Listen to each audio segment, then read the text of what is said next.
evening all. How are we all? All good, I trust.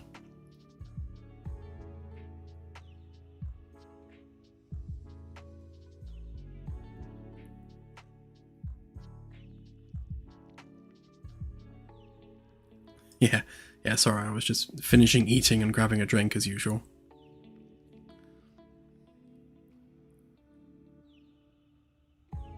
I blame Claire, she delayed my whole process.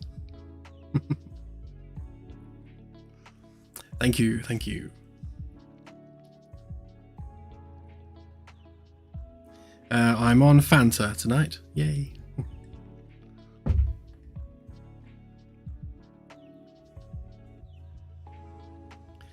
So as always, we will do a poll, given that it's Wednesday.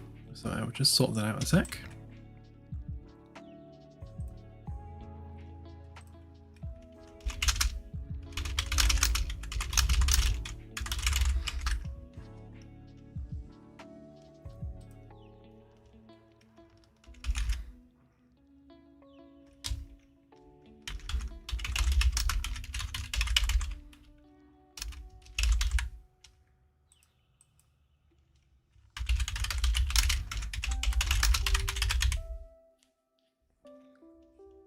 Bear with me a sec while I add the poll options.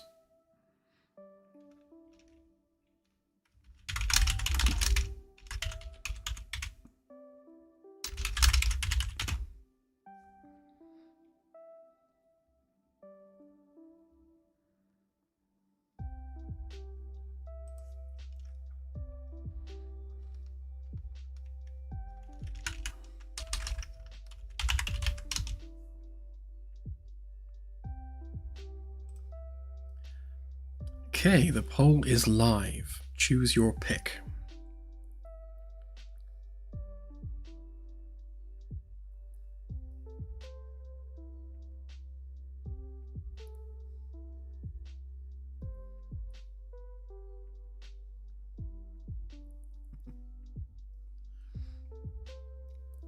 Yeah, sadly the microphone has to be where it is, otherwise it doesn't pick up very well.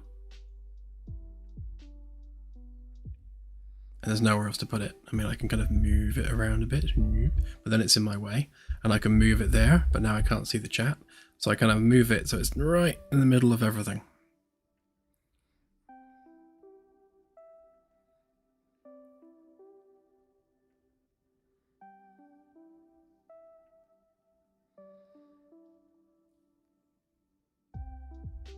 Yes, Anasi, that is the case. Hang on, let me grab the tech levels thing.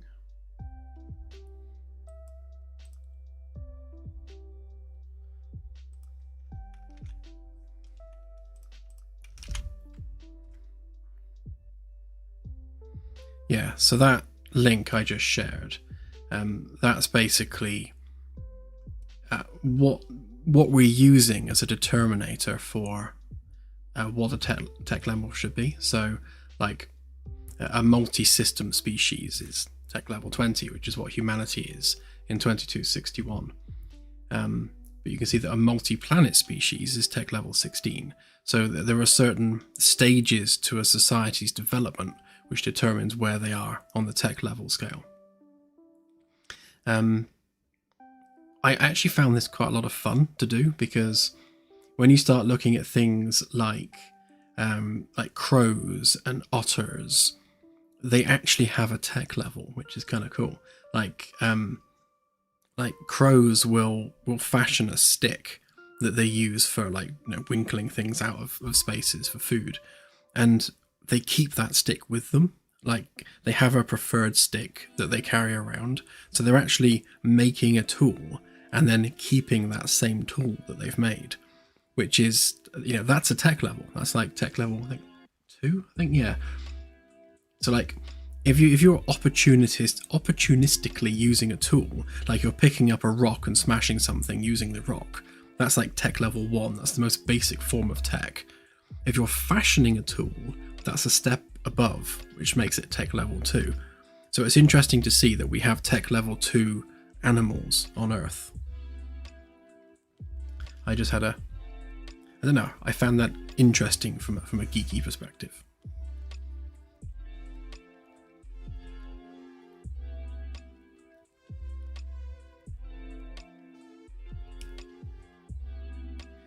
Yeah, so when it comes to things like energy shields and specific technology, there's going to be some overlap somewhere along the line.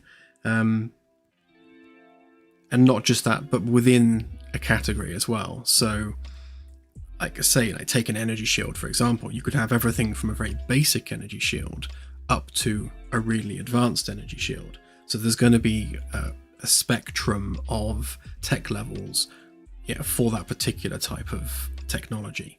So it's not quite that black and white. We'll probably have lots of parallel developments for different types of technology.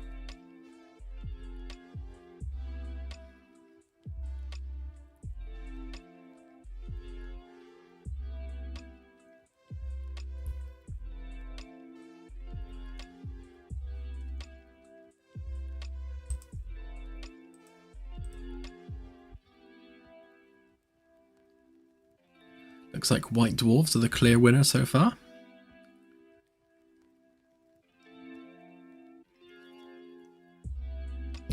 Aren't we all, Max? Aren't we all?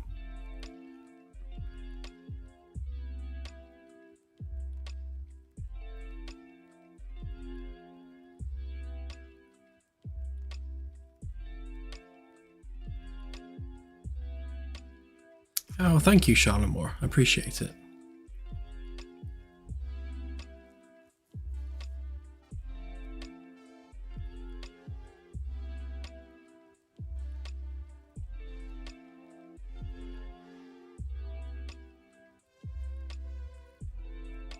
It's quite simple, really, Kian. It's because it's something new and interesting to do on stream. It made for a good stream series in its own right. I started doing it to begin with, literally just for something new and interesting to do. But it's become a bit of a process now and a bit of a series. So, we'll keep doing that on Sundays. So building the Caravella is our dedicated Sunday stream. Plus, it'll be nice to have something that we can market alongside the base game once it goes out. Obviously, running a studio requires cash. And, we don't have a regular cash income from the business. So, we need to have something out there that's generating that revenue. So putting out a new ship was the perfect way of doing that.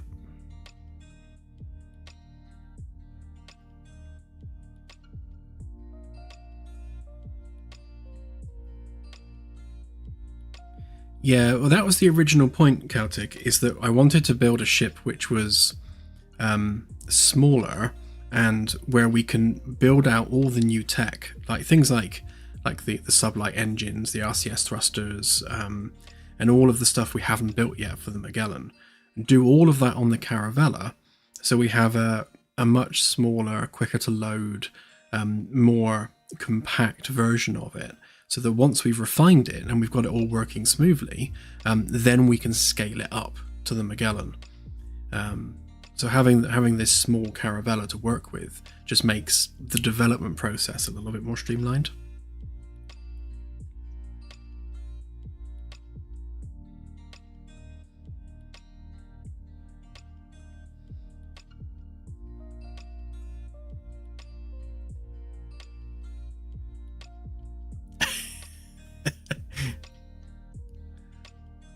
Sounds good, Max.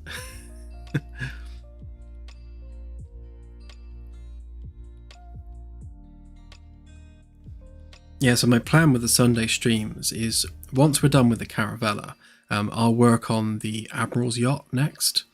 So the Admiral's Yacht's probably going to be a little bit smaller than the Caravella, but again, it'll be an FTL vessel in its own right.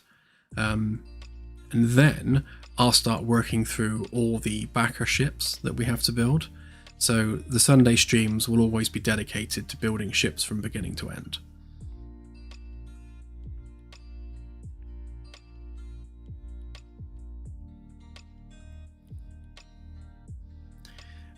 Sadly not, Delta, no, because the way the ship is compact the way it is.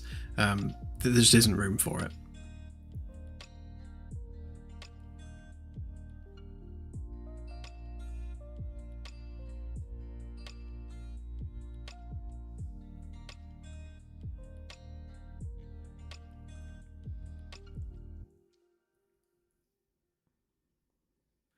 I doubt the Magellan will look different. It's more a case of the in-game tech. So, it's like the core systems that we need to write for handling the RCS thrusters, handling like the thruster impulse versus the center of mass, and getting all that dialed in for the Caravella. Once we've been through that process, we've learned our lessons and we've tuned it, then scaling that up for the Magellan is a much easier job than starting with the Magellan, which is a much bigger ship. It needs a lot more in the way of like pipe work and cables and things. And it takes a lot longer to load as well. So a lot of the time when you're developing, you are like, you'll test the game, you'll try something literally for a few seconds, and then you'll press cancel, tweak something, reload the game. And you're doing that over and over and over. And when you're doing it with something the size of the Magellan, which takes something like 30 seconds to load, like every few seconds of tweaking, you're then having to wait for a 30-second loading screen,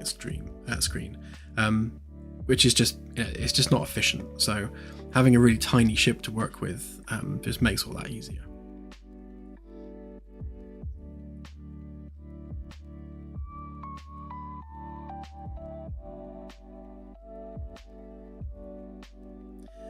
Yep, Charlotte Moore, that's pretty much well documented. So we're adopting the DCS world model, where we want to fund ongoing development with individual vessels and DLC content. So we've got a 3-story campaign already planned. So that's going to be 3 DLCs in a single story arc. And beyond that, we have other standalone stories we want to do as well. So there'll be a mixture of DLCs, standalone vessels, and even things like shuttles and ground vehicles. So we'll have a wide array of things that we're going to be putting on the store for supporting the ongoing development of the game.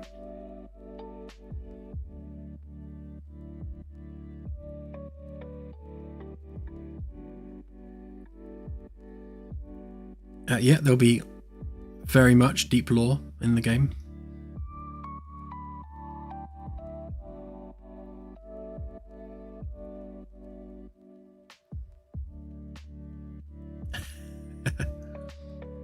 I probably won't have a lot of control over that, Archer.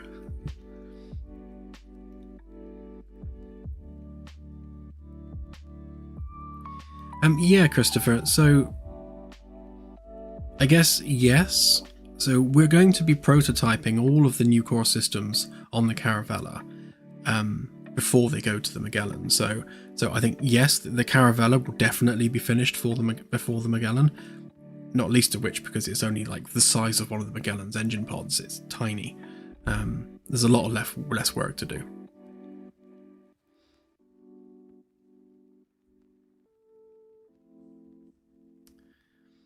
Okay, so I shall end the poll there. The community has spoken. We shall go with White Dwarfs. Which means I need to move windows around, get into engine.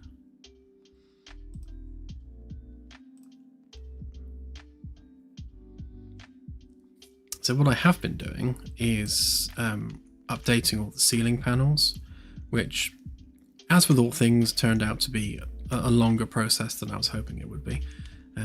Mostly because the origin point for the new panels is different from the old ones. So these are the old panels here. In fact, if I turn on the walls a minute so you can see what we're doing.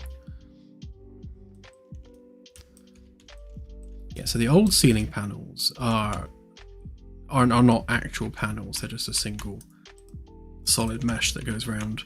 But you can see the origin point is up here in the ceiling. Whereas if you look at the new ones, the origin point's on the floor. And if you look at all of the floors and the walls, you can see they have the same origin point because that's where the snapping point is. So all of these meshes all snap to the same place, which is different from this. So when I swap out the mesh for the new one, it's in the floor where it shouldn't be. So I then have to like move the lights, move the mesh, and get it all kind of sorted out properly, which is slowing things down as it always does. It's never as simple as just replacing a mesh. There's always a bunch of other work you got to do. And because the width of the segment, so this segment width here, is different from the width of these panels here, that means that the uplighter we use, and that's this kind of yellowy orange box you can see, is what's casting light upward onto the ceiling. That needs to have a different size if the size of the panel changes. Otherwise you get like hotspots where they overlap. So it's always tweaking that needs to happen. But yeah, so there's what the old one looks like, and there's what the new one looks like. So hopefully you'll agree that the new one is much nicer.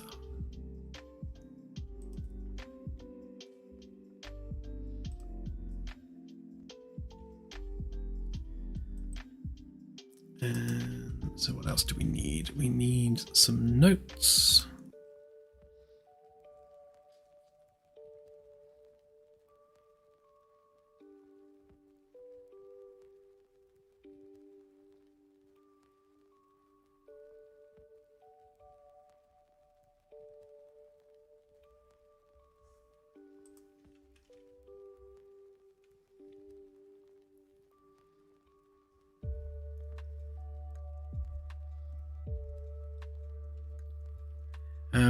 They already do, Celtic.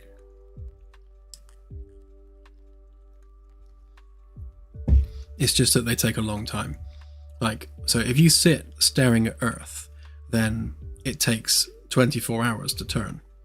Obviously, because, you know, that's one full day. So if you stare at Earth for 24 hours, it does actually turn.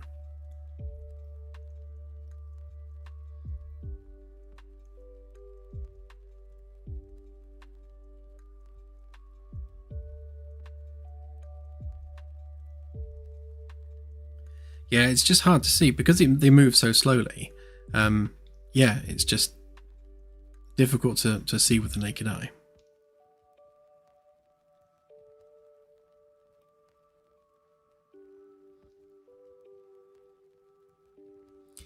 Yeah, so this particular passage, it still needs to have some of the air vents and things added to the panels. There's probably not a lot else we can add to the panels. I mean, they're just wall panels. Yeah, most of them are going to have like doors and windows and things. But on this particular deck, there's nothing here. I think there might be around this side. Yeah, this side's got a door on it. But yeah, it's just a corridor. There's not a lot you can do with a corridor. It's just a corridor. We're doing White Dwarfs, Luca.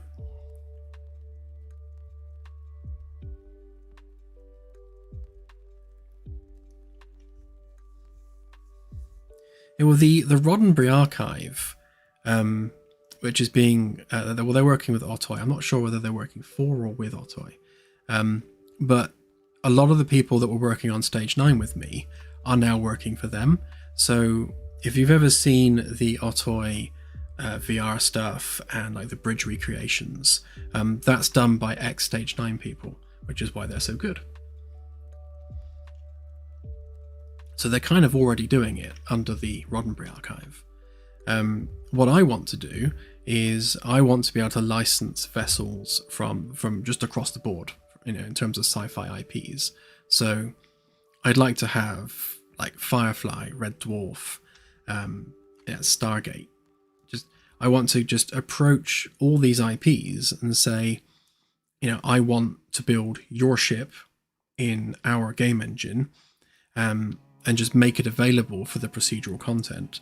So we're not going to include characters or story or anything that the IPs tend to be twitchy about. Like, I know with, like when I was working on the Orville, one of the things they didn't want us to include was anything that that progressed the story in any way. So they don't want the lore to be changed or updated or continued or anything like that. So it's about just the physical hardware of the vessel fully simulated within the game world. If we can get licensing on an individual per ship basis, that would be really cool.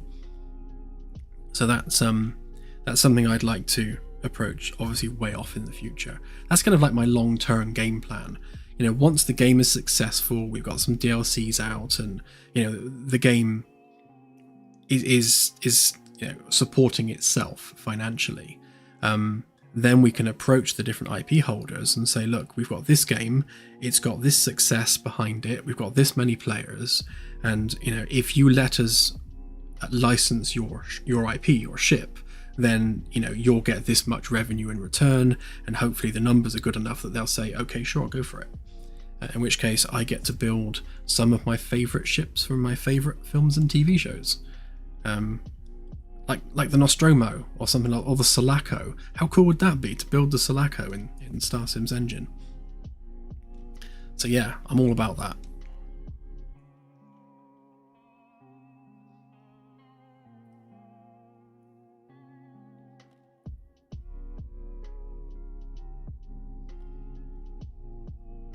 Yeah, apparently they're making a Serenity game. I'm sure I heard.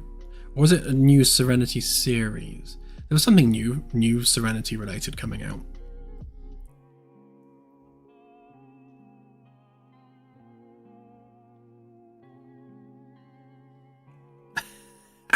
Build the Death Star. Yeah, that would take a while.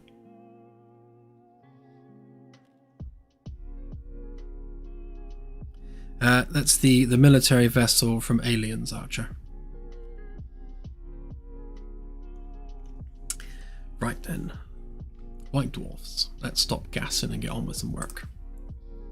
So we need galaxy system. I'm going to have to remind myself of how I'm doing this because it's been a while. Right, so we need a location generator and we need the galaxy gen itself. Oh yeah, I started adding some of that stuff.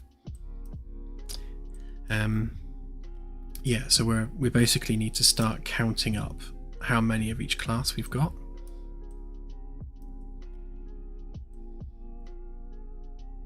So our real world data already accounts for white dwarfs, so that is useful.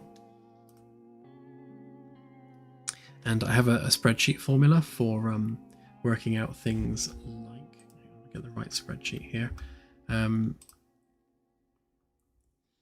Yeah, so to calculate the age of a white dwarf, you have to take the temperature of the star in Kelvin and take the mass into account, because depending on how much mass there is in the white dwarf, they cool at different rates. So whilst you can derive age from temperature, you also need to roll mass into that as well. So I have what I hope is the right formula for that. And also calculating mass to radius. So the more massive they are, the smaller they are. So I think it should be around, I think 1.5 Earth radii for 0.5 solar masses, and about 0.9 I think it is for one solar mass, and then about 0.5, 0.6 for 1.3 solar masses. So the radius of the white dwarf is getting smaller and smaller and smaller the more mass you put into it. And I think the valid mass range is about 0.5 to about 1.4 solar masses. So we'll roll that into the code. It's all very much the opposite of how it works currently, so I'm going to have to do some branches with this, and where are we? Yeah, so on our sector gen, we're going to have to add the white dwarf code to this. And this as well.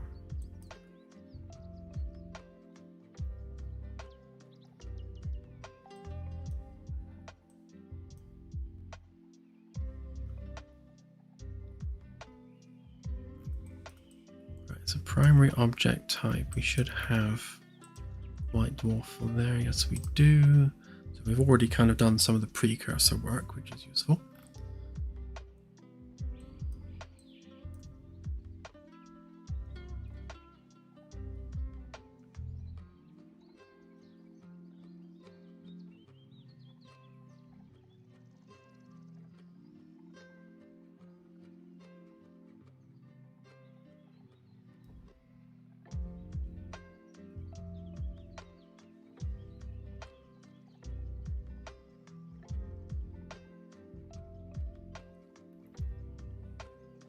Yeah, there's a lot of ships I'd like to build.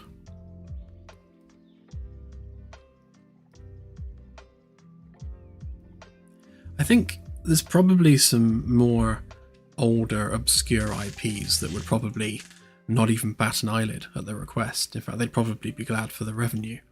I think some of the more recent kind of trendy stuff, it's going to be more difficult, but yeah, I think some older sci-fi is probably not a problem at all. Yeah, like Blake 7.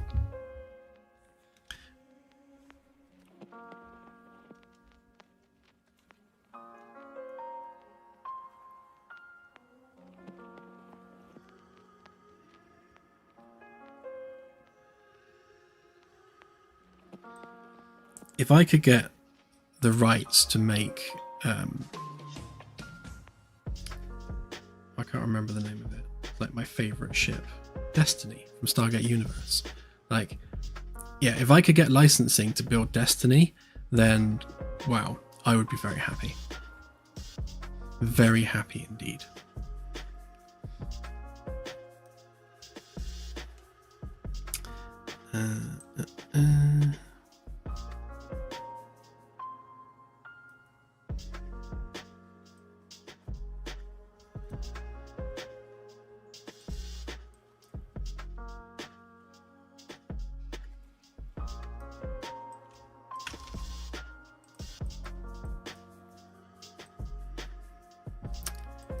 So we're going to have to, we're going to have to branch this based on whether or not we're dealing with a white dwarf, which is going to be a bit clunky, but kind of unavoidable.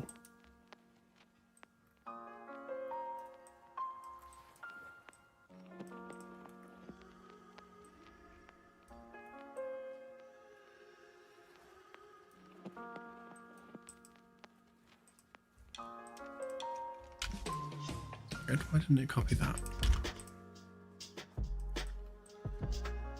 Yeah, so we need to search the spectral type field from our real world data, identify the white dwarves, and then we need to fill in this based on that. So we need to generate the right data here, so we know some of this already. So sector type we can just plumb straight in. We know it's going to be a star system and we know it's a white dwarf, so that helps.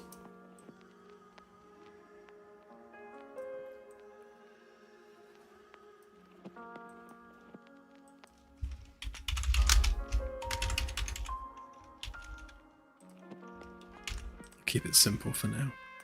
We can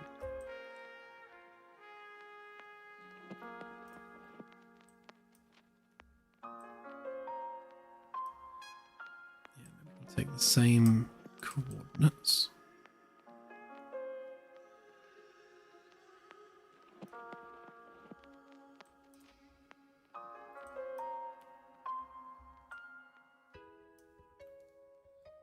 Okay, we can take the same temperature. Yeah, so we're calculating radius.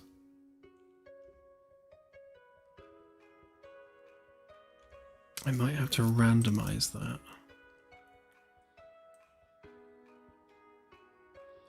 Because for the real world white dwarfs that we currently have in our data, we don't have any radius data for that. We only have temperature, because for the main sequence stars, we can derive radius from temperature because there's a linear relationship. That doesn't work for white dwarfs, so I think we're going to need an additional field in the real world data specifically for white dwarfs, or maybe a separate, probably a separate SQL database for that, because we need to keep the main sequence one as lightweight as possible, because with 18.5 million rows, every row you add adds like a gig of data. It's stupid. So things like luminosity.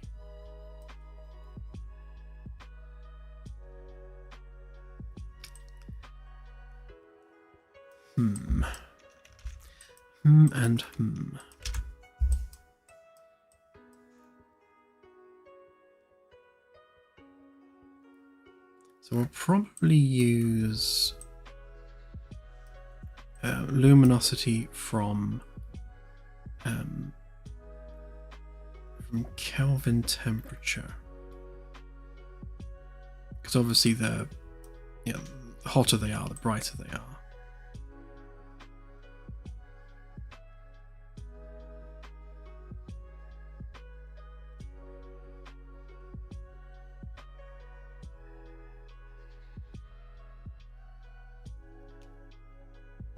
Okay, then we're going to need a simple mapped range. So it's going to be everything from 30,000 down to, I guess, Y class range. Let's look at that data a sec. So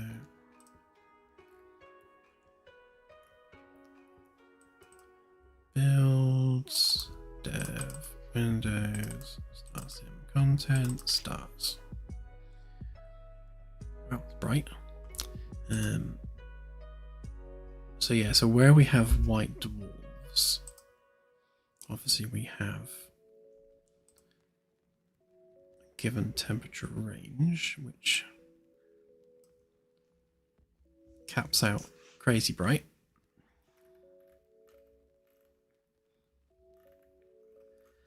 So only a few of them are up into the 30,000s.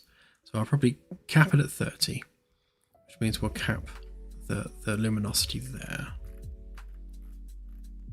Again, in terms of the game engine, there's only so luminous you can make an object. And then just have that scale down.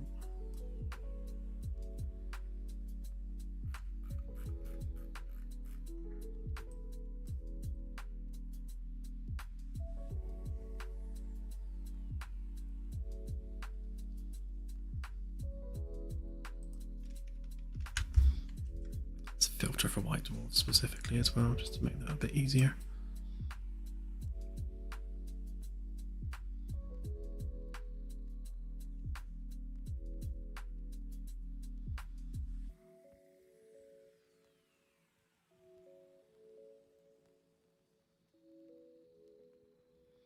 Yeah, so we've got 2.3 million rows of white dwarf objects within our real world data.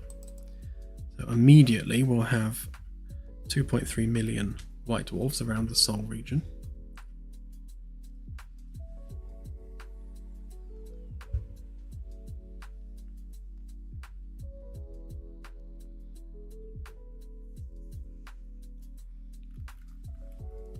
Some of which have no temperature value, so that's a failing in the data. Oh no, looking at the wrong column.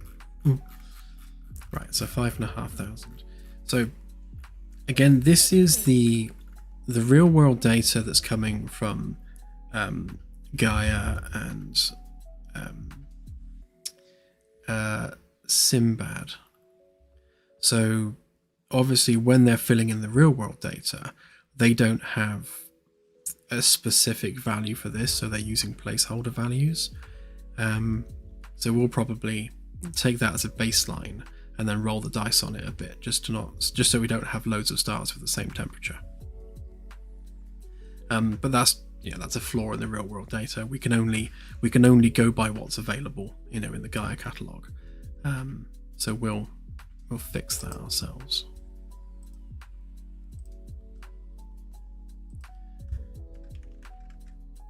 Right, so we'll go from 30,000 to 5,500, and then we'll take the luminosity of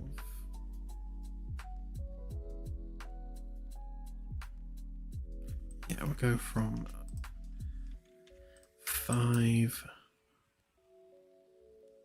down to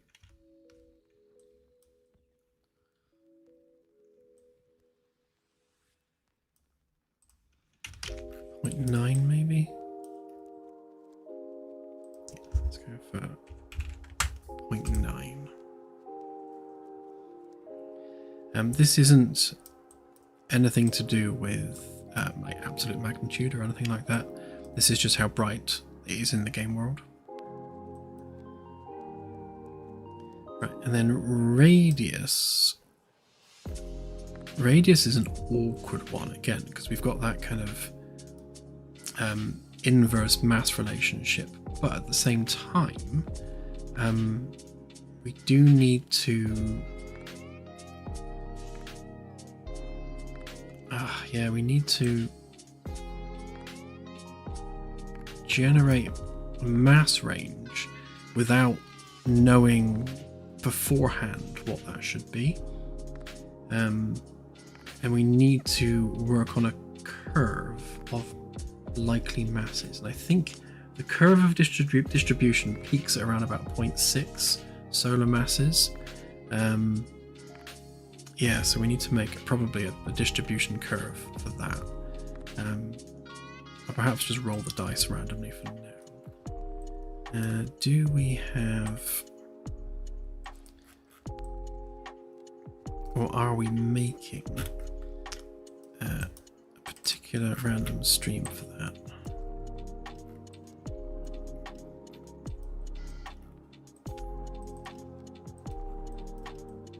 Yes, we are. Okay, so we'll use the White Dwarf stream.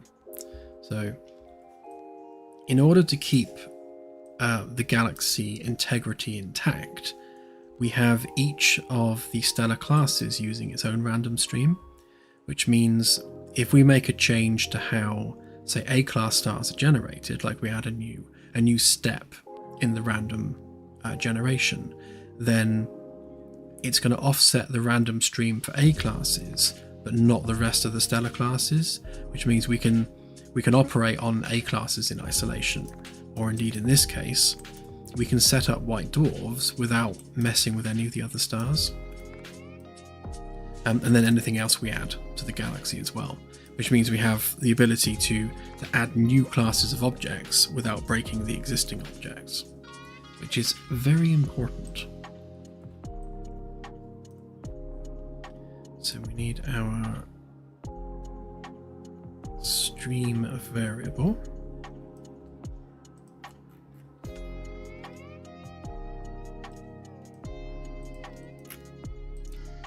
Do a random float from stream.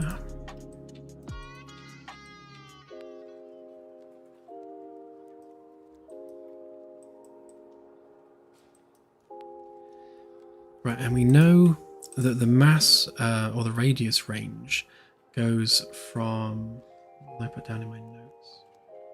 I think it was about 1.0.4, so about 0.4 to about 1.5 Earth radii. What's that in kilometers? I think that. Pretty sure it wants that value in kilometers.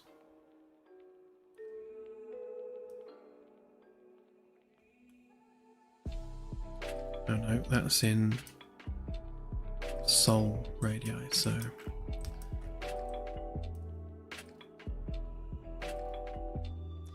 right, hang on, I need to do some conversions here. So if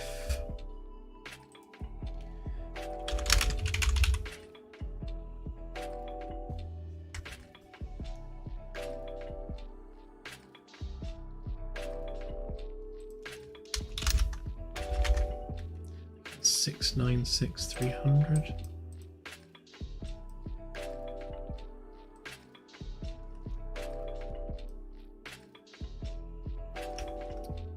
Six 340. Okay, so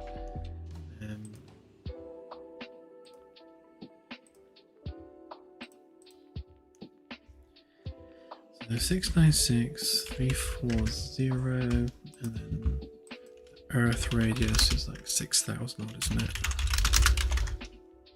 6,378.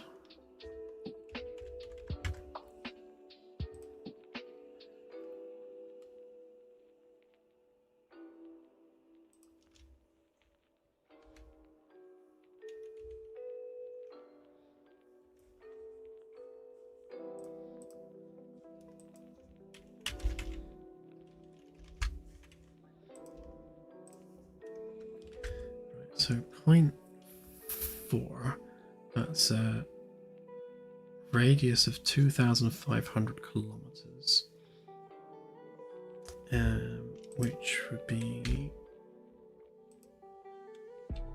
if we divide that by the sun's radius, that's 0.00, lots of numbers.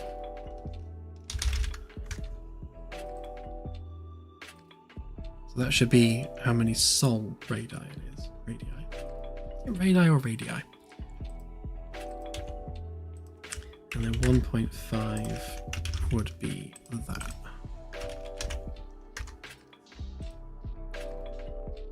It's 1.5 Earths, which is 0.013 suns.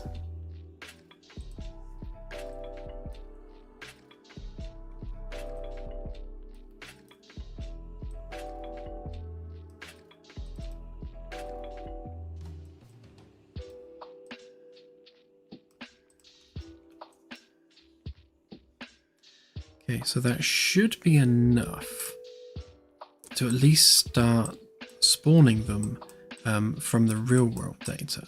So they'll only exist within 2,000 light years of Sol until we add it to the procedural data. So if we go back to there.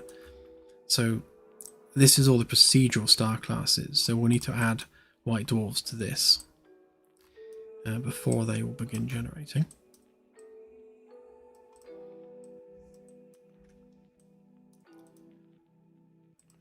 Get that one for now.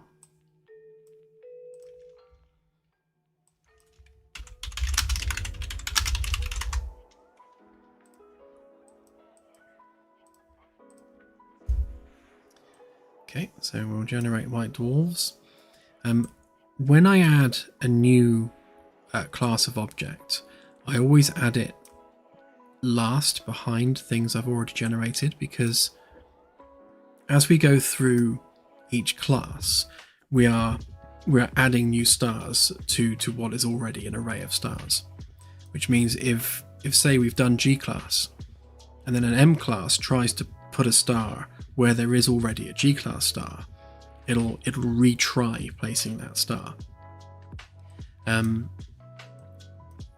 So if I was to insert white dwarves like first, then that's going to be placing white dwarves where one of these might have already placed a star, which means you're then forcing one of these to then try again and put a star somewhere else, which means that you are then, like, the moment it hits a conflict, every other star it then places is in a different location to where it would have been before. So what you're doing is you're actually messing with the whole galaxy, or at least the whole sector within that sector space, by trying to insert things like into the tree of things you've already made, which is why I always add one to the end.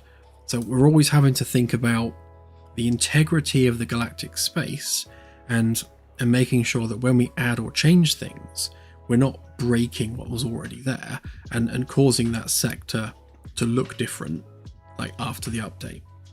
Because once the game is a lot more stable and there's a lot more stuff that's set in stone, if you find a really cool planet around a star, that might not be there anymore after you've inserted white dwarfs. So we need to always be thinking about, thinking ahead to those kind of problems.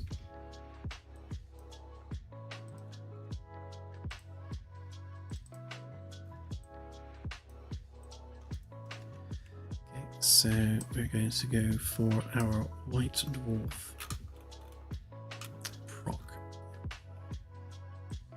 Yep. Again, we are counting up how many stars we're adding. And then we want our white dwarf stream. So let's replace that. Again, so we're not hitting a different random stream and breaking the previous type of star class. We spread throughout the entire sector, so it will just constantly constantly try and generate stars within that cube. So our Kelvin value is going to be anywhere from 5,500 to 30,000. One thing they'll have to do actually is we need to look at the cooling rate of a white dwarf and how much they could have cooled depending on how long the Milky Way has existed. So if we're talking about 12.5 billion years, which I think is the age of the Milky Way, like how much can they cool in 12.5 billion years? So if they can't have cooled this far in that time period, then obviously we need to adjust those numbers because that becomes physically impossible otherwise.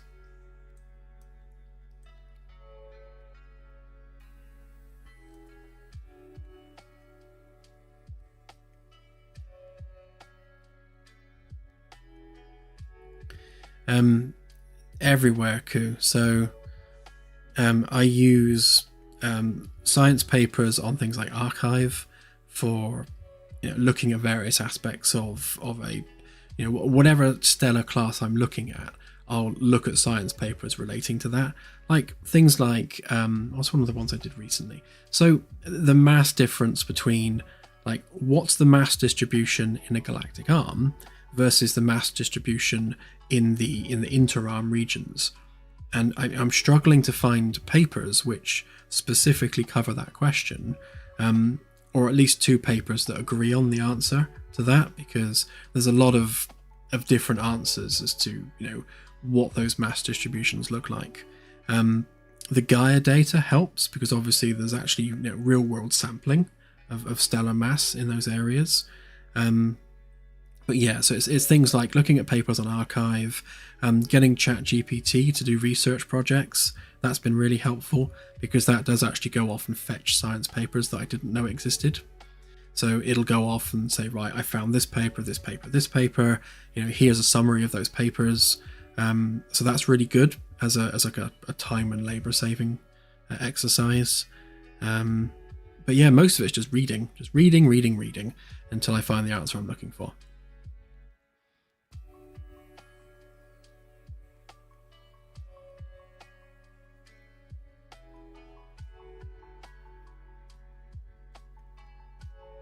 Yeah, Dr. Becky's a good one. I've not actually approached her yet, but yeah, it's definitely one of the people on the list of people that I want to contact.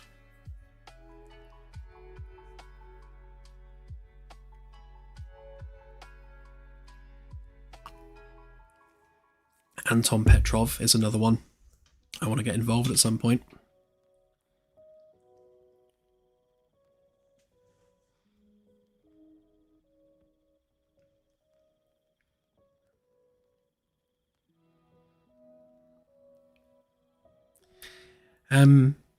Do you mean in terms of a ship delta? I mean, the problem we've got, yes, it could. So we could have a 20-kilometer long ship, absolutely.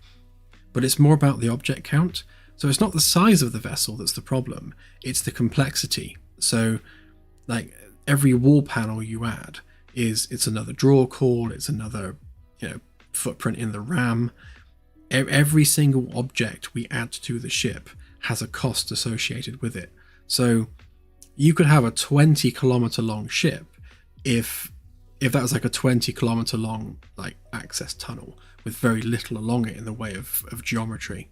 And if that's one solid piece of geometry, then yeah, you could easily do it. So it's all about RAM footprint more than anything else.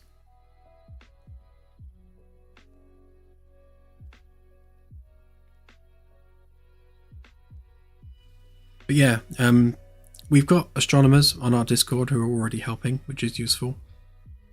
But yeah, most of it is just research.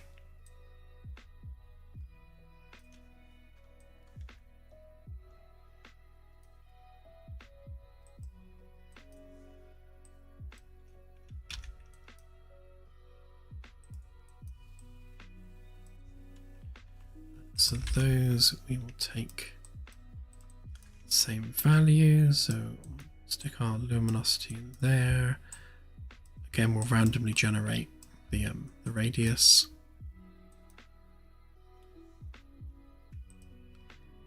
That would be a white dwarf. Just call that white dwarf. Call that white dwarf.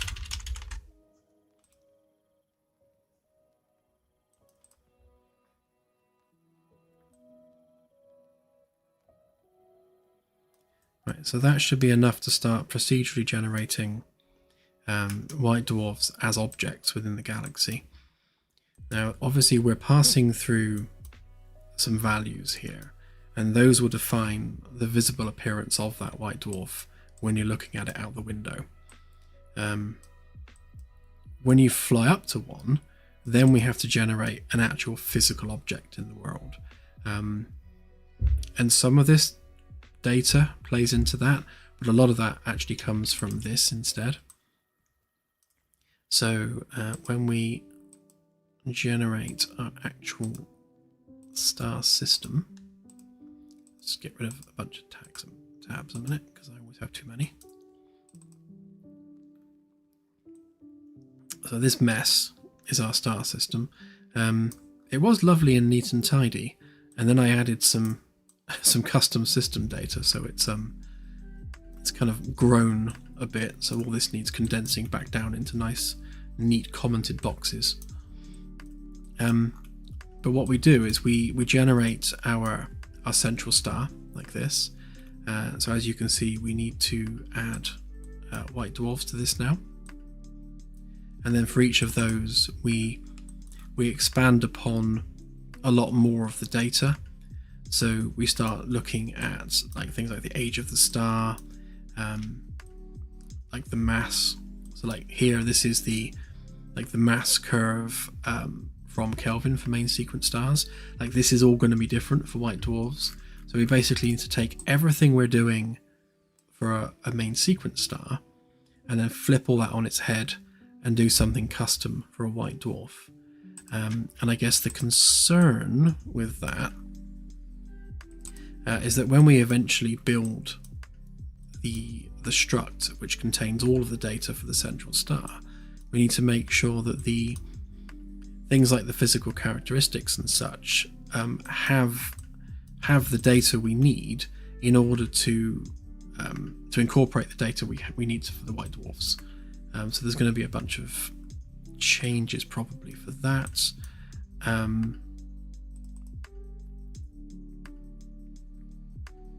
Yeah, and then when we're doing this,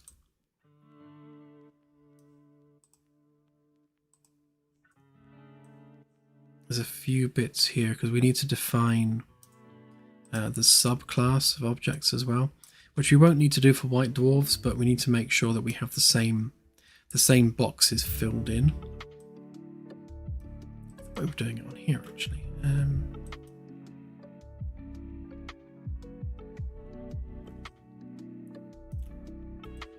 Where are we defining that?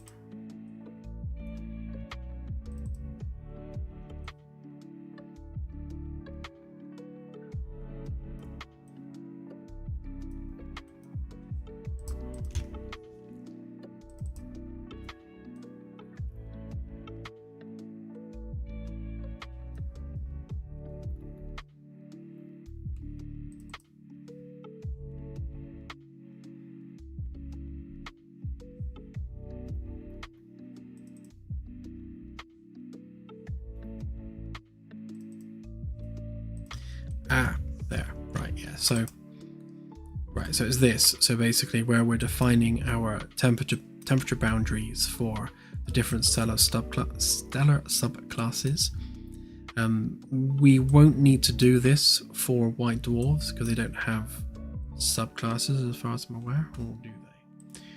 Or do they? White dwarf subclasses.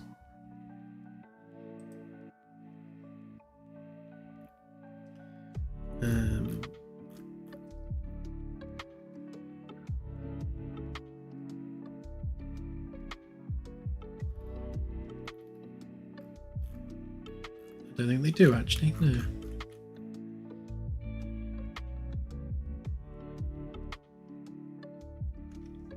Yeah, because main sequence stars are basically V. So like you got an O7V, which means that's an O class, and then the 7 determines like the temperature range, and the V determines the fact that it's a main sequence star.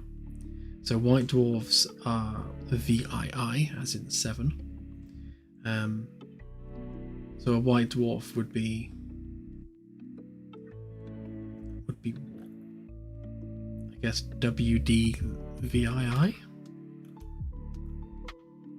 Don't know. I'll have to look into the naming conventions for that.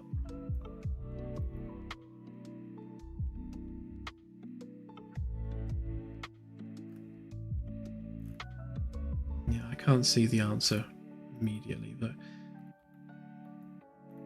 either they'll just say WD or there'll be a VII to represent them on the Hertzsprung-Russell naming conventions.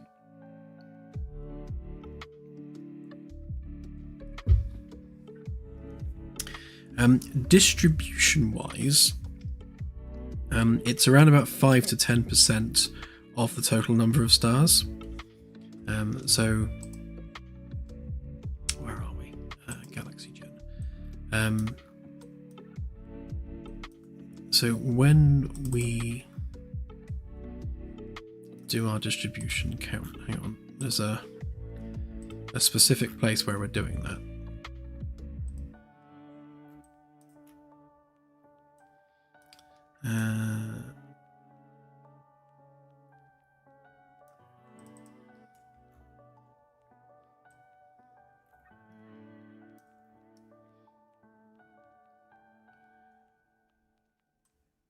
Yes, so what we do is we take the population count of the sector. So we know like the total number of stars that should be in a sector, based on that sector's density, and then we have to work out what ratio of that number is reserved for each class of star. So that's where we do this. So depending on what type of galactic region it is, we then go through and define, how many stars there should be, and that defines the stellar density. So then we take our stellar density, and then we do our populations based on that, which would be here. Here. So then we then calculate our population. So we need to do that for white dwarfs. So here again, we look at the type of sector that we have, i.e. whereabouts in the galaxy is that sector located. We then take our stellar density and then we multiply that by our multiplier for each region. And that gives us our O class population, or in this case the Y class population. So O class is probably the better example. So you can see here it's very different because we're reporting 0 O class stars for anything other than an open cluster, and then we have between 0 and 10. So we can define at a granular level how many stars per class per sector type. So like taking G class for example, you can see that, again, depending on what type of sector it is, we have more or less G class stars. etc., etc. So in the galactic halo, we shouldn't have very much in the way of young bright stars. So where are we? So yeah, so you can see here, so intergalactic space, the halo, globular clusters, we're not seeing anything in the way of B-class stars because they're too young for those types of regions. So we can tweak and define this based on various science papers as we're doing our research.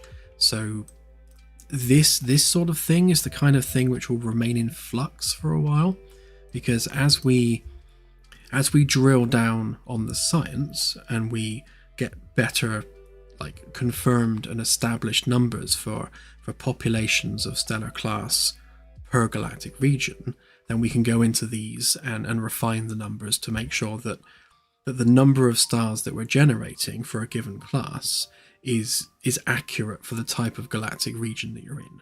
Like, so you don't want A and B class stars generating in the galactic halo, because those are all population 1 stars, that populations 2 stars, old stars, old population stars that have existed from since the birth of the Milky Way.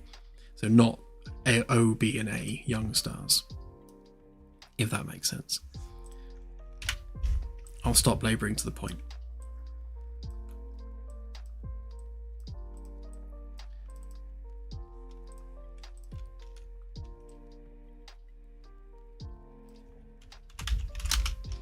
But yes, but we do need to do that same job now for white dwarfs. So we need to tell the engine how many white dwarfs to spawn procedurally within each region of space. So we have our overall stellar density. So that could be, say, this sector has 8,000 stars. So we think, right, okay, so of those 8,000 stars, how many of them should be white dwarfs within the galactic core? So this is where we need to go on our research project, and we need a clear percentage population of stellar class per galactic region. So I don't know all of the numbers yet, but I know it's around about 5%, 5 to 10% for arms. So where are we? So thin disc and spiral arm. So that should be around about so in the arm region itself, we're looking at around about 5%. And then in the interarm region, it goes up a bit to around about 10%. Because obviously the interarm region has older stars. So a greater population of the older stars have already died and collapsed into white dwarfs. Whereas less have in the spiral arms, because the spiral arms are newer stars. So similarly in open clusters, we don't need that calculation because there's going to be none. You wouldn't expect to find a white dwarf in an open cluster because they're all like freshly born stars.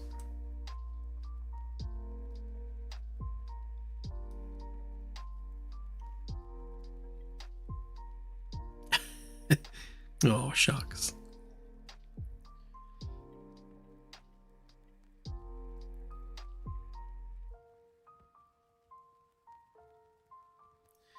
Yeah, the stars being in the wrong place right now is an interesting one. And to my mind, I still think 2 of the coordinates are transposed. So if the distances are correct, which they do seem to be, so the stars are the correct distance away.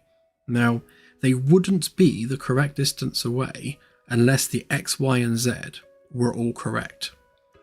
Now, it doesn't necessarily mean the X, Y, and Z are the right way round, but they must all be correct. Otherwise, the distance calculation would be wrong, because obviously, you're measuring vector to vector. So that is a direct measurement of 2 vectors. So that value couldn't possibly be correct if either one of the X, Y, and Z were wrong, which means that it must be that either the either the whole like y up to z up calculation got messed up so that they're upside down, or like the x and y are transposed, so like something that should be between you and Sat J is like behind you when facing Sat J, and I think it's something like that. Yeah, well, the reason that a lot of stars will have the same x coordinate is because of the grid. So, obviously the galactic resolution is 1 light year. So you're going to have a lot of stars that are on the same like grid line, and that'll be like across the whole 2000 light year radius. You're going to get a lot of stars with very similar coordinates because it's a grid. But again, it's the problem that's been observed is that when you're at Sol and you're looking towards Sat J, there should be certain stars within your visible view which are not there. They are somewhere else, like behind you or to your right or something. And the only way that would be the case is if the numbers were transposed in some way. Once we've worked out which number is transposed with which, then swapping them over is, it's nothing, it's negligible. But we need to work out in what way is it wrong, and then we can fix it. But we're going to re-pull the data from Gaia anyway, so hopefully the next data pull we do will be even more accurate than the last one, which means that not only will we have more accurate data, but we should hopefully have a greater spread of objects as well, including like known locations for things like nebulas. So that would be cool to have already. So like knowing the XYZ coordinates for the center of, say, the Orion Nebula is going to be really useful, because it means we can then spawn those nebulas like in their exact location. And also things like the Magellanic Clouds and at least the direction, like the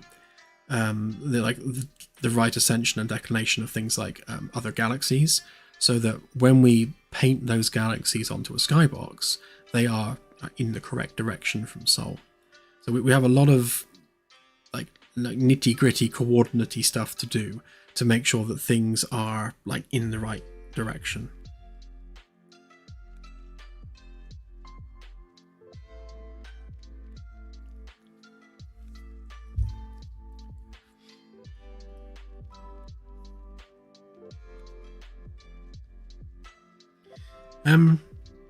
For now, we'll do planet generation the same, although we will remove planets within a certain radius of the star, like we do with black holes. So right now, black holes do generate planets around them, but we've increased that radius as to where the generation can start.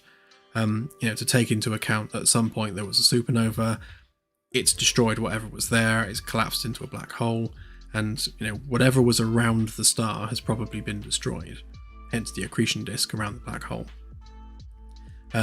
So we'll do something similar for white dwarfs as well, where obviously they will have expanded and swallowed up whatever planets were there, and then they've collapsed in on themselves. So whatever was in sort of outer region of the system is probably unscathed, to a point anyway. Although there's another factor in that once a white dwarf has collapsed, they become extremely stable for a very, very long period of time. So the habitable zone of a white dwarf is perhaps like the most perfect habitable zone to have, because it lasts an awful lot longer than, say, a main sequence habitable zone.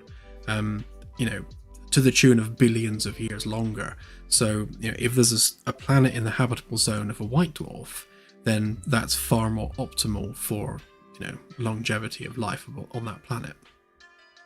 So we'll have to take that into account as well.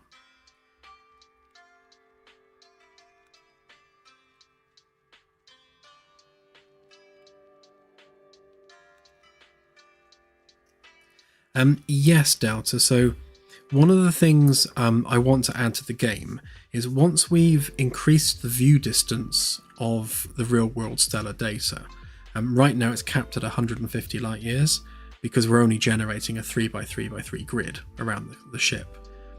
Once we change the grid size depending on stellar class, so like we'll have like a 1,000 light year grid for say an O-class star. So the view distance for O-class stars will be 1,500 light years, and we'll scale that up depending on how numerous those stars are. So basically, the less numerous the star, the bigger the generation region can be, because we're not then generating a stupid number of stars. Once we've done that, then we can change the view that you see based on apparent magnitude, which means only the brightest objects will be visible, which means at that point you'll start to see known constellations, because the known constellations will be driven by the apparent magnitude of the star, and because all the stars within 2,000 light years should be represented, you should be able to then see like the Orion Nebula really easily. And at that point, sorry, not the Orion Nebula, like the Orion's belt, Orion, the star constellation, and then we can have an overlay that you can trigger on the helm or something that actually shows you an overlay of of those stars, of those constellations. Obviously, that's only going to work from Earth, but I think something that people will get a lot of value out of is being able to do like a constellations tour. So you can point the ship at Orion and say, right, I want to go and visit Betelgeuse or something, and actually fly off in the direction of Orion, and then you'll see the Orion constellation like changing as you fly towards it and kind of warping out of shape. That would be really cool to do within the game. So yeah, definitely on the to-do list.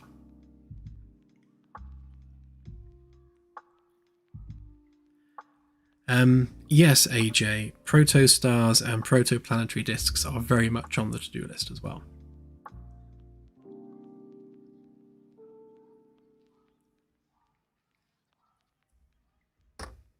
Yeah, things like stars collapsing and supernovas and that sort of stuff.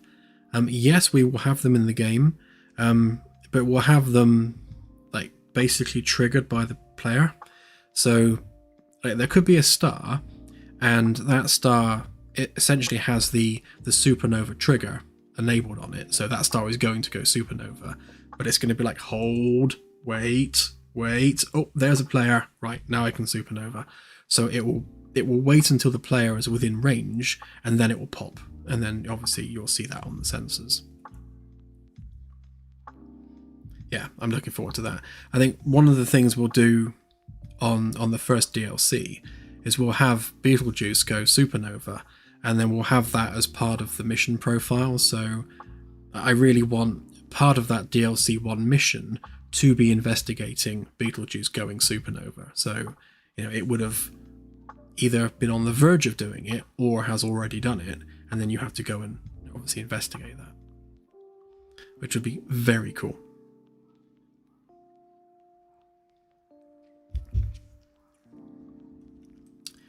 Right, anyway, where were we? Yes, so we're defining white dwarf population percentages based on galactic region. So yeah, so Halo, you're going to have a whole bunch of them. Yeah, I think we'll keep the intergalactic space as is. Halo will probably have, it's very few stars. So again, so in the galactic Halo, obviously you've got like a dozen stars or less per sector. It's a really, really sparse region. So a greater proportion of those stars, I think it's around about 20%, are going to be white dwarfs, because those stars will have already collapsed given how long they've been there. Right, what's that one? So globular clusters. Yeah, similar, sticking at 20% for now. All these numbers are subject to change. Thick disk, we'll stick that at 15, so 10% for the interarms, 15 for the thick disk, which is slightly older. So basically, the older the region of the galaxy, the higher the percentage of stars are going to be white dwarfs. So spiral arms and thin disk, yeah, it's 5%. Central bulge is going to have a higher percentage again because it's an older region, so let's say 15% for now. And then galactic core, yeah, let's say about 20%. So if we cap it at 20% for now, then we'll see how that fares. And of course we need to change that to white dwarfs.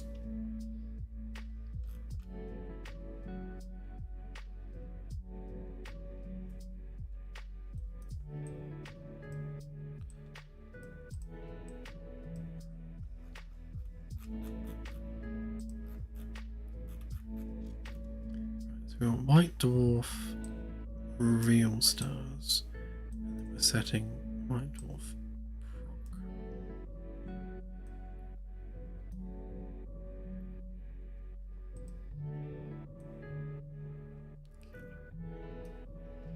So the actual job of this bit of code, again, is to take our stellar density, we work out what proportion of that stellar density is white dwarfs based on galactic region type. And then we determine how many there should then be once we've deducted how many real ones there are. So if we've worked out, say, that 5% of our sector population should be white dwarfs, but we also have real world data, we need to remove the number of real world stars from the number of procedural stars, otherwise we'll have too many stars.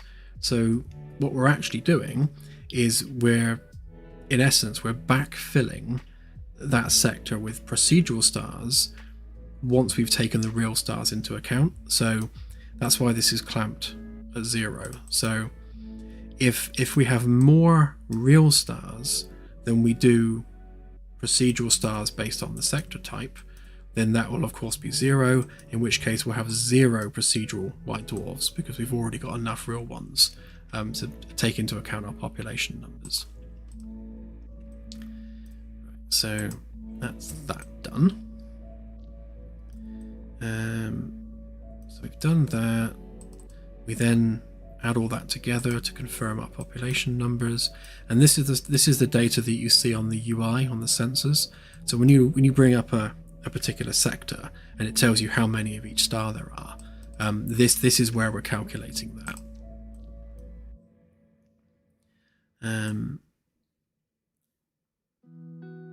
So this flag here is just whether or not we're doing the data only or whether we're actually generating the star systems themselves. So again, so generating real world stars, we've got white dwarfs added there, generating white dwarfs here.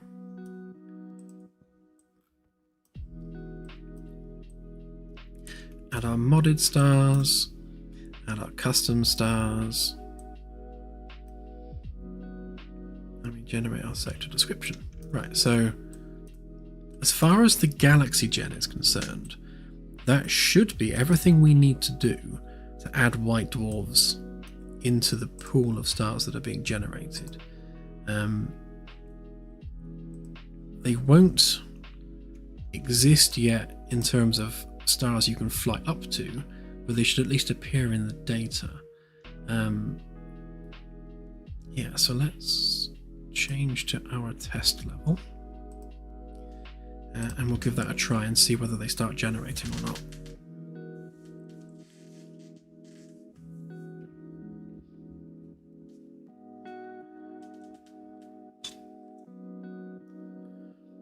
Exactly, Firstus, yes. So once we run out of real world stars, then it's 100% procedural. And the percentage of procedural stars is obviously dependent on how many real world stars we have.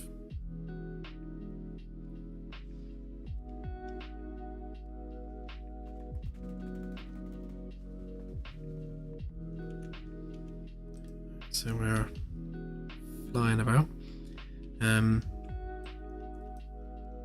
So we should start seeing white dwarfs there.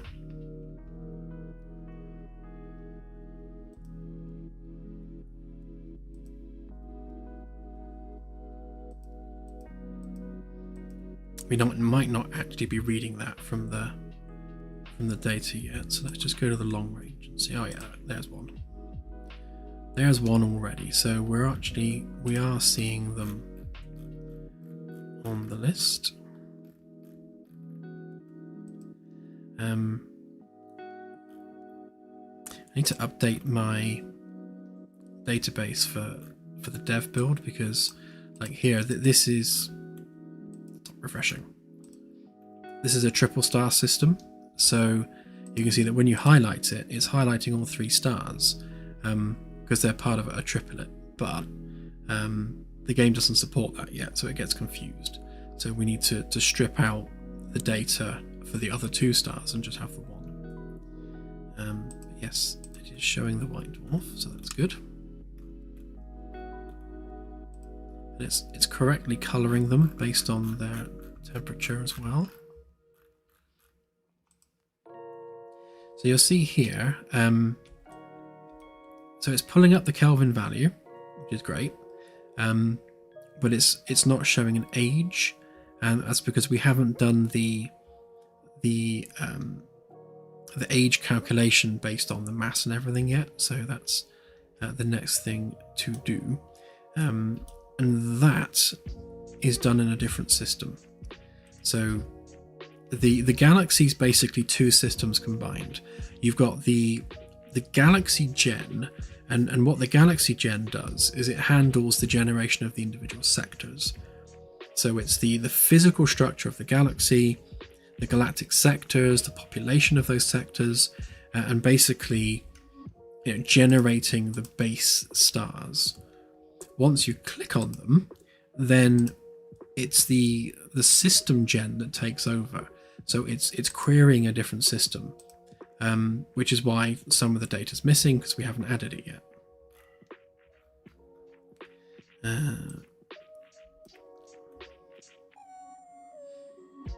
Is it frozen? Hopefully it will unfreeze.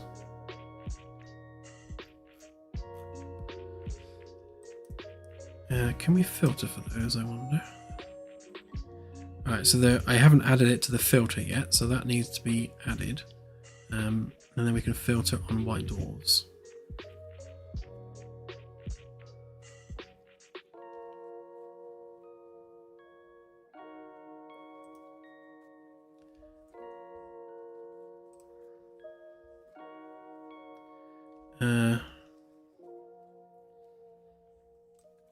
Oh yeah, it does seem to have frozen, doesn't it?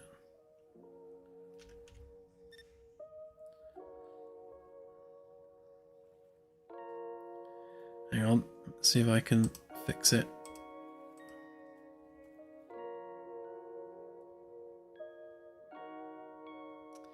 Oh, the webcam's died. That is odd.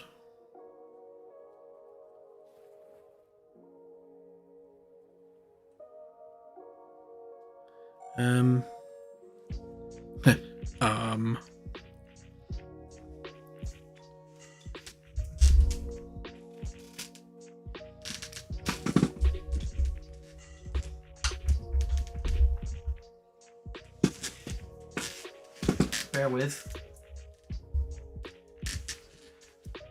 Try the old unplugging it and plugging it back in again trick.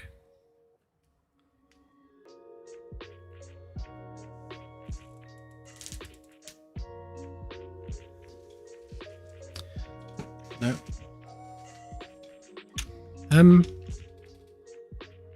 Okay, so apparently my webcam's dead. All the lights have gone off on it, and unplugging it and plugging it back in hasn't helped.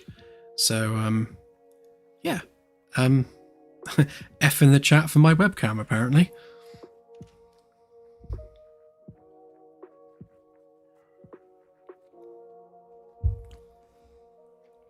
RIP webcam.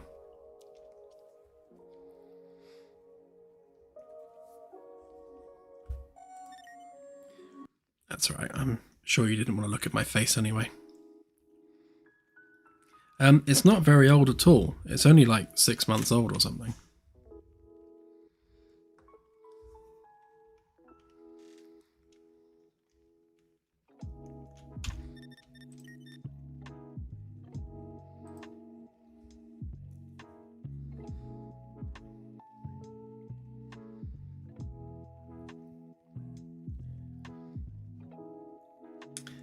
Right, so we now need to take white dwarfs into account on here.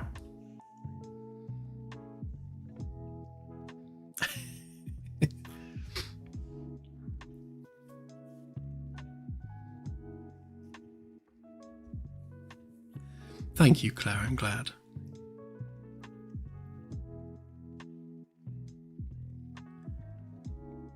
It's a Logitech one, so it's not exactly some off-brand cheapy one. No, it wasn't that expensive. It was about like £70 or something. I didn't go overboard on it, but yeah, weird.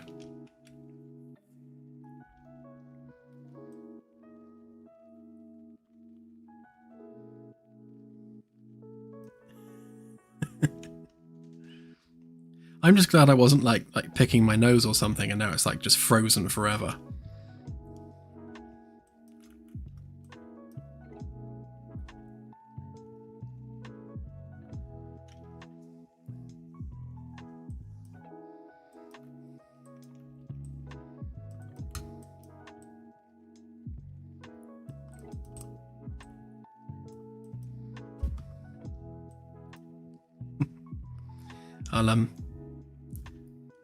I'll unplug everything later after the stream and see if I can get it working again.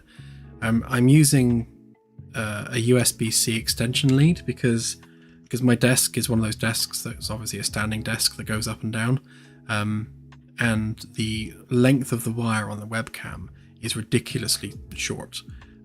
So I have to use a USB-C extension, and I'm wondering whether it's the extension that might have died rather than the webcam. But I will find out afterwards.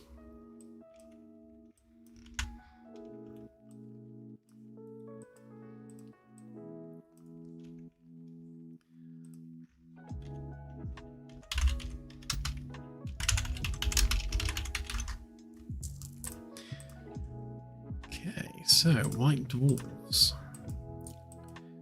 Thus begins the great data filling in.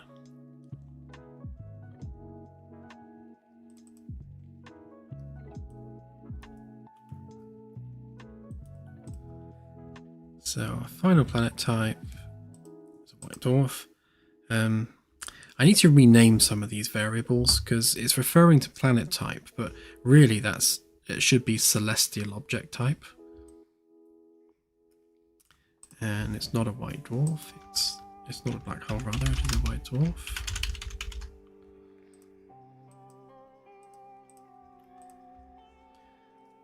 Which is a misnomer in itself because white dwarfs are rarely white. They are the full spectrum of colours.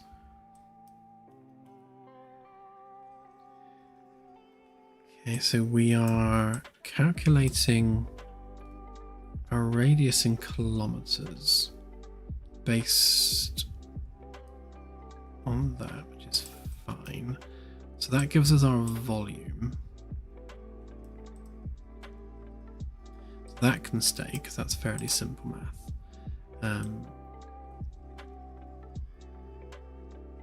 I'll have to double check these values. Star class is not on there, so we need to add that.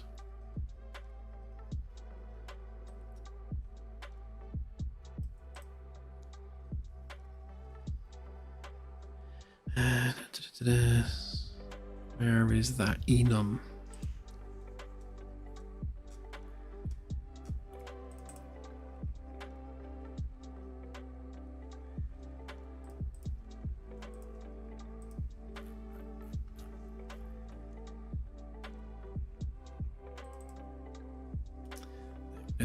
So I'm going to add another enum to the list.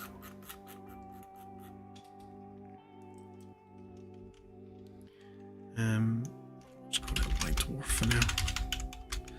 Again, I don't know whether or not there is a broader array of White Dwarf classifications, or whether or not they are just all White Dwarfs, because they do have a full spectrum temperature range depending on how much they've cooled down. So I would be surprised if there wasn't some way of identifying them more formally. But for now, we'll just call them White Dwarfs.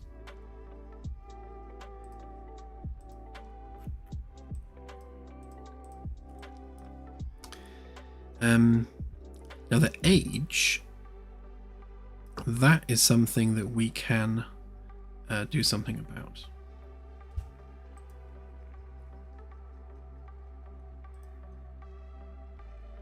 So I just need to work out my spreadsheet here.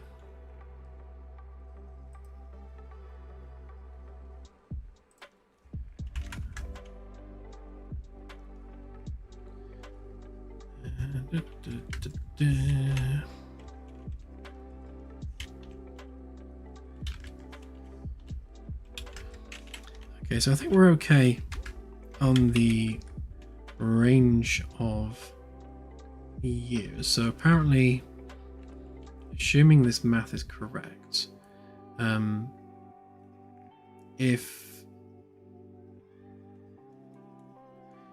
if it's 5,500 Kelvin, it's approximately 5 billion years old, or at least 5 billion years since it collapsed into a white dwarf, which is easily within our temperature range. However, how cool can they go? What is the limit?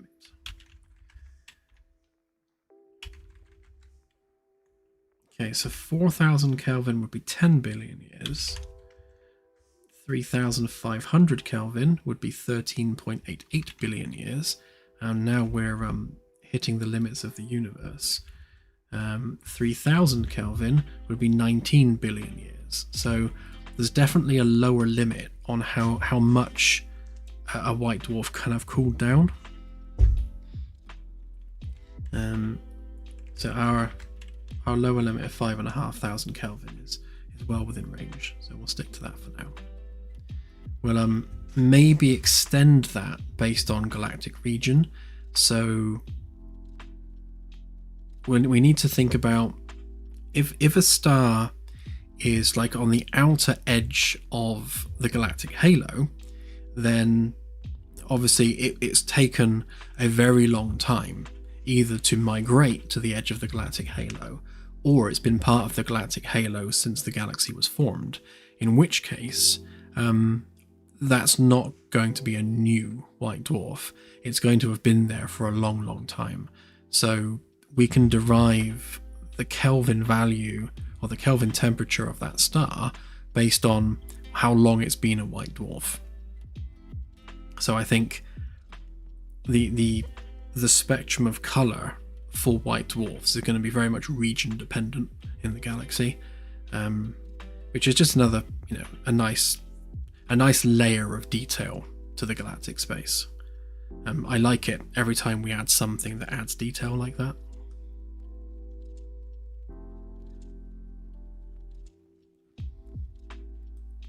But we do need to work out the math. Hey, Caesar.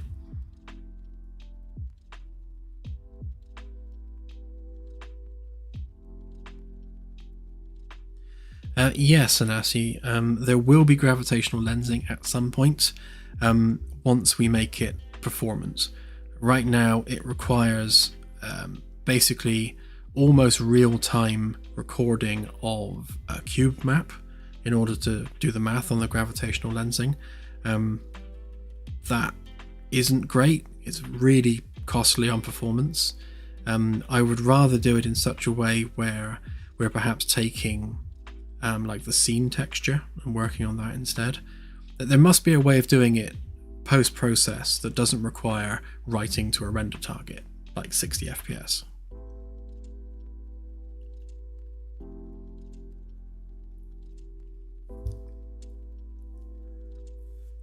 You're welcome, Exo. Have a good one.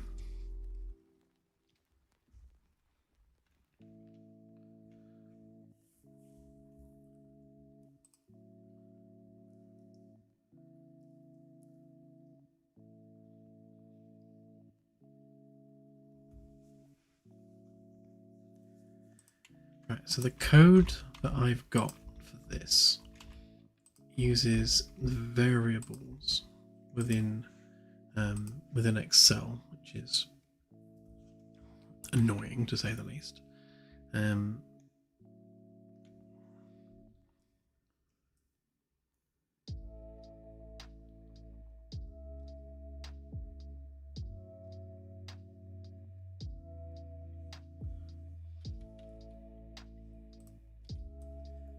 So we need to take the mass. Where's the mass there? So I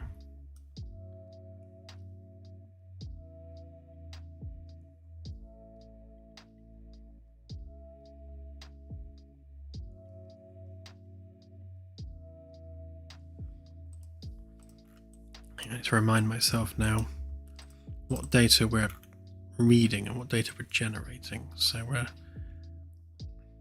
we're giving it radius, not the mass.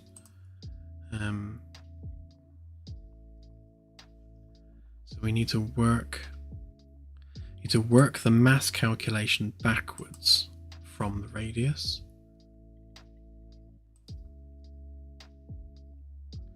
So we need to invert that. So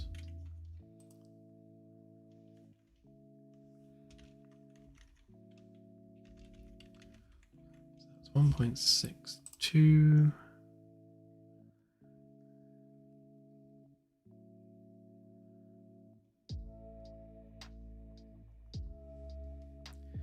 Yeah, there's an inverse power scale because it's not a linear relationship, it's logarithmic.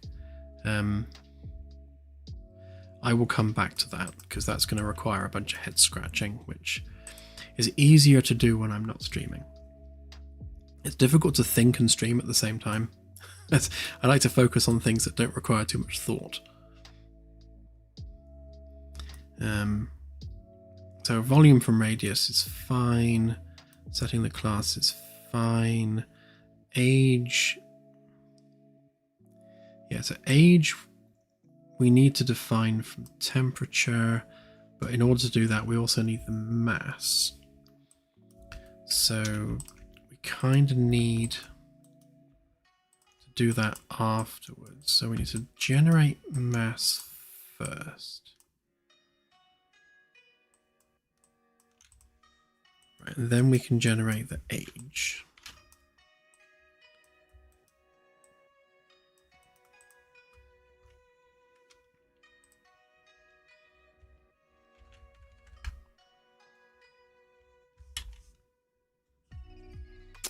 So the age really is about, I'll do it as a random stream for now, until I've done the math for that, because this is going to require math as well.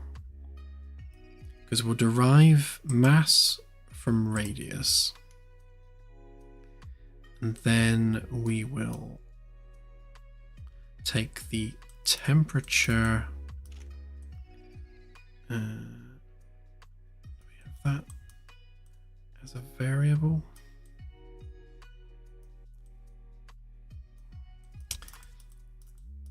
Not here, so we need to get that. So we want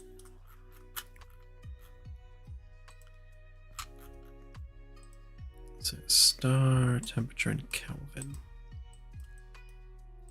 Yeah, so we need to take the mass as a fraction of Sol. So star mass is a fraction of Sol. And then we do a bunch of math instead of a random stream. And then we can derive the age of the star from these two variables. I can just make a note of that a sec so I know what I'm doing. Right, so that's the formula that I need to convert. But it's using variable definitions within Excel, and I need to kind of work out how to do it without those. And then this one, so we're doing that in Earth.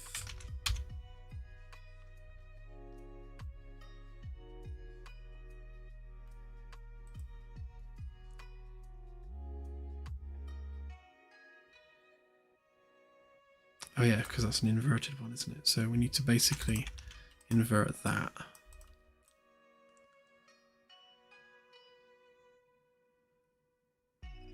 Yeah, because we're going to take our mass radius, because white dwarfs, again, the more massive they are, the smaller they are. So we need to take our radius and invert the calculation we've got that takes mass to radius, because we're getting radius from mass at the moment. I need to invert that, so I'm inverting this, so that calculates that. So then we have the mass as a fraction of Sol, which we then combine with the temperature. That spits out the age of the star in gigayears.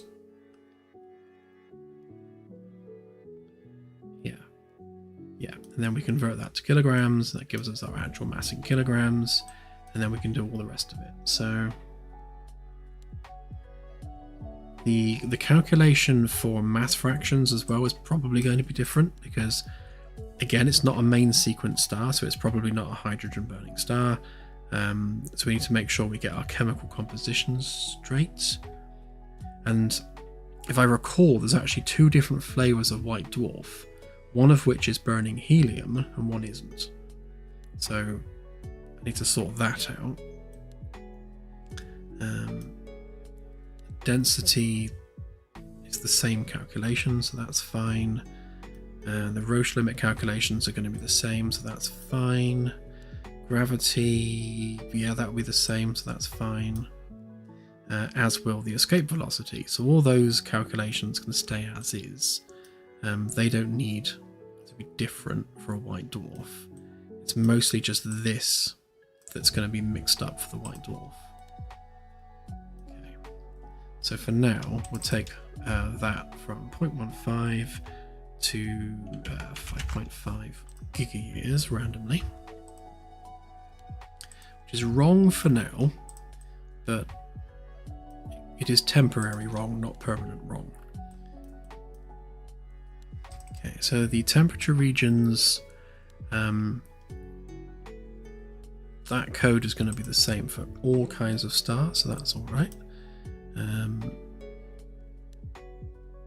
The protoplanetary disk calculations, we will do this differently for a white dwarf, because we need to define the protoplanetary disk for the original progenitor star before it became a white dwarf, and then use that to generate our planets.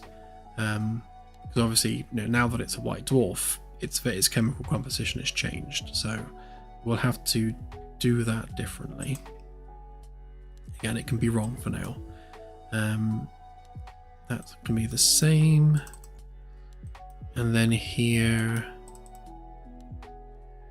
so that's going to say white dwarf anyway.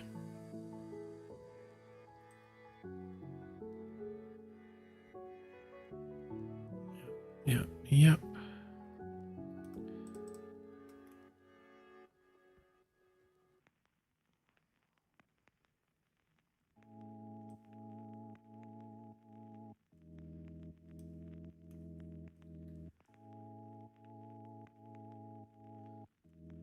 Okay, so I'm going to change this slightly. It's not needed anymore. So rather than just saying like O class star or B class star, we'll change that to be a little bit different. So if we do a select on that,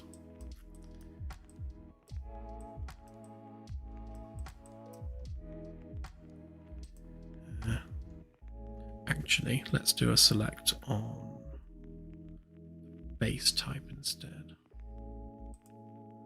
Hello, there we go. So we want, so we don't want sector location type, we don't want star class.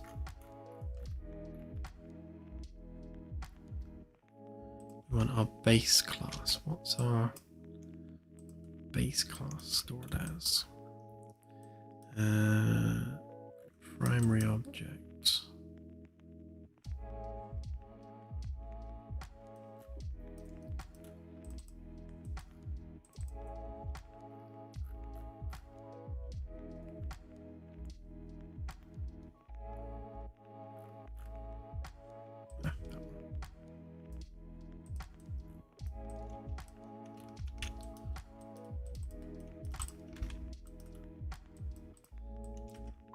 Switch on this instead, so we're not having to switch on a huge long list. In fact, we want to do a select on that instead.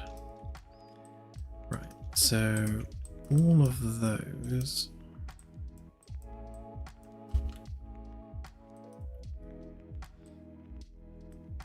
can feed into there.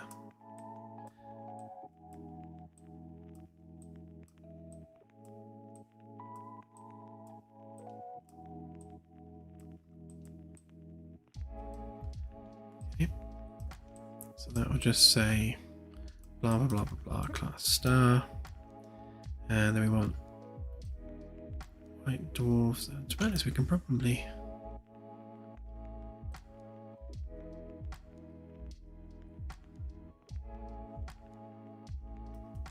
wondering whether we replace all of that with this.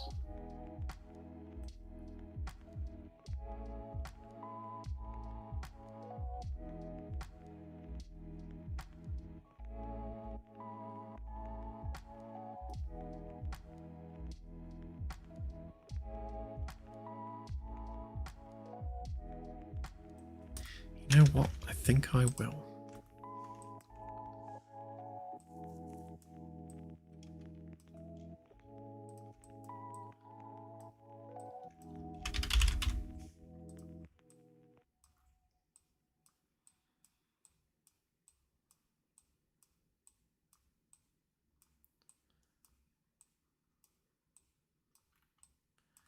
Right, so we got all that lot there, and then we can just put white dwarf star there, and then just fill these out accordingly. We don't have these objects in the game anyway, so don't really need anything.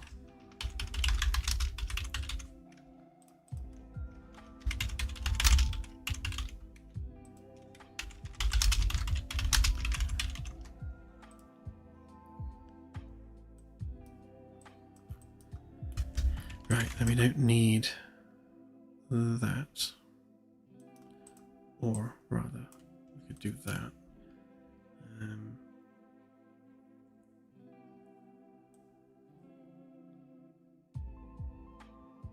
Yeah, I might need to do a bit of sanity checking on the definitions here, but I think. Yeah, so location type is what's actually within that one light year cube. So these are all the different classes of location that can exist currently.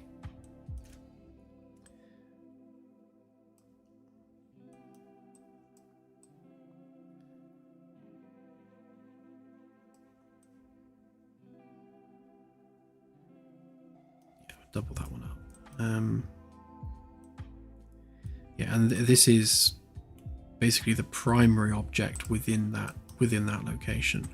So if the location type is a star system, then the primary object within that system is the central star. All of which is wrong once we start adding multiple stars. So if we have like a binary system, then all of this needs to be mixed up then. The primary object in any multiple star system will be whatever the most massive object is in that system. And that's what will appear on the sensors listing. It will always show you the most massive object first, and then you can drill down to see what else is there. Right, so that should at least cater for those on there. Don't know whether we're actually generating custom names for our custom ones though.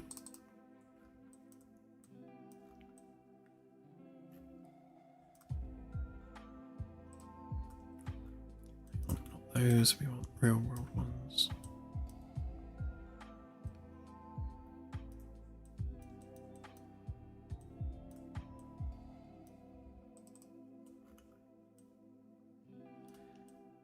Yeah, so obviously where we have an actual name for a star, obviously we want to be using that and not just White Dwarf. So that solves that.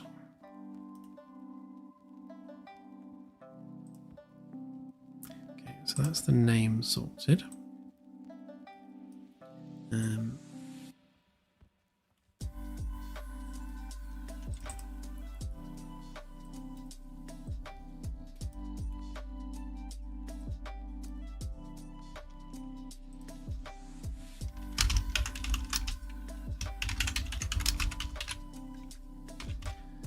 Add the descriptive text in there.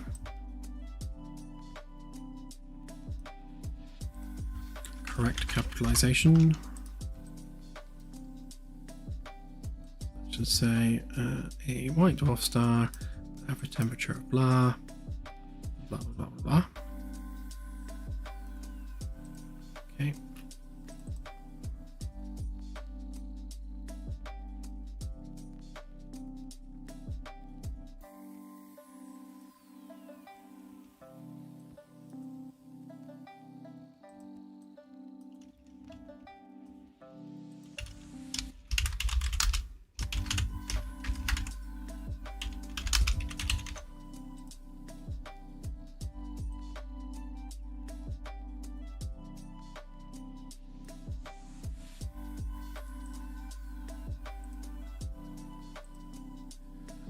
So again, here we're referring to this being a population 1 star. That won't be true for the galactic halo, so I'll have to change some of that. The rest of it should be correct.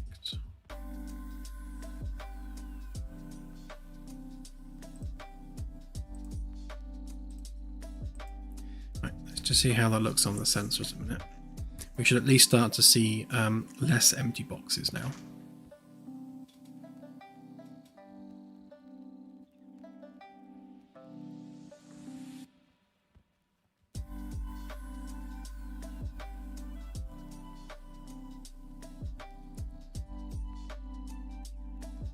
Thank you, Festus.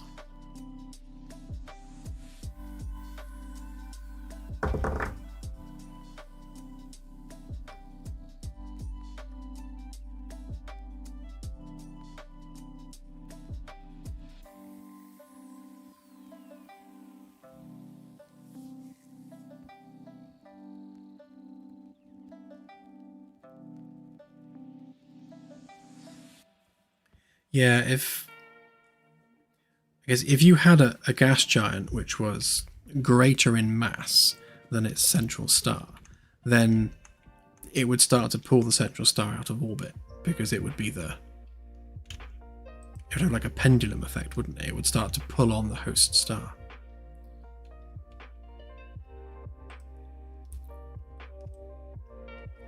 There we go. So we have a named white dwarf star there. System's primary object, a white dwarf star. So we've got a temperature and an age. good.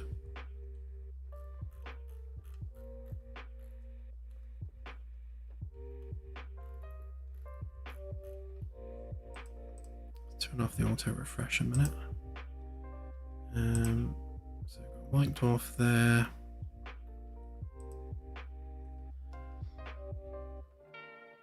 Okay, white dwarf there. I didn't know Procon was a white dwarf actually. Is that a white dwarf? Is it really?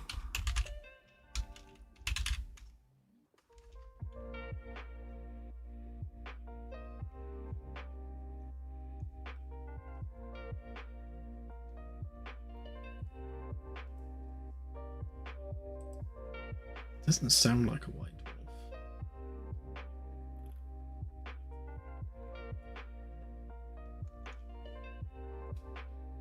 No, it's not. It's an F5 class star. So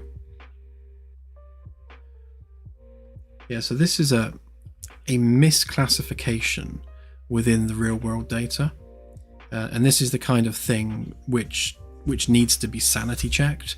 So once we start pulling additional data pools from the likes of Gaia and Simbad or whatever, then we need to make sure that we sanity check the more famous stars to make sure that they are definitely like either not a white dwarf or a white dwarf.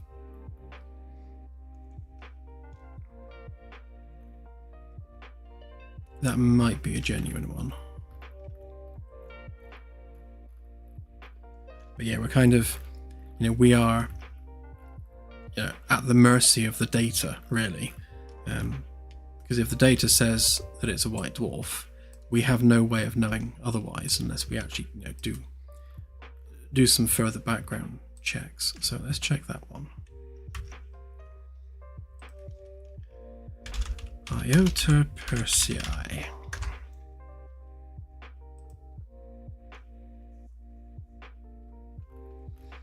What are you? It is a G-class star. So again, that's not a white dwarf.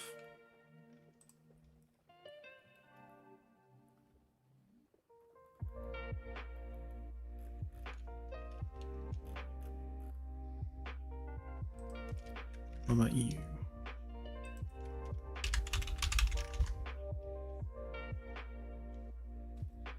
It's a binary, so one of the two might be double star under constellation Virgo.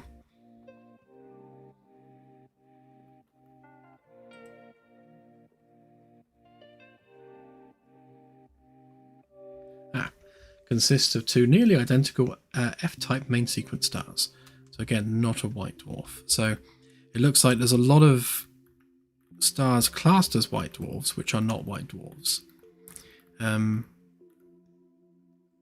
Which is going to be a pain to clean up in the data, but it is the nature of the beast. We currently have 2.3 million white dwarfs classed in the data, so that's 2.3 million stars that need sanity checking. Sigh. Oh, good night, CSI. Have a good one.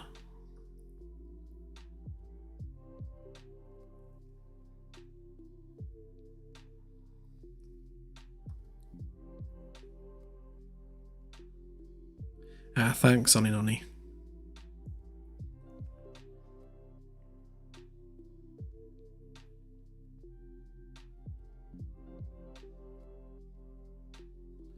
Yeah, my webcam died.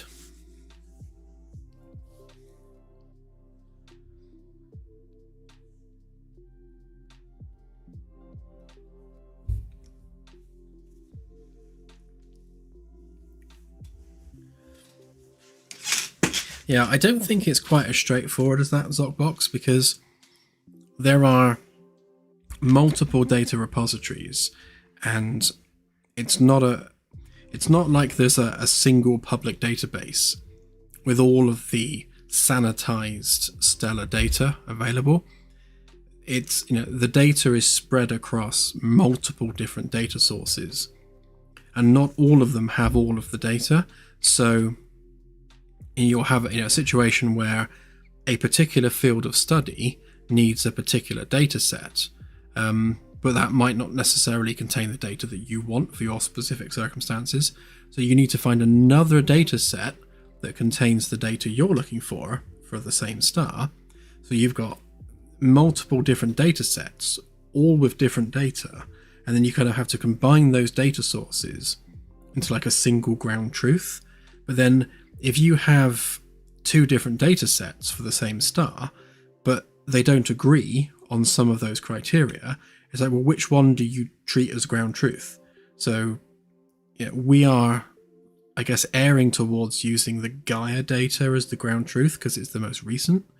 But just because it's the most recent doesn't necessarily mean it's the most correct. But you've got to pick something as your ground truth. So we'll just use the Gaia data as our ground truth if there's ever a conflict between data points.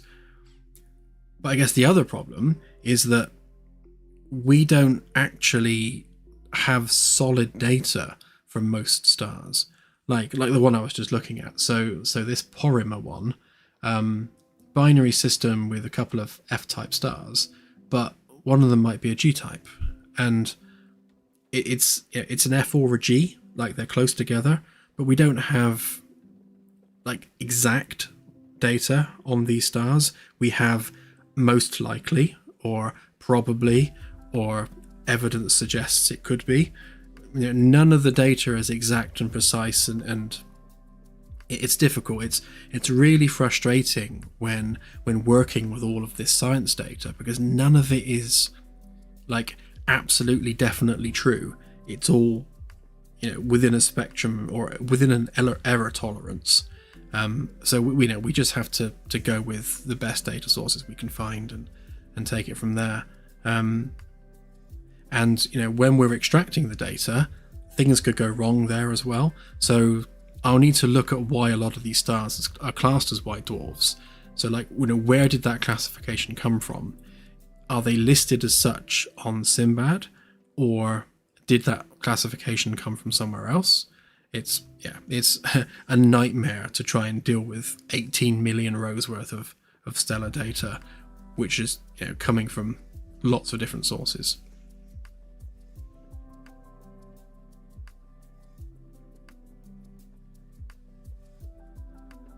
We're on 5.6.1 now.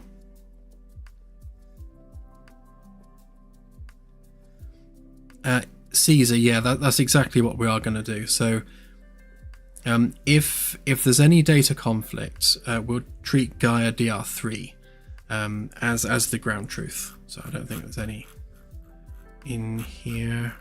So like 2mass is a data set, HIP is a data set. That's the Hipparcos data. So you've already got two separate catalogs here. And the Ross catalog is another catalog of data. So the Ross, I think that's specifically, I can't remember what that catalog was, but Hipparcos is lots and lots of different star classes. But I think 2mass, I think focused on a lower class of star, and there's one of them that only focuses on brown dwarfs. So you've got different data sets that focus on different classes of star, but like with Hipparcos, so it's Hipparcos will have the same stars in it as say Gaia DR3. So that's when you start to get conflicts, because you've got multiple catalogs referencing the same object with different data. But yeah, we'll treat Gaia DR3 as our gospel data.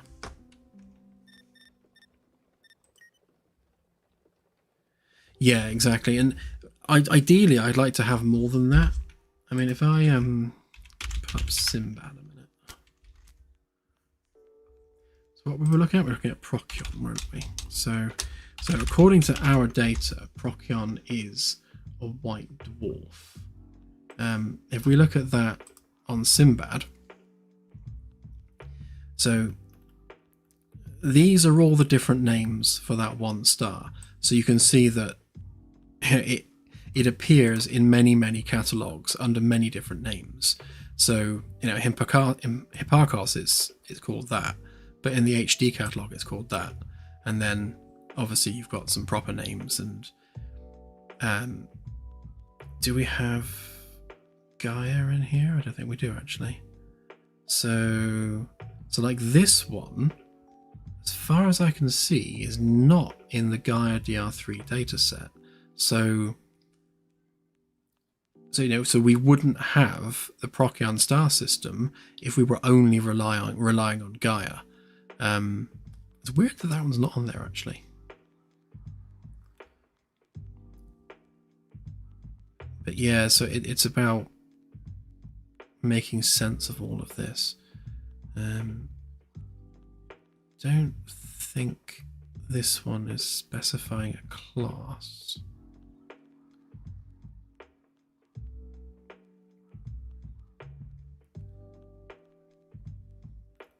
Can't see it, but yeah.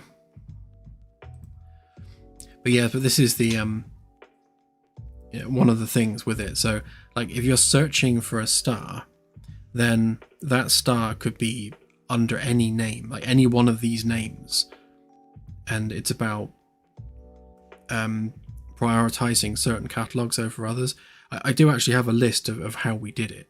So I think we prioritized like proper name first. So that's always the first thing that will show in the data. And then I think we went Hipparchos HD, and then maybe 2 mass. Can't remember how we did it now, but we're trying to include the most common names for stars as much as we can, so that when we eventually add a search capability, you'll be able to find them. Oh, it is an absolute minefield. You'd think, and this is the thing that surprised me. So once we started, looking into this and doing it using real data, the thing that shocked me more than anything else was how poor the data quality is. I mean, I get why. It's because you've got multiple organizations in multiple countries and multiple different data sets, and of course it's going to be a mess because everyone's doing their own thing. But you'd think, as humanity, as a species, we would have like a sanitized central database where you could look up any particular star system and have reasonably confident data on that star system, and have that particular record be treated as ground truth. So combine all the different data sets into a single data source, and have that as the gospel truth for that star system. And it's weird that doesn't exist, but yeah. Why can't people work together more?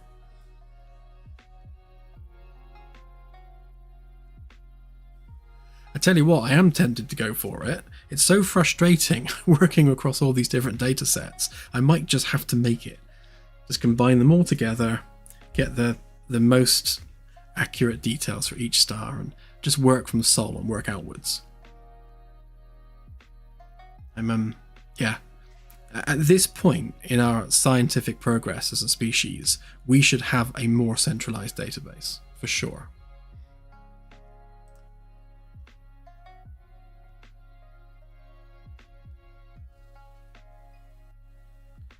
Yeah, it would have to be a massive international project to bring all of these data sources together. I mean, you could argue that like Simbad and that already do that, because they do access all of the different data sources, but yeah.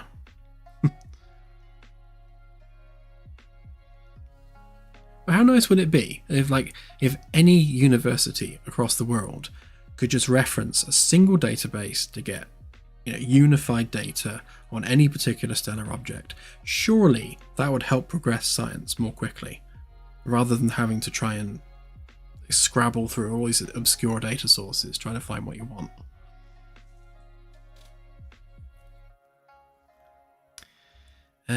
Anyway, I shall climb down off of my soapbox.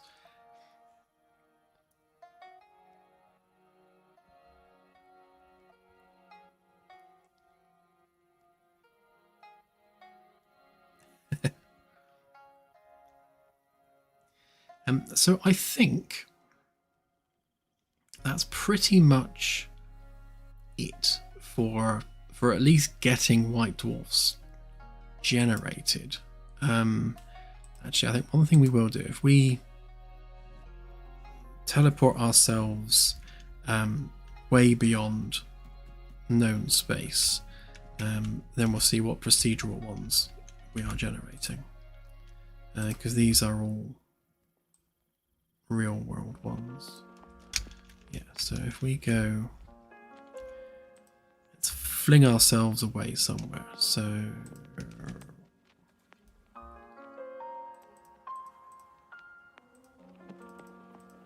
let's go there. I hear it's nice this time of year.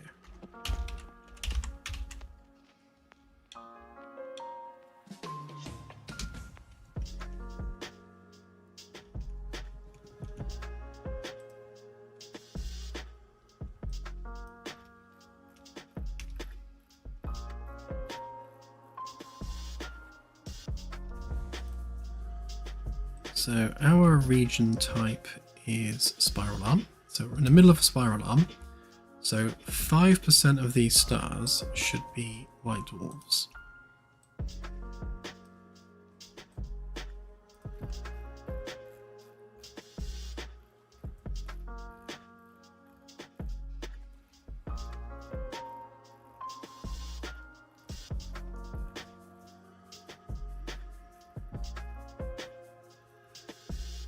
Ah, that's one.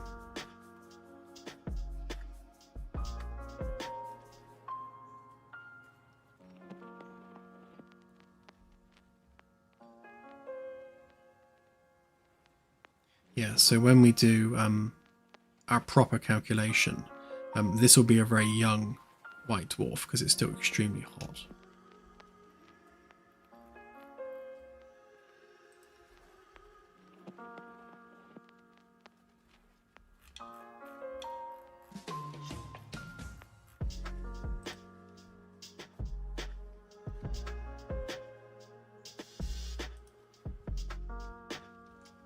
Okay, so we're definitely procedurally generating them.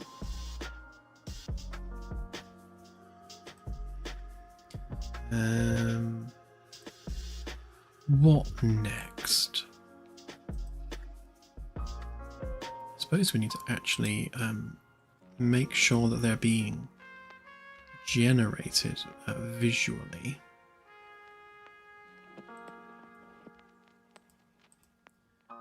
So this is our live star field.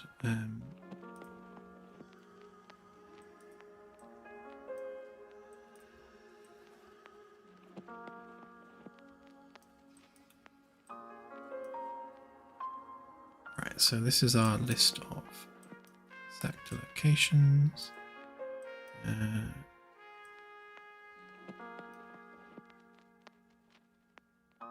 Yes, so we're not.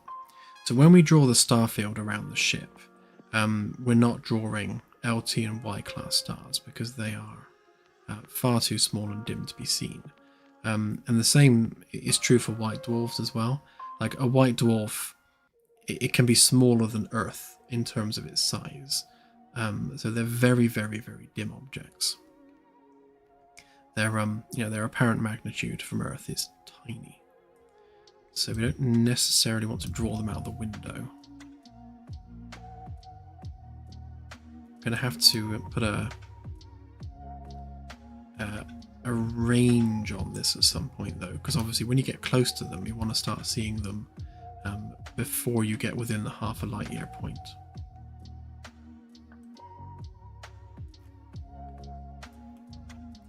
Right, so we don't need to worry about that.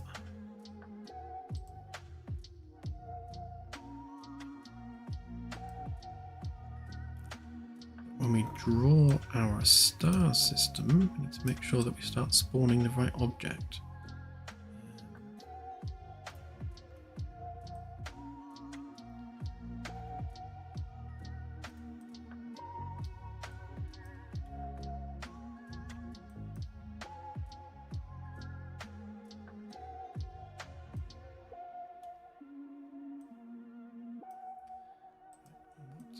we spawning that as?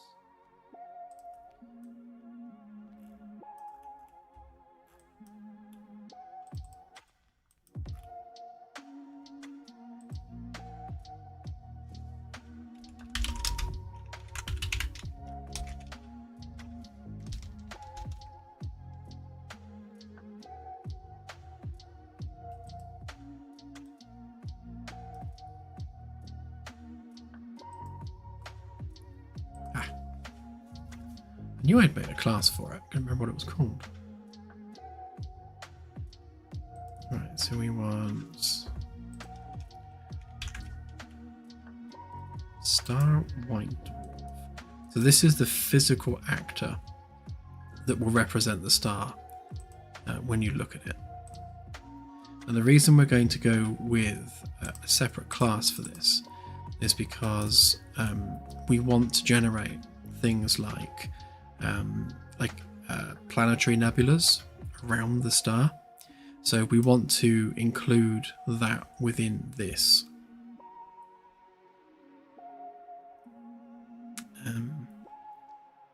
To be honest, we can. Let's see if we can get that working a minute. So we want nebula sphere.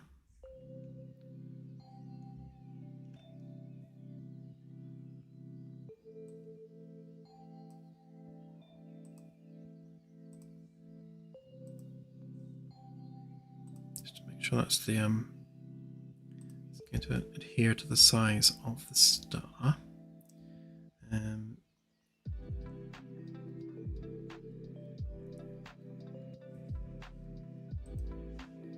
Can't remember what nebula I was using. It's the one that's that one that we'll use for now.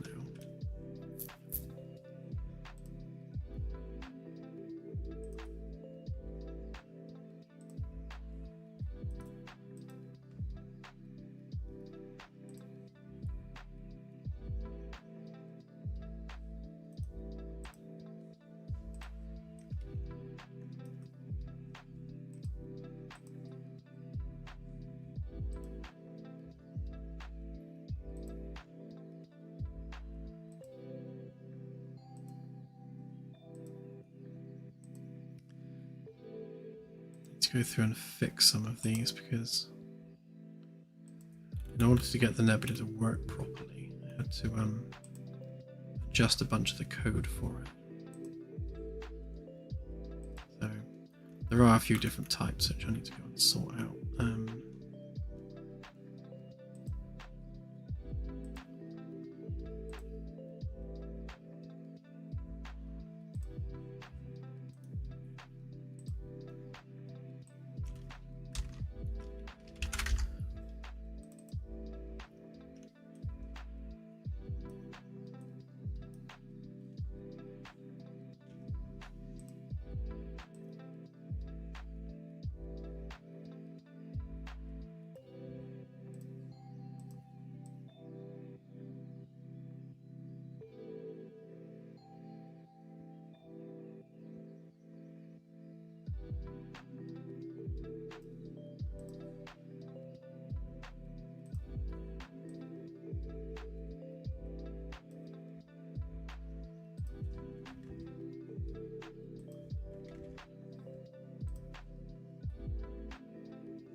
See, ideally I need to drive this from the color of the star.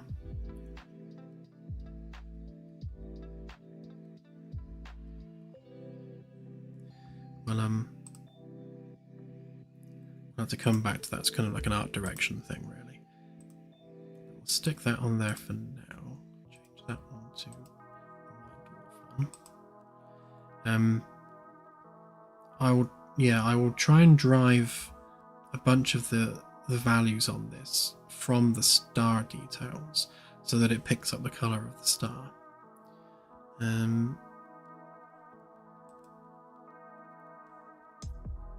Guess let's just check to make sure that it's actually spawning that and that it's spawning it at the right size.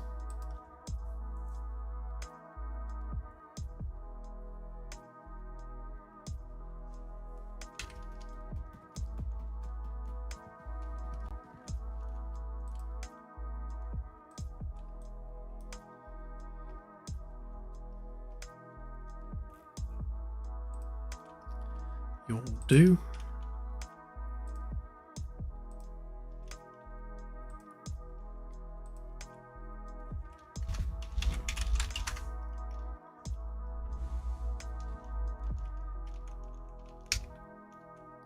Oh, whoops, I forgot to remove collisions from the object, so...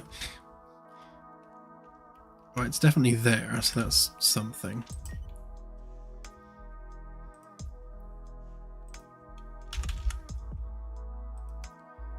No collisions.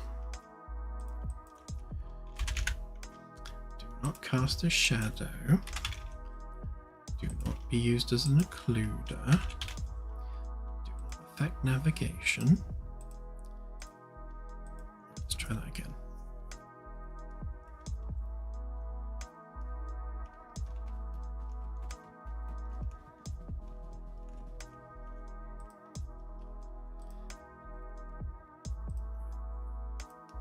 Go to this one again.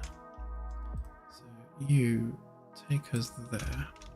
Actually, let's make sure that we've got something on here. Doesn't seem to be showing a blob, so make sure that we render a blob on the map.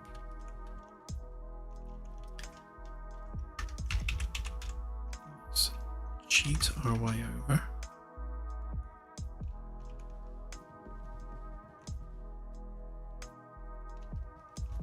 There it is behind us. Get out my chair.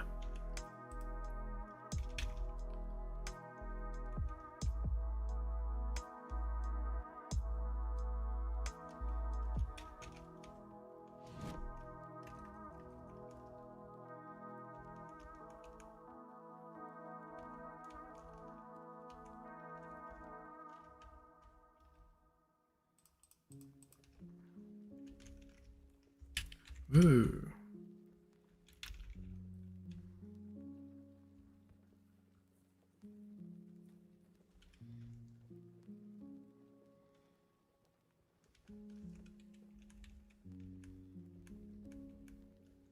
Yeah, so I reckon we need to make the nebula bigger because it's a bit weeny right now.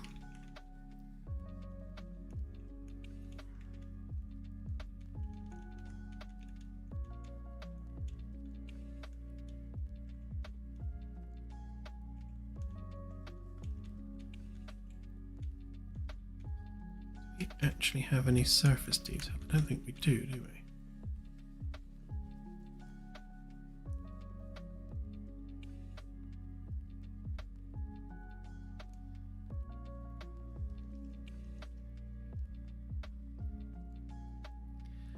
All good, thank you, Triple Helix.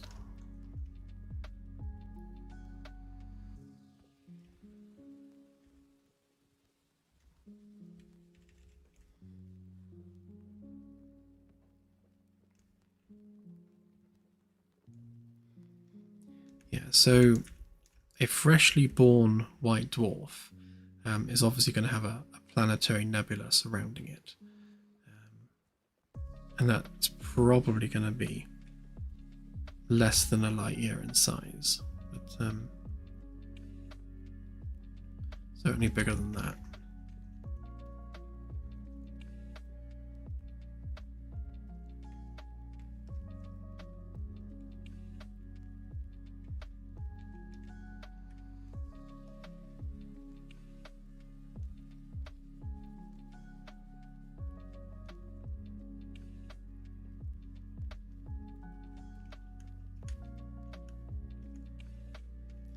Actually have a fair number of planets. So we need to make sure we sort them out as well so they're not rendered close to the star. Okay. Alrighty then.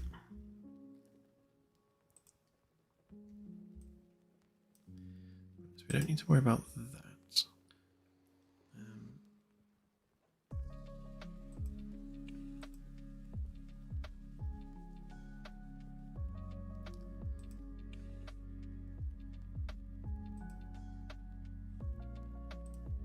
If we make that, I don't know, maybe 1,000 times bigger than the actual object at the center.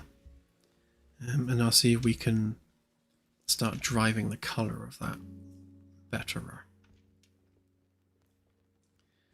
And we also, to be honest, it'd be nice if we can use a different nebula effect. We want something that's more kind of tendrily towards the middle.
Stick this in the bridge a minute just so that we can test it.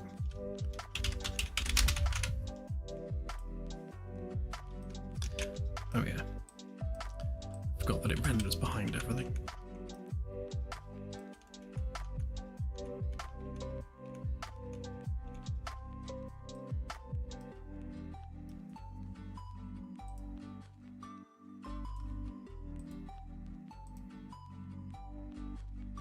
These volume textures crash the engine sometimes, so I'll just make sure that we're not messing things up.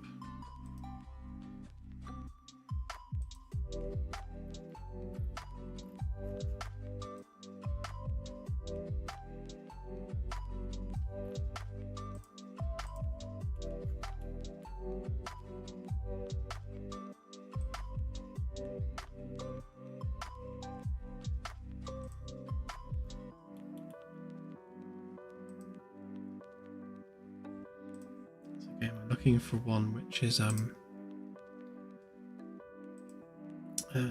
tenderly towards the middle.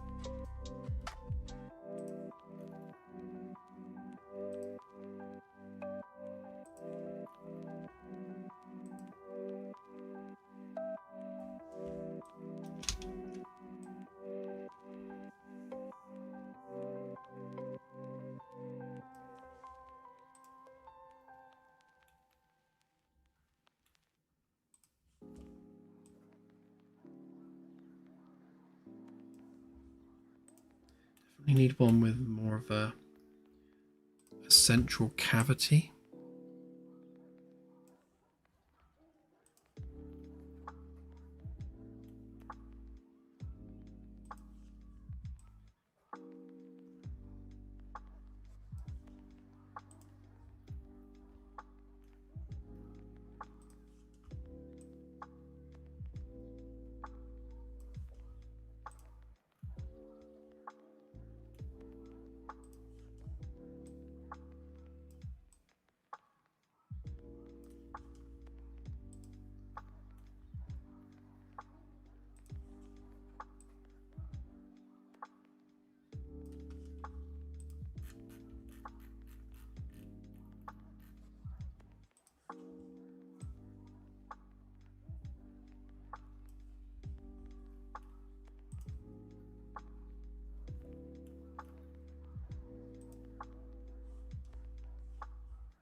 Potentially delta, yeah.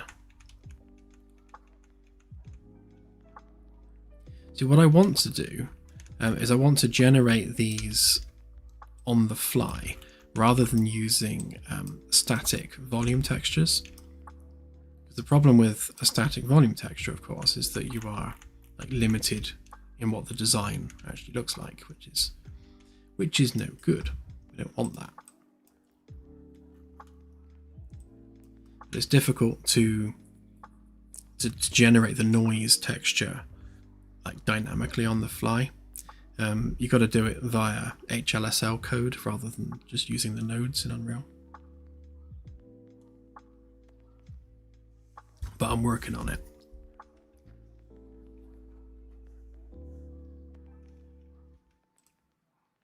Let's get rid of the other one in the background so we can see what we're doing.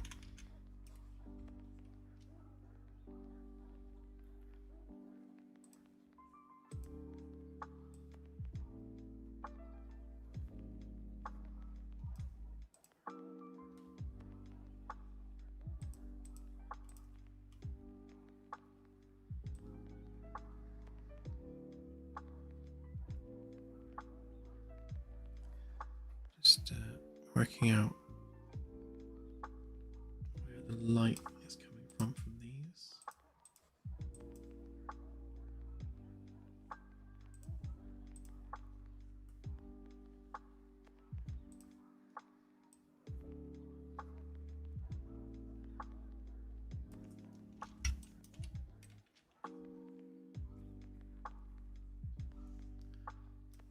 It's usually how it goes, yeah.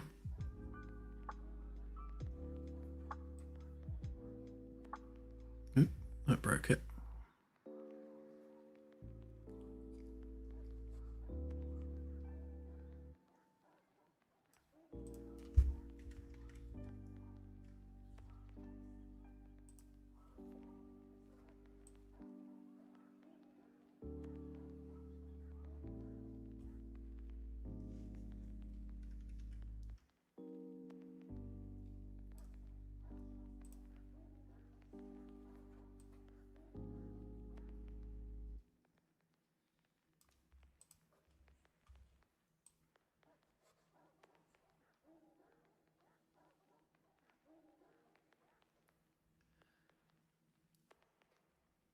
There's not enough density in there. I think we can drive this color from the star because that seems to be working reasonably well.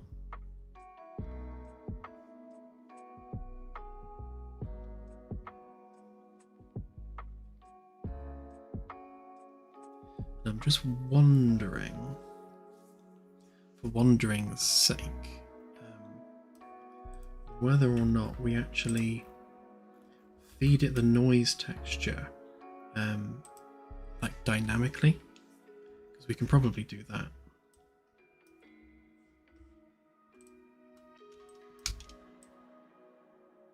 think I prefer that one just as a default, to be honest.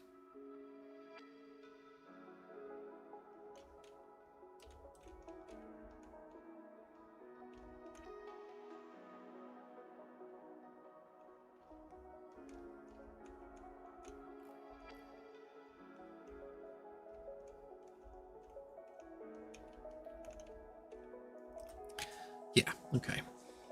I've got a plan.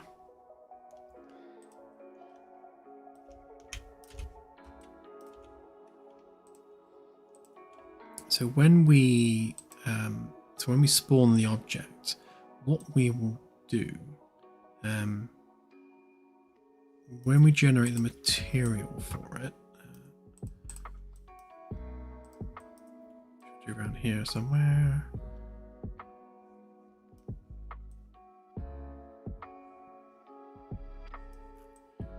Should have the data we need from there.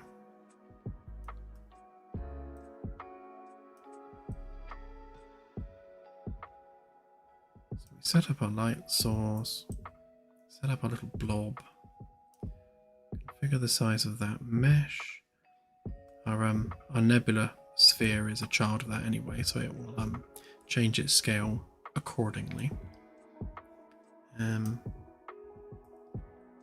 Right, then on here,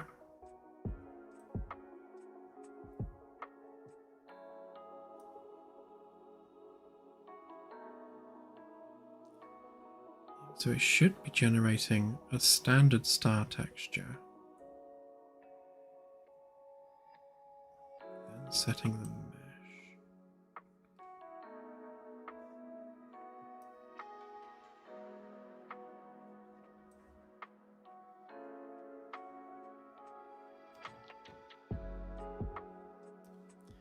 So I think separately to that, what we'll do is we'll take our nebula sphere,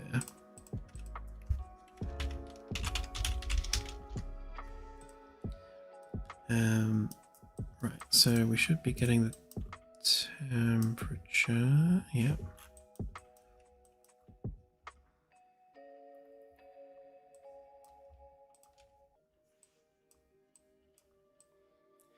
Right, so we'll drive the strength and visibility of the nebula based on how old the star is, and we'll just use flat temperature for that for now.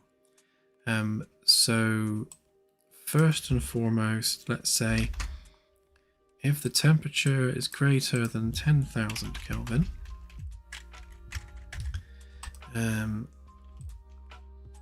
then we'll continue to set up the nebula.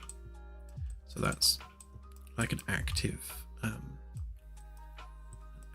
white dwarf, which has recently become so.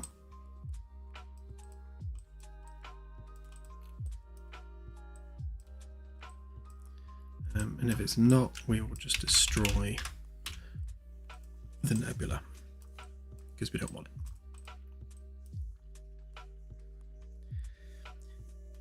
Yeah, we'll drive the color based on the temperature of the star. So we'll use star color for that.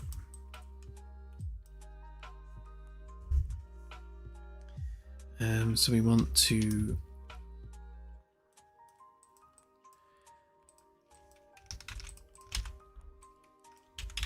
get material, actually even easier, generate material instance.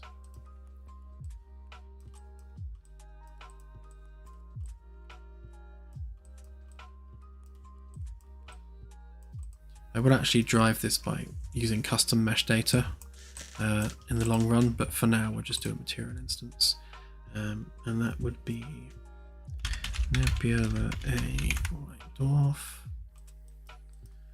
And we'll promote that to a variable. Call that our nebula material. Right, and then we will set material. Really helps if you can spell.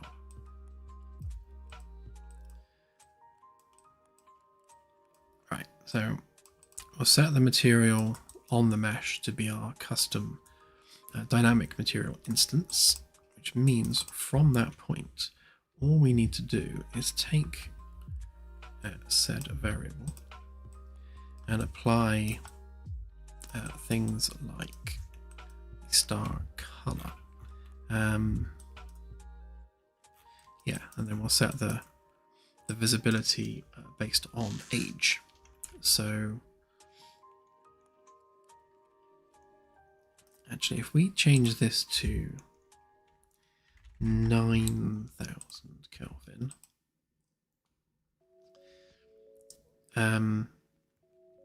we can tweak this. So this determines whether or not there is a nebula. And then if we do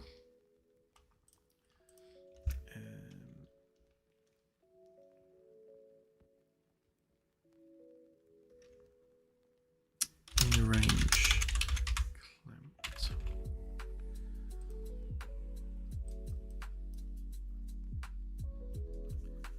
Right, so we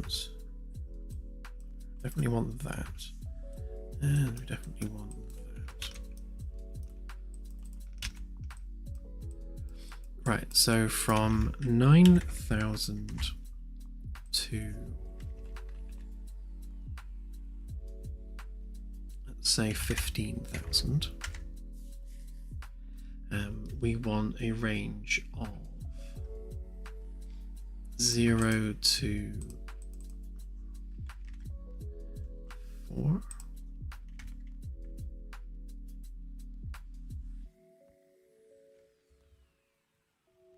Let's make sure we get our brightness right. Let's just change that on here. So that's 0. That's 1, 2, 3,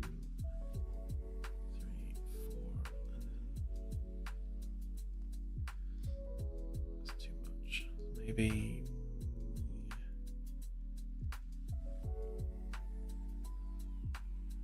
let's say 5. So that's a value of 5. This is going to be how bright the nebula is around the star. So then we need to... So the hotter it is, the brighter the nebula will be, from 9,000 upwards. And then we just need to, on our nebula material, set scalar parameter value. And the value name is going to be, nice and simple, brightness. Nice and straightforward. So that should sort that out. And then we need set vector parameter value, and that one is, hang on, make sure we get the right one.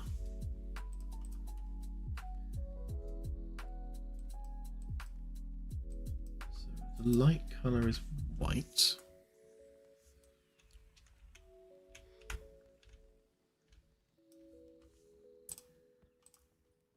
It's about getting these values the right way around. Right, so is it the light color we want to change?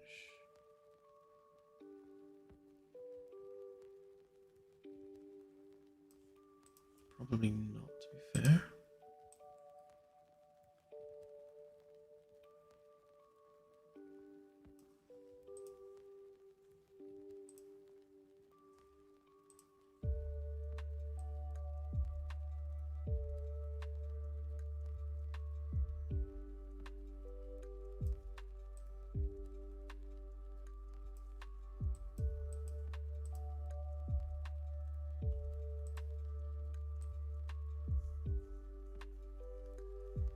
I guess the tint value is going to be the more direct colorization.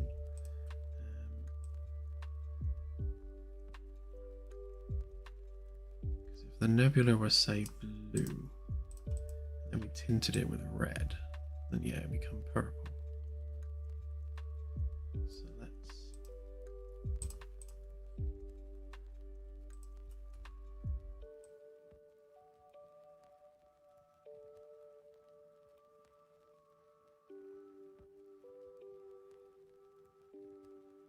You want to try and retain some of the like array of colors in the nebula. We don't want the whole nebula to be the same color. To retain some of this, so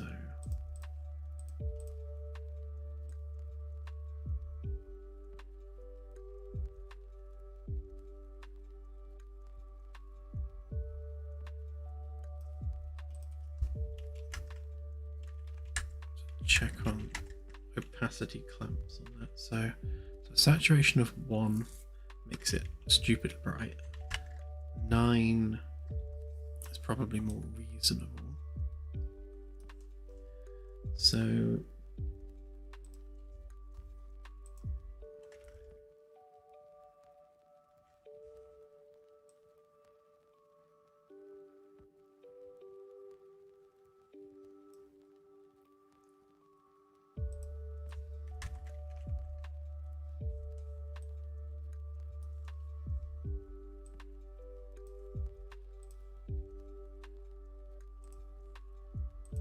weird. Why does that get crazy bright?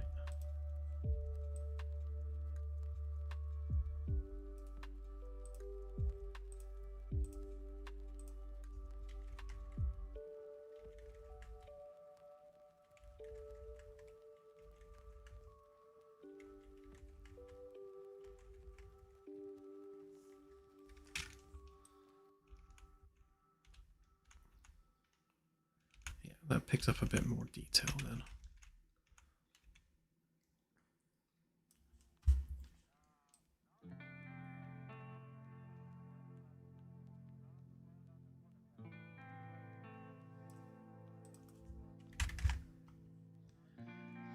Right, so can I derive the hue based on the star? That's the question. So if we say a hue of 200 for the light color and make the nebula white, and a hue of 200 on the tint gives us that.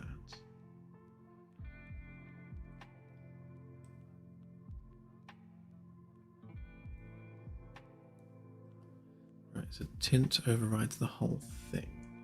Right, so I'll give it a tint of 0. And then 200 on there.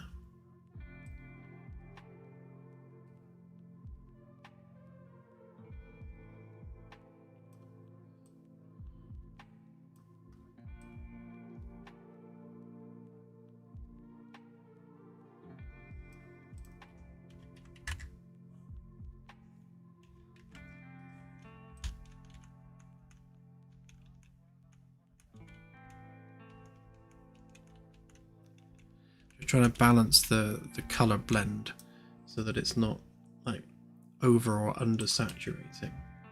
We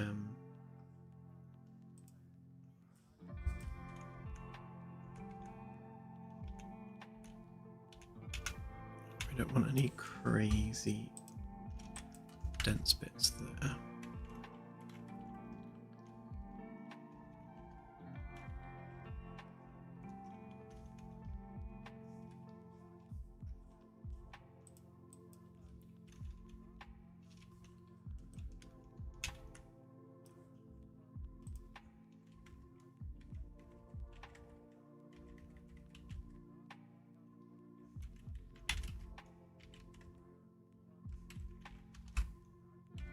It's all a bit of a balancing act.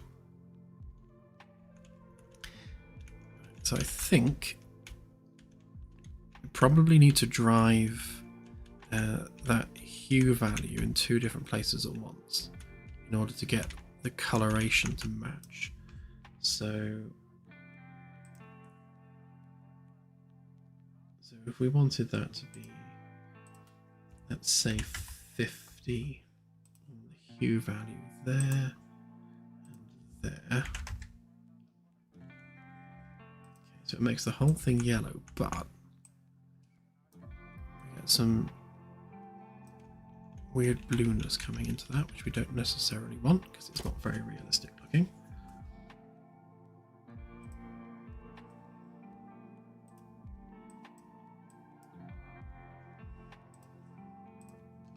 So is that always going to be opposite? Oh, it is. Okay.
Okay, I think that's a good balance of densities. Okay, and then we should be able to drive nebula color directly.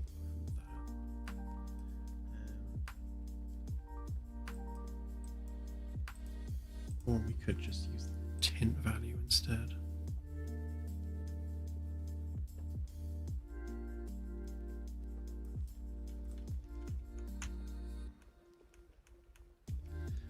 I think we use just tints for now. And what I'll do is I'll work on how that color is applied to the nebula, so that we can do some hue shifting according to the volumetric density.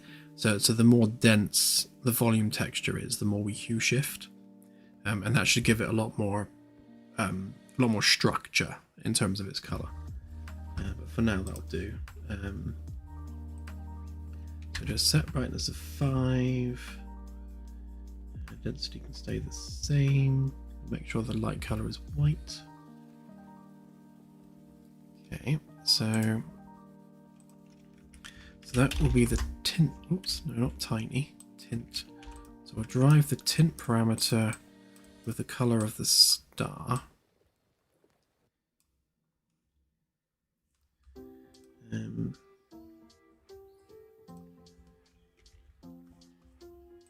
Make sure that that's not going to cause too much of an issue based on things like brightness and opacity, I guess.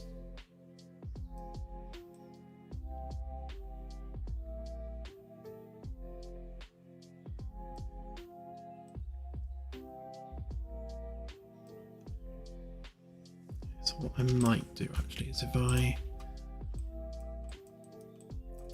separate that to HSV, and then we do HSV to RGB, RGB, nope, other way around, never remember which one I'm doing.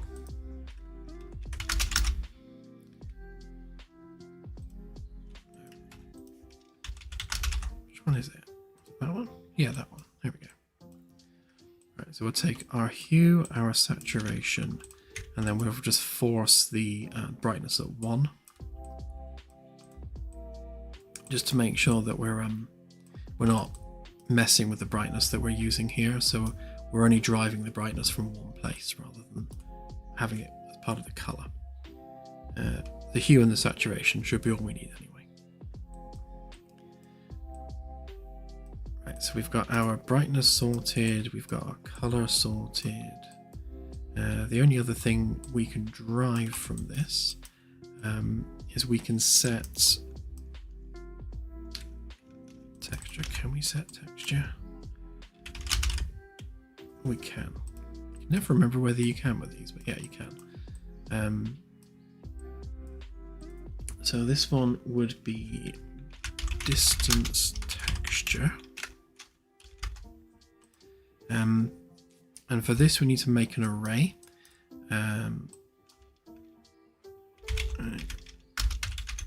Array.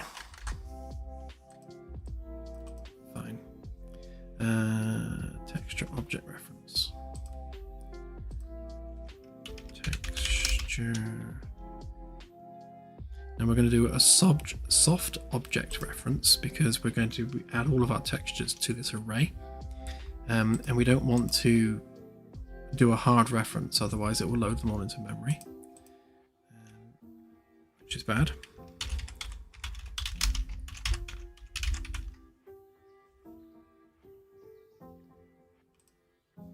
And we have a seed value, I think. Yeah, we do. So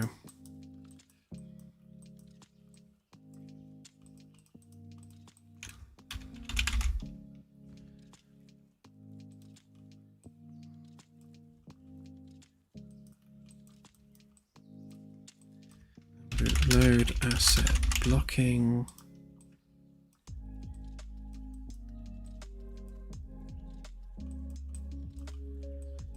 Cast that to texture. Cast to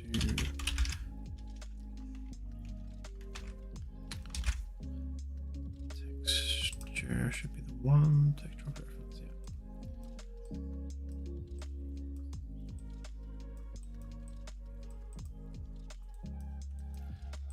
Yeah, so based on our seed value, which would be what? Where are we? Seed. There we go. So we'll get our seed, and we'll make a random stream from that seed. And then we'll pop that in there. So this should be the same every time because it's seed driven.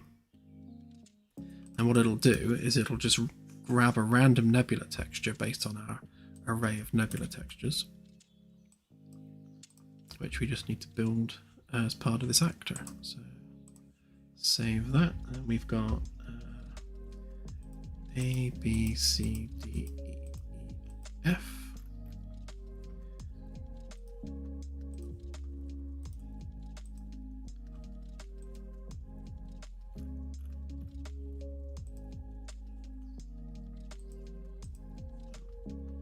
G.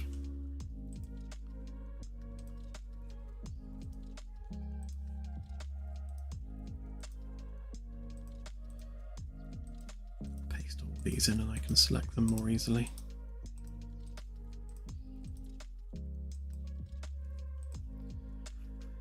Right, so we want a volume.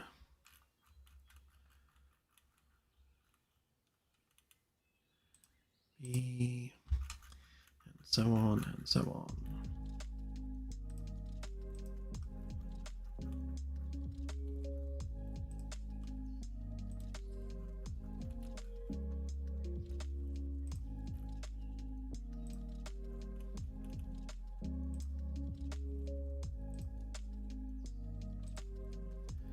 Okay, so we've got our volume textures there, and again they're all soft object references, so they're not going to take up RAM until we actually use one.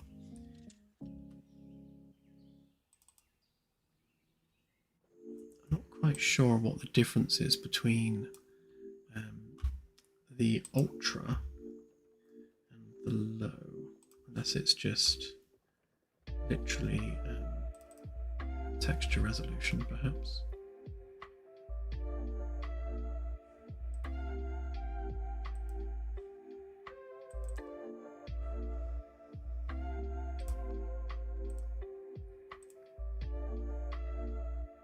And now it's just more it's just more detail. It's the same texture resolution. It's just this one's got more on it. Which is fine because we want more in the way of detail anyway. So that would be the low, and that would be the ultra. Just gives us more stuff.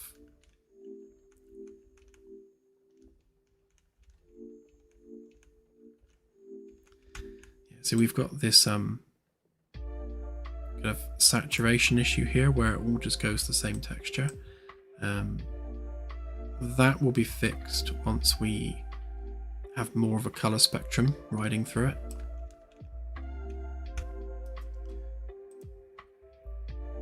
Actually, I'm just wondering whether low might not be better for now, just to stop that, but yeah, it's still doing it there.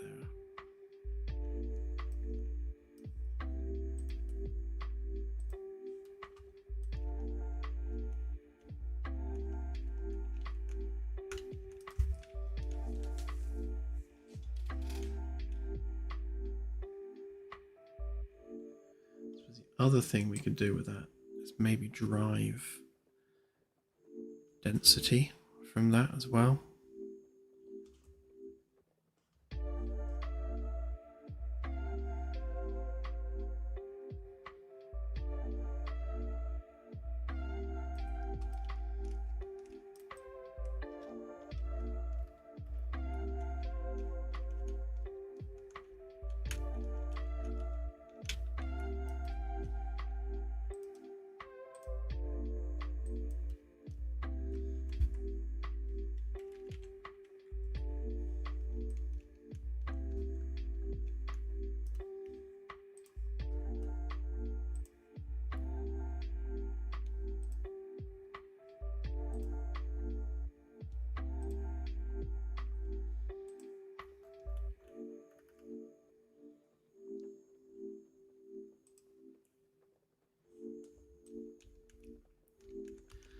Okay, so what we can actually do in order to mix it up even further is we can add the other variations of this as well. I won't do that quite yet. Let's give it a test first. But there are, obviously, we've got the ultra, medium, and low versions of these that we can add, and high as well. And that's just how dense the effect is. But let's delete that a minute so we don't forget that it's there.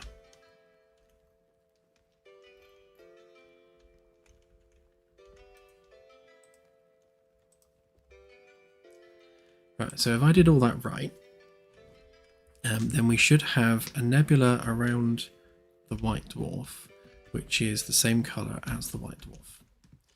So let's see. Okay, so there's a white dwarf.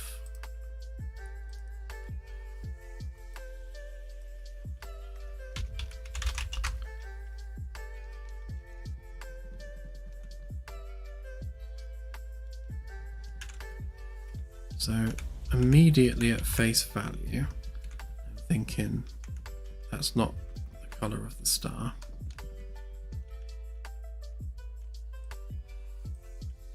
No, definitely not.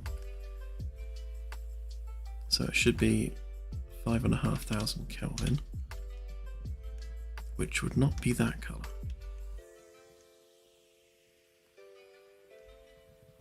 Although it would be good to see how big it is.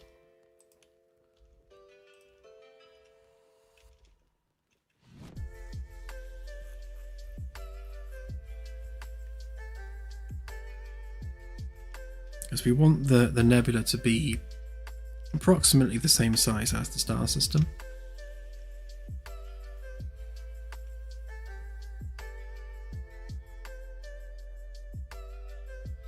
So there's the star and some planets.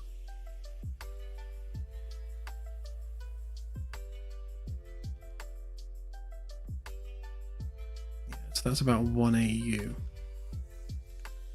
I haven't reached the edge of it yet.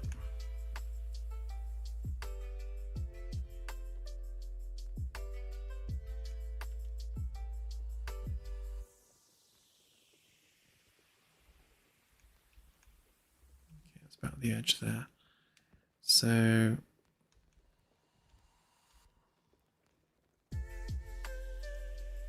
turn off this.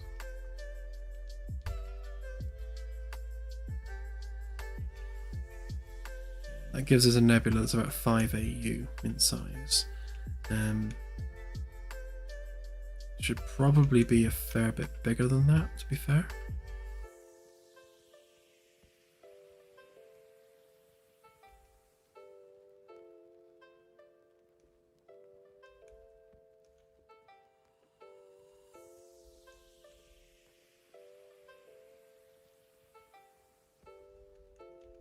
Oh, cool. I imagine it doesn't have a nebula right now.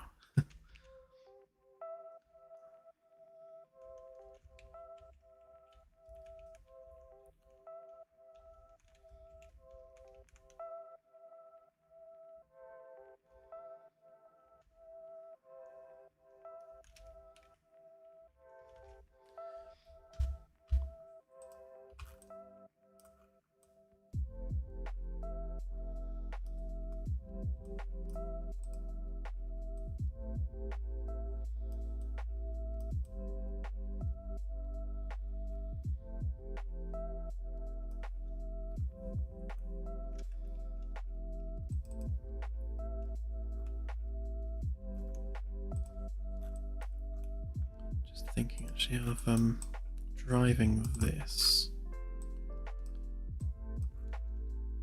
after we've done the star effects.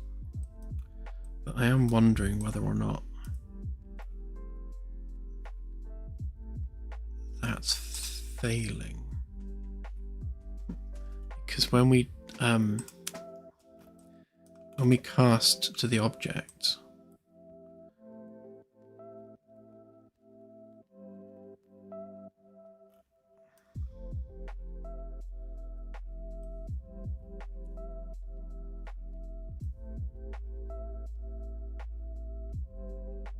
we're sending a message on BPI planets.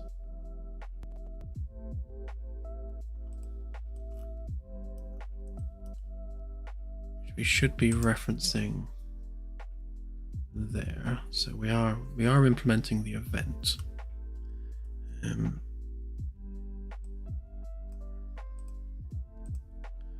So configure star.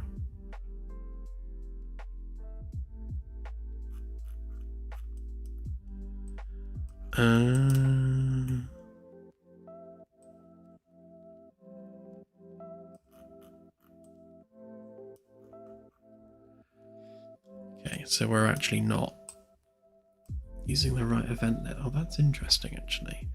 So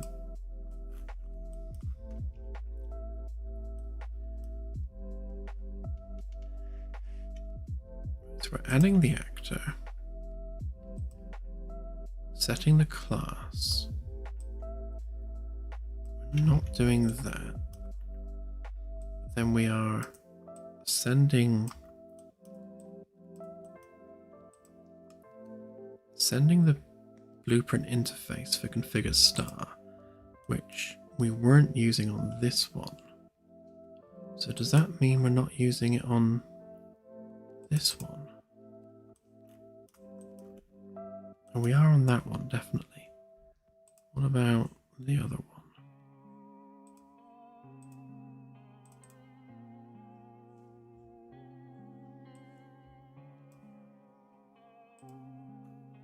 Here we are.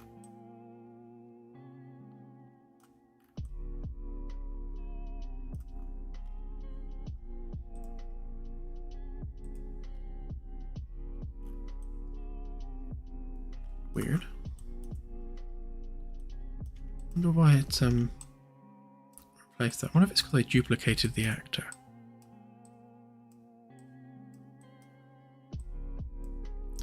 Very strange.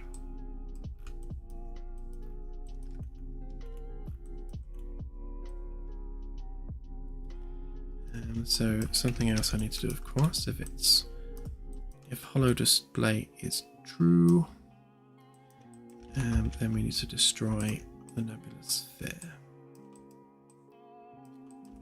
We can't render that around the ship.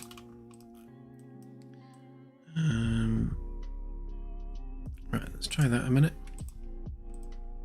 So that should make a fairly big difference in how that object is being generated.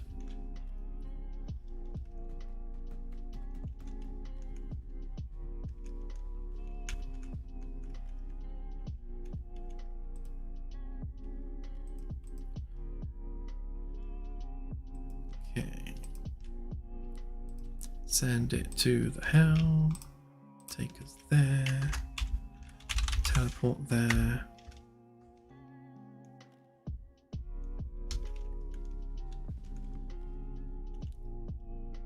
So the nebula looks like it's the wrong color still. So there's that.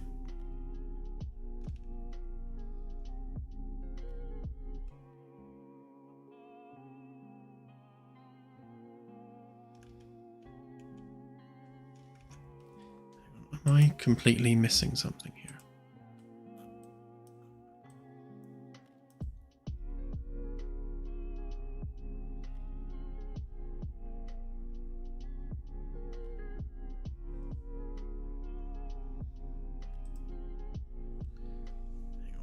What class are we actually giving it? So, star, white dwarf.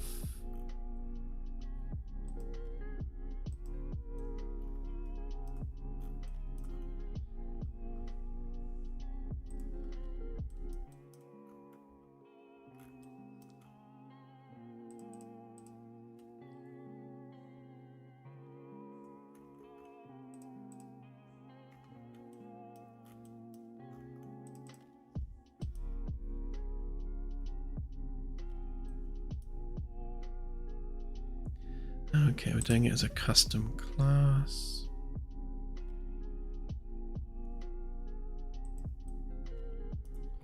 Which means on here we are sending custom class, not attaching it. Right, and then we're sending configure planet. So that's not going to work.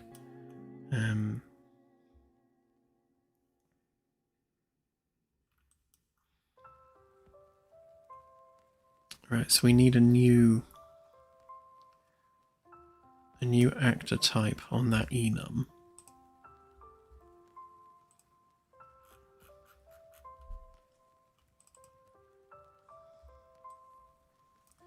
We've got star static mesh, and we've got the LTY. So we also need star white dwarf.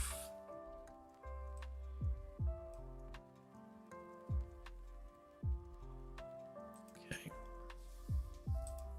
So basically, it's never finding the right event. So star white dwarf. So that's that set there. So then this knows what class, so that's that. And then we will, yeah, I guess we'll just fire that straight through into the star one, where we are setting the class accordingly. Right, let's try that.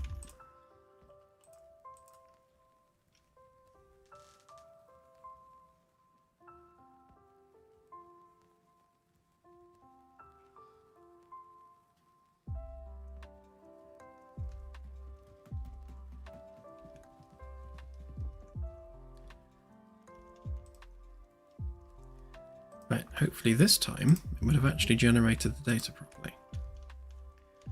Let's find out.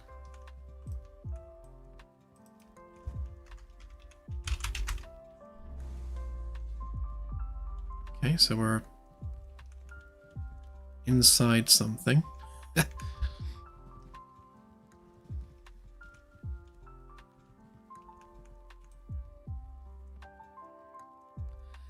Right, yeah, so this one, 5,700 Kelvin, obviously it won't have generated the nebula, but it has generated a teeny tiny little object. What's that?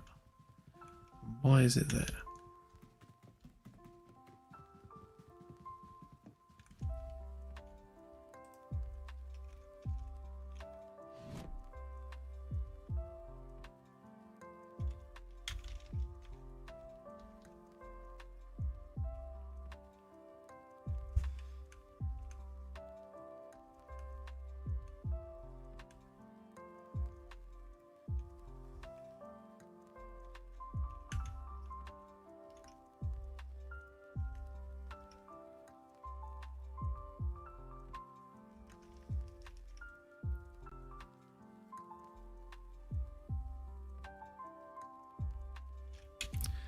So it's made the star absolutely teeny tiny. And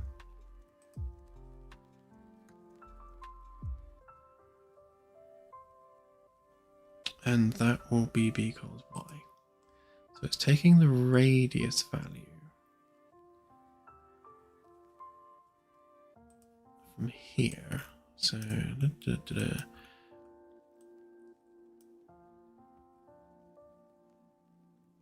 I must have messed up my math for the radius, because that is wrong.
Okay, so according to Google, the radius of Earth is 0.009, the radius of Sol.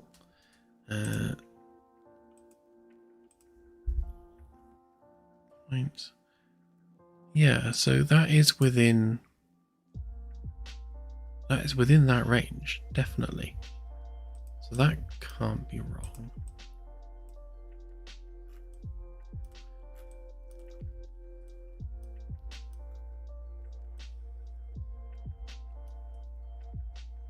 And then G class is, yeah, so 0.81 of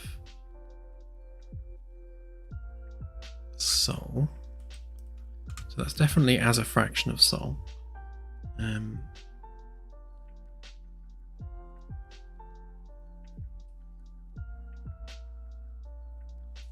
that's correct.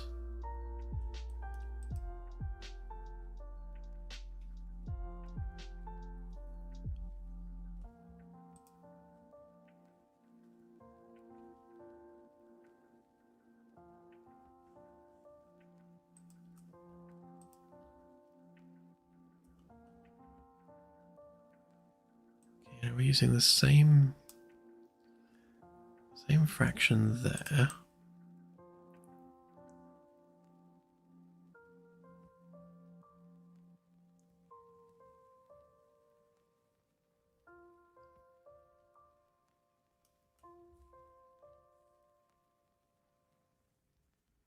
So why is it so teeny tiny?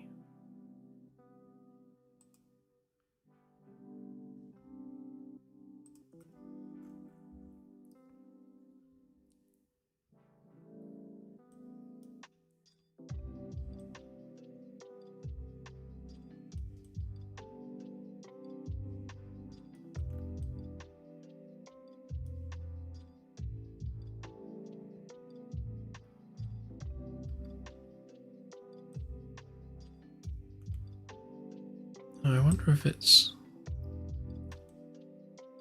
thinks it's the hollow display? That can't be right, surely.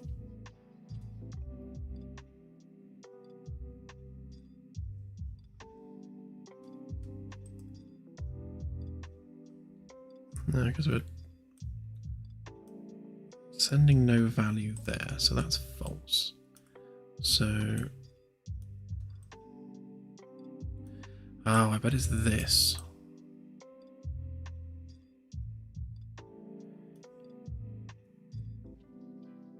Right, so we're pulling out body radius from there. So whatever we're setting as body radius on here, nope, on there, nope, on there, is going to be the problem.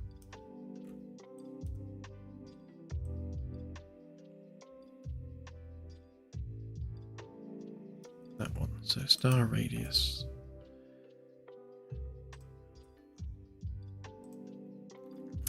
Down to White Dwarf.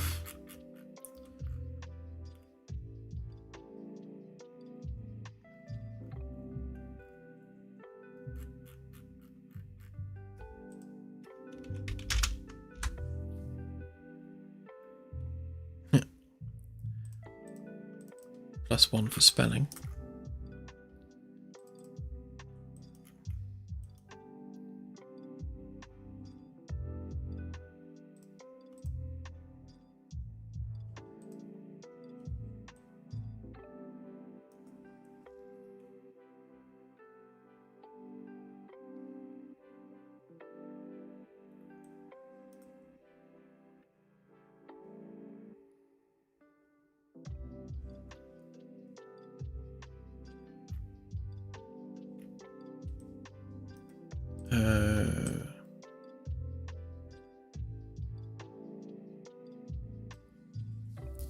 Failing to multiply something significantly there.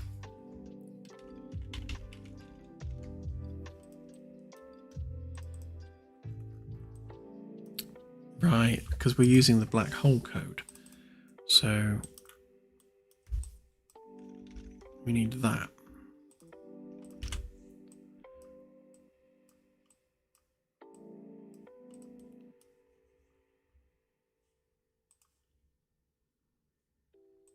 What other stuff's in the black hole that we don't necessarily want?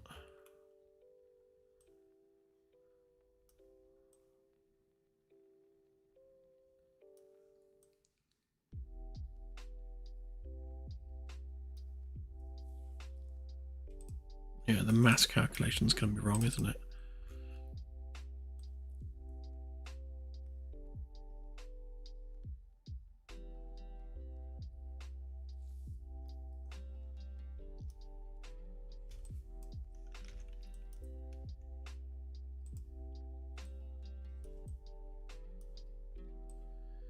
So for now, I think what we'll do is we'll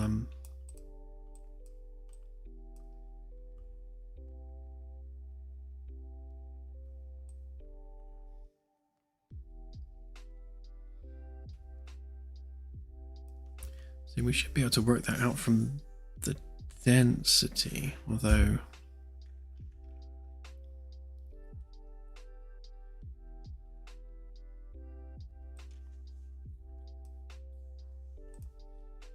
so we know our radius range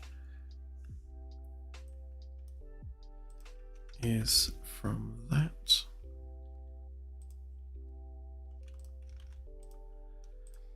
to that.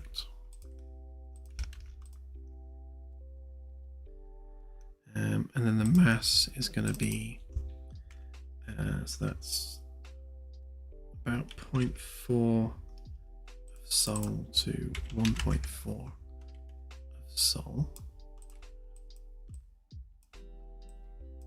Because that's like the upper mass limit for white dwarfs.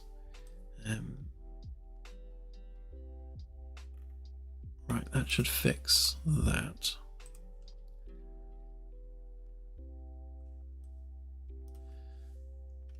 Yeah, that should have fixed all of it, actually.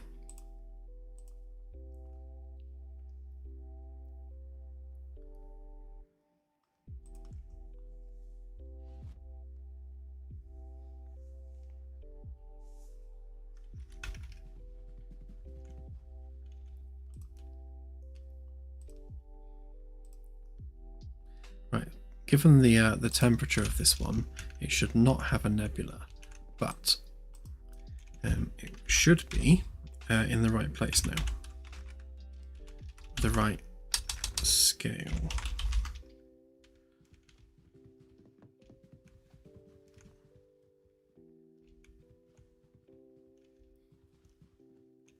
Okay, well, it is indeed super bright, but it's at least in the right scale range.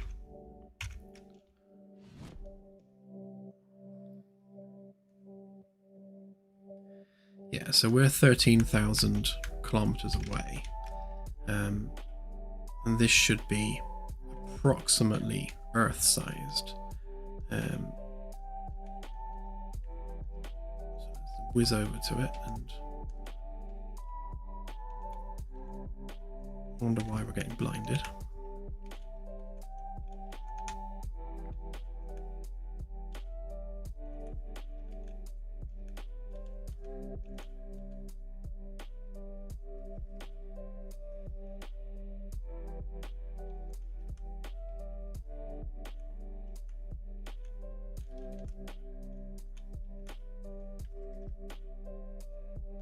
Oh, just realised that's like millions of kilometers, not thousands.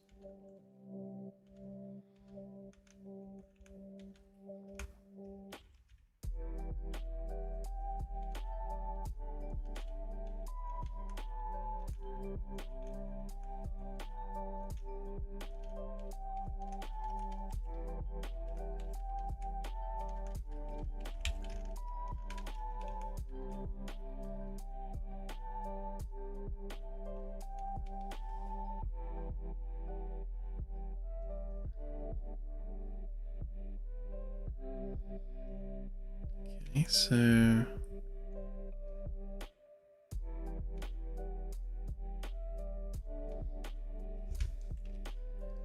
does strike me as being rather too white for 5,700 Kelvin.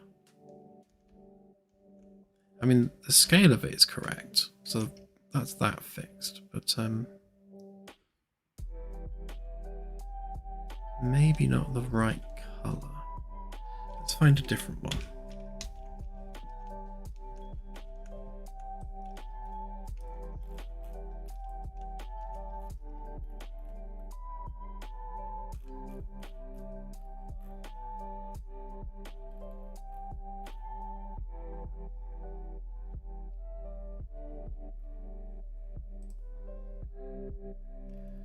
On 6,000 Kelvin. That's a triple star, so that's no good for us right now.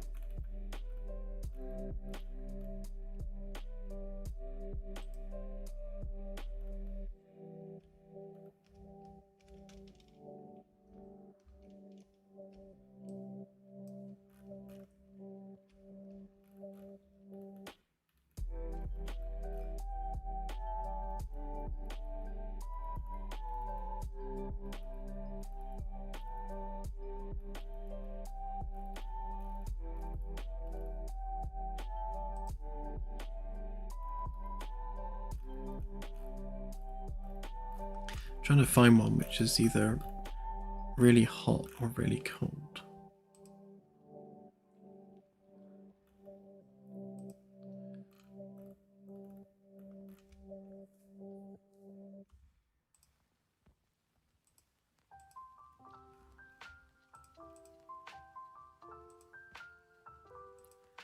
See, they're both around the 5, 7. Perhaps white isn't actually that unusual.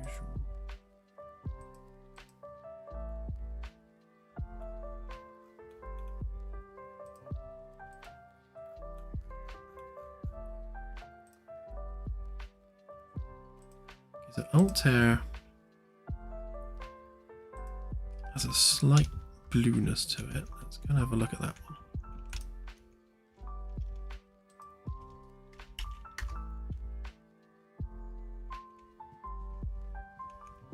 Oh yeah, there's definitely a blue tinge to that one.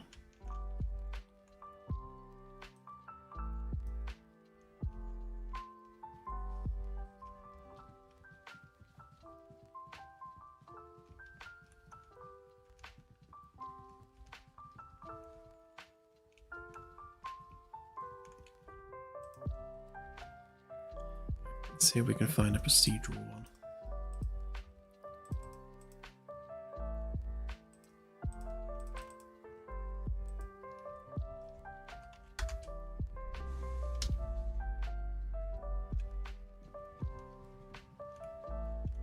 Sector gen is so quick now.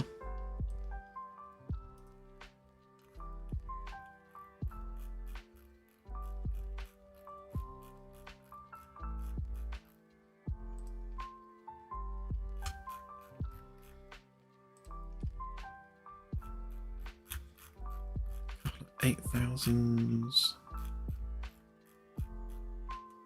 Ooh, there's a good one. Right, 13,000. There we go. So not only is that blue, it should also have a nebula. So we should be looking at a white dwarf with a blue nebula, which we appear to be. Excellent.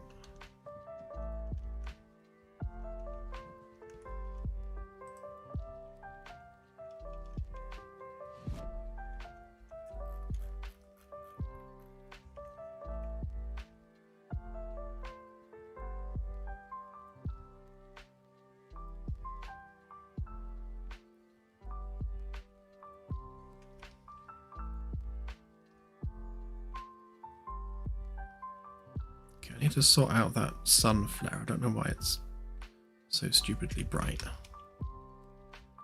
Also why we've got like that many planets all congregated together. Although that does look cool, I must admit. Must go and investigate.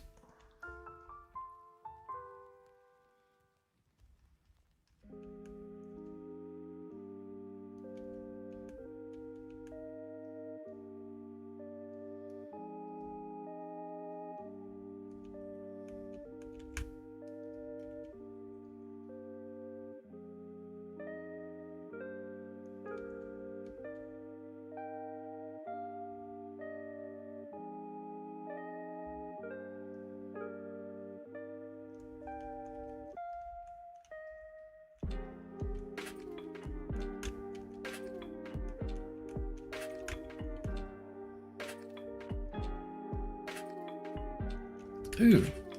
Yeah. That's the first time I've seen a double-ringed gas giant in the wild.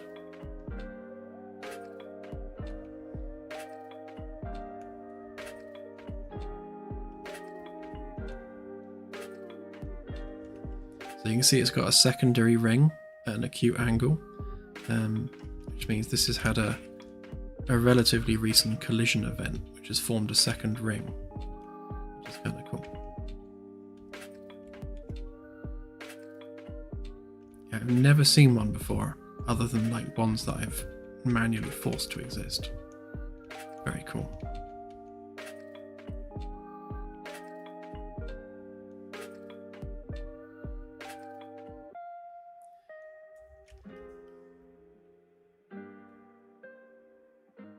Crazy. So when generating the star system, obviously we're generating them as though the star was the size of Earth. So it's generating them all really, really closely, which is interesting. Actually, you'd think the Roche limit for that star would be like crazy big.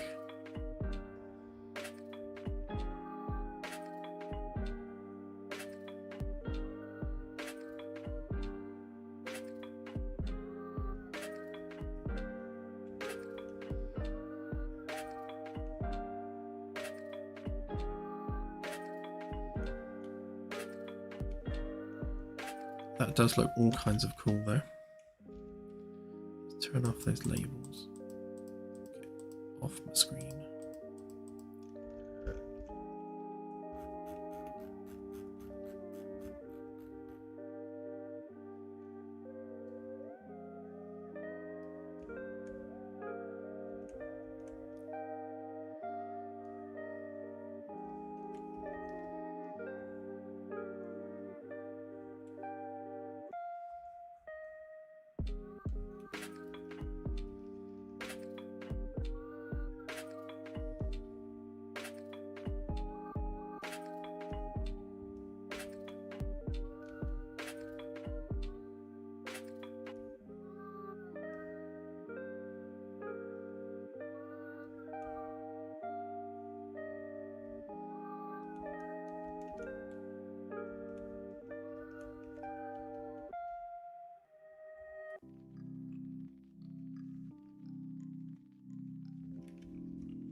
Thank you, Festus.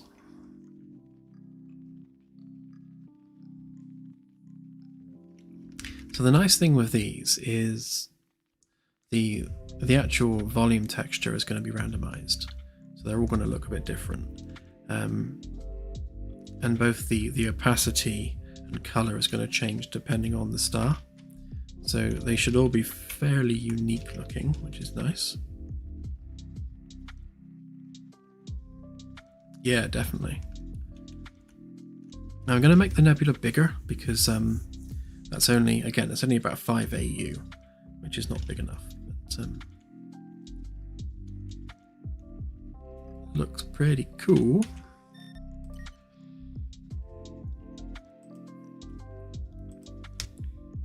Right, so at the moment it's 1,000 times. I think let's up that to 4.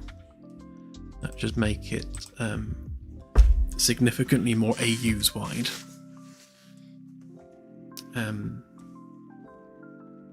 again, once we do our second iteration pass on this system, we'll define that in a less static way. Obviously, that is that's based on the radius of the star times 4,000.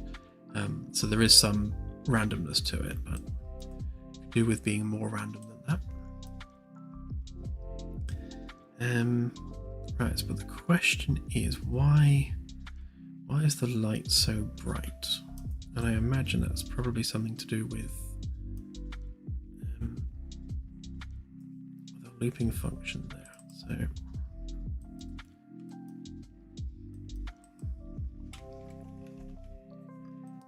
right, so we set that, so we're doing that times the luminosity inverse square.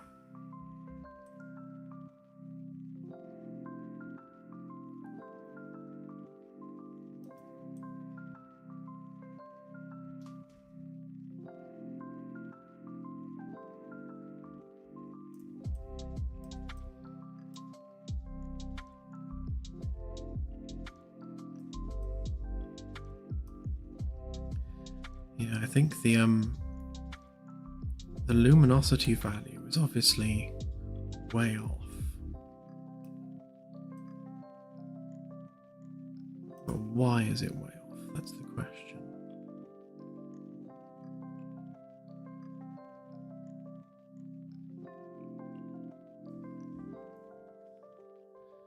So that is something we're defining here.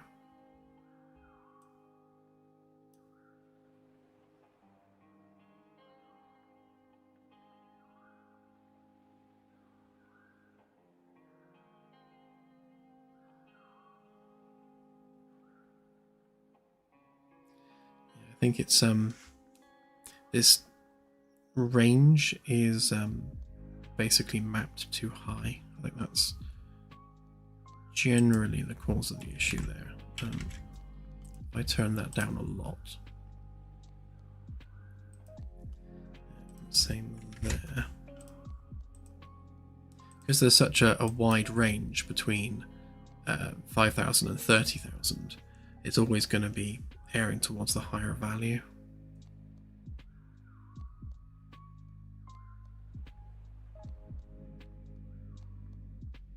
Even still,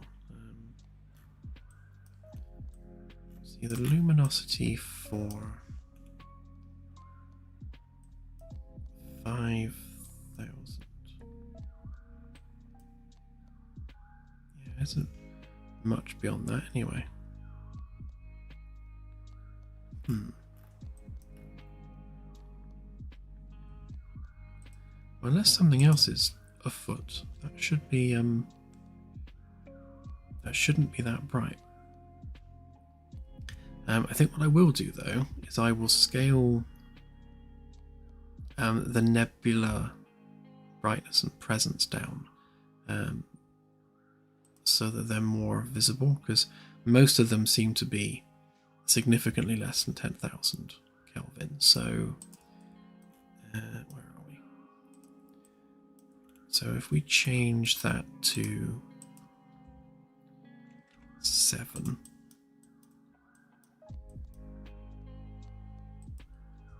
and change that to 7 as well. To be honest, let's make it even lower. So we're scaling the brightness over that range anyway, so should result in some really faint nebulas on the less bright ones, which we can test.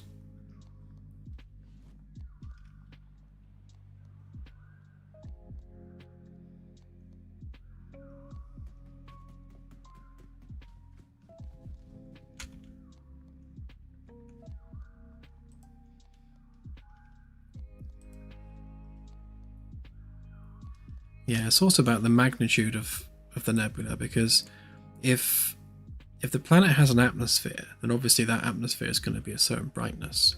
So it's like, does the magnitude of the nebula exceed the brightness of the atmosphere or not? Right, so that one won't have a nebula. That one should have like barely a nebula, so let's try that one.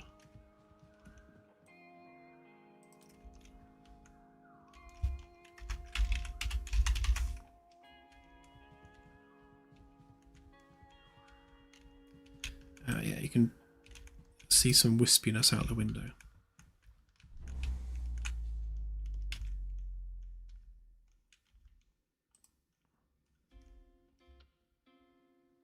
Okay, we're still stupidly bright, but we have a wispy nebula, which is nice.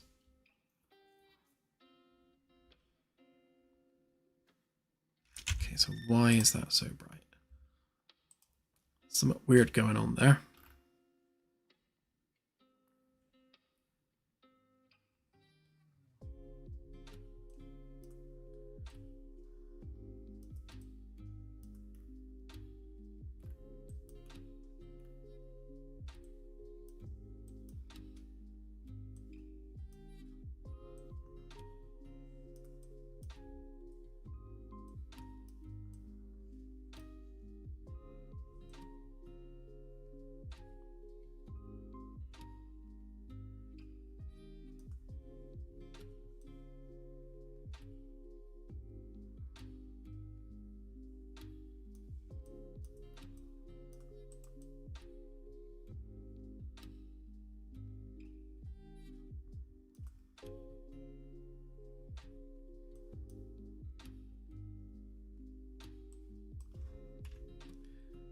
We're spawning with no light there, which is what we'd expect. Okay, then we run our looping function where we drive brightness based on distance. So that's distance from the world origin.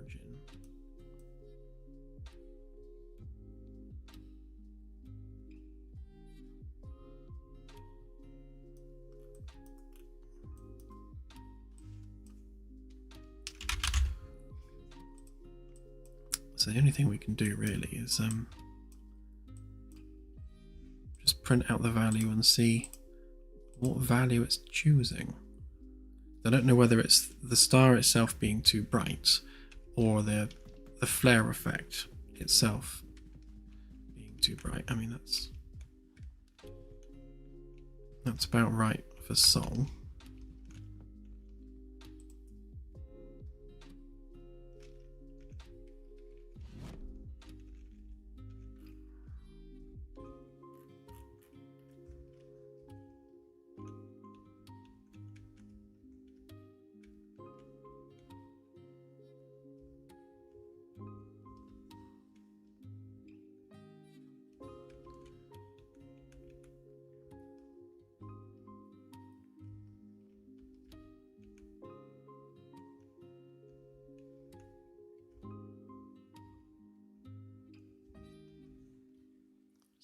Right, have a quick look.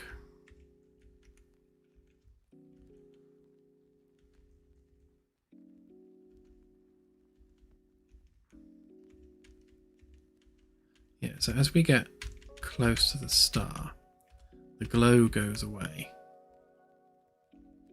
And we're just replaced with the star mesh.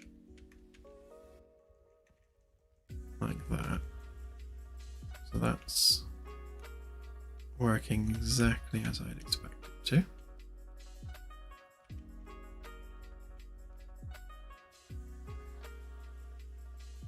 I wonder if it's something to do with the radius of the object being so tiny.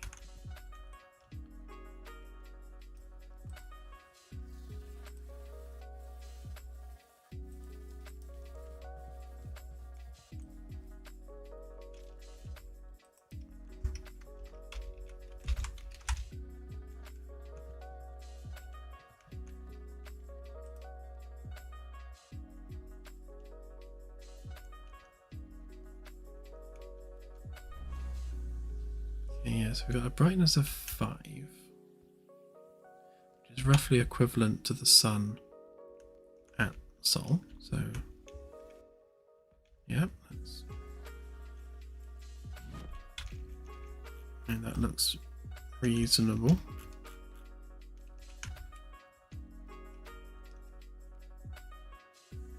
Yeah, because we're about 1 AU away, if I almost exactly 1 AU away.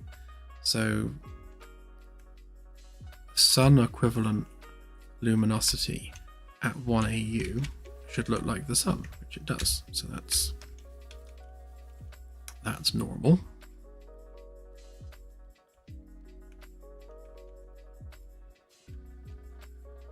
So the luminosity is increasing as we get closer to the object. as one would expect.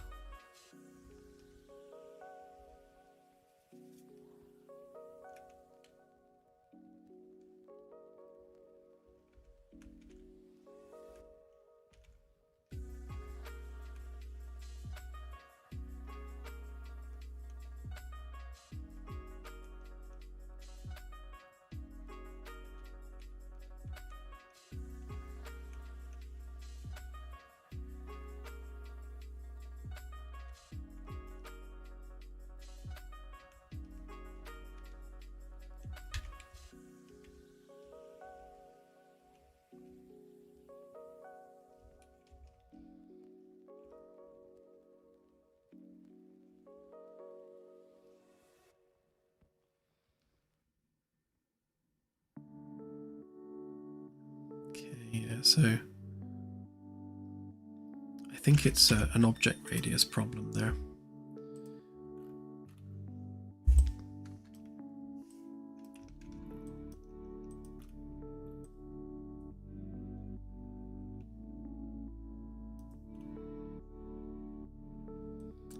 Ah, yeah, it is. Look.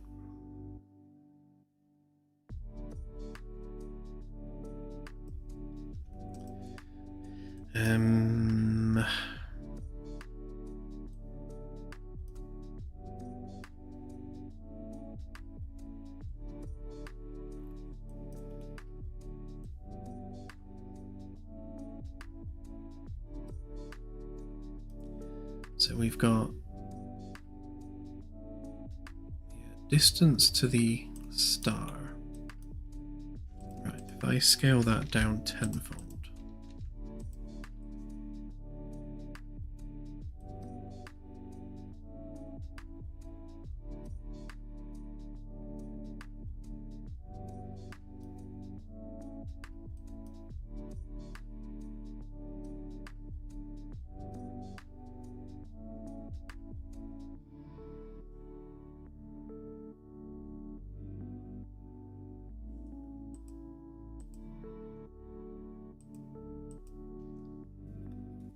The only way of really nailing this value is just to test it over and over until we get the right one. Obviously, with the source object being so tiny, it is very difficult to scale that size the way we want it.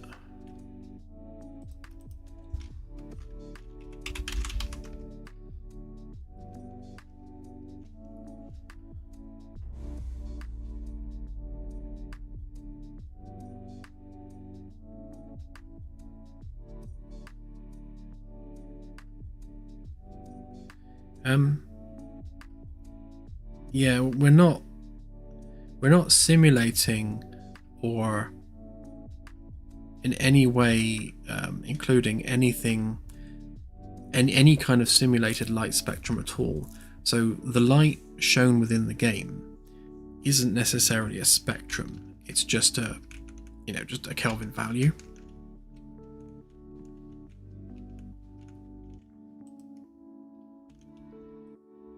I mean, I would like to do things like having like overlays, so you can see different light spectrums as like a science tool.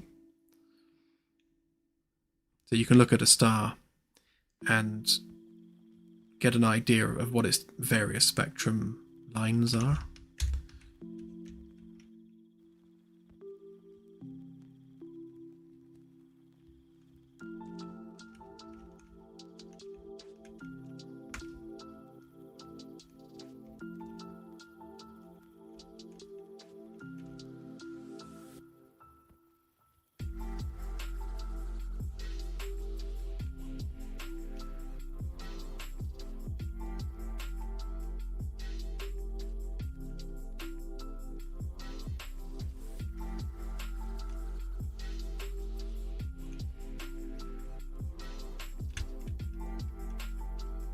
So bright. Whoa.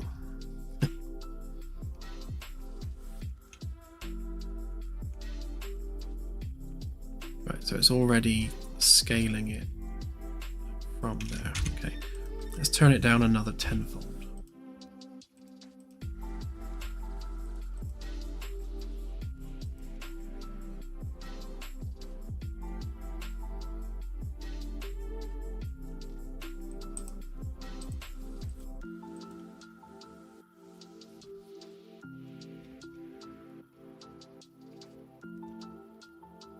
Bye, Earth.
So really, we want... So star rate... so we want it to be 0. Yeah, so... I wanted to go down to 0 sooner because the star is so small. Right, that makes sense, doesn't it? And then we don't want it to get to full brightness until we're like miles away from the star.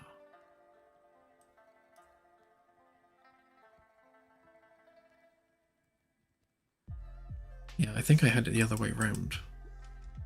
So we needed to be increasing it, not reducing it. Let's try that a minute.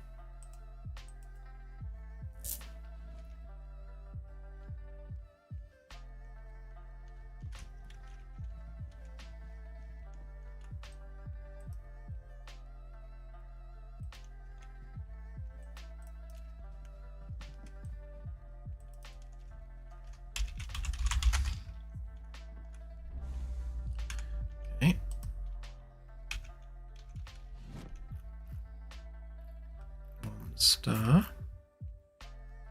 No flare yet.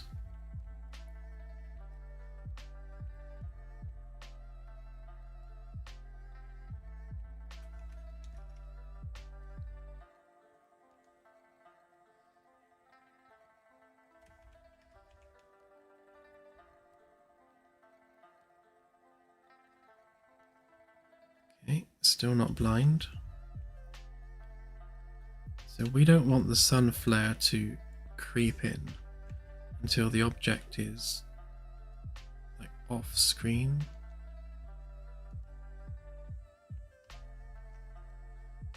So like, we would have wanted it to have kicked in by now. Oh, yeah, there it goes.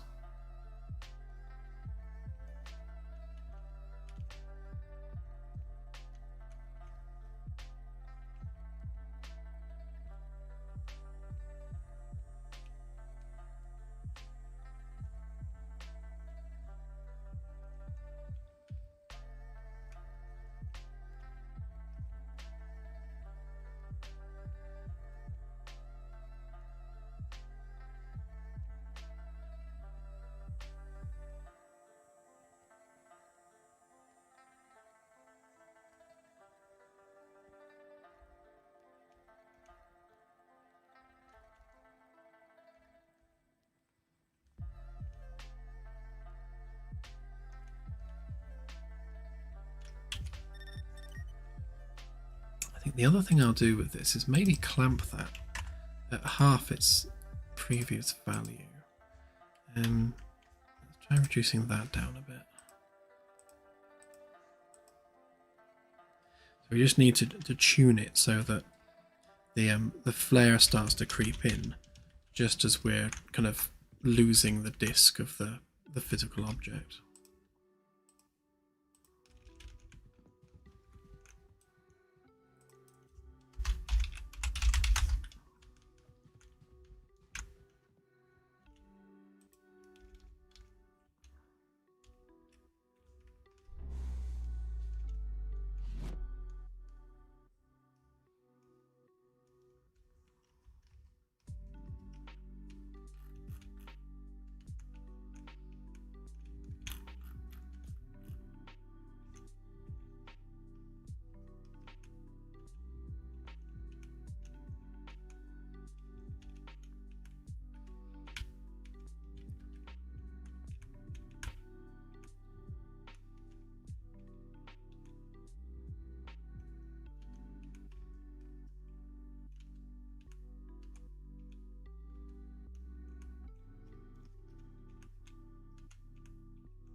This is the story of a lot of game dev, just tweaking, checking, tweaking, checking.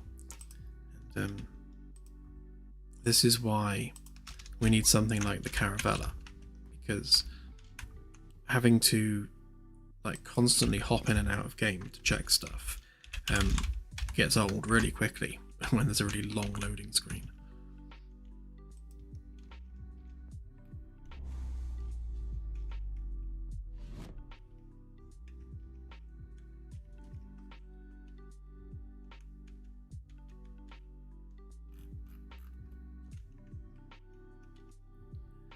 Right, so assuming that this isn't too blinding, I shall leave it where it is, I think.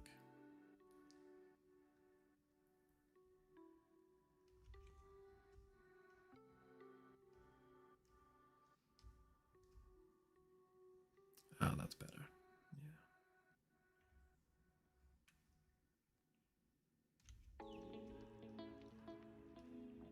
Yeah, it definitely gets...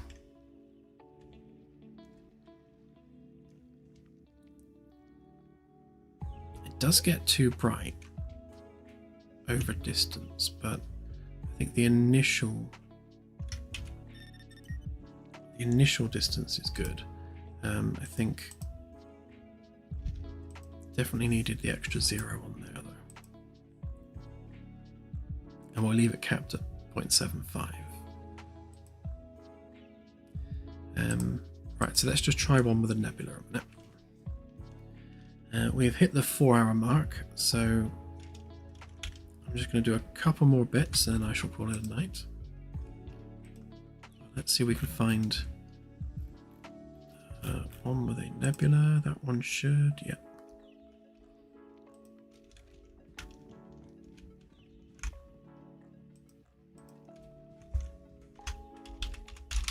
So we will tune over time just how much or how often nebulas appear. Obviously, we want them to be, you know, a feature of white dwarfs, but we don't want it to be, you know, such a regular thing that it becomes boring. You know, we want seeing a nebula around a white dwarf to be a fairly like ooh kind of moment.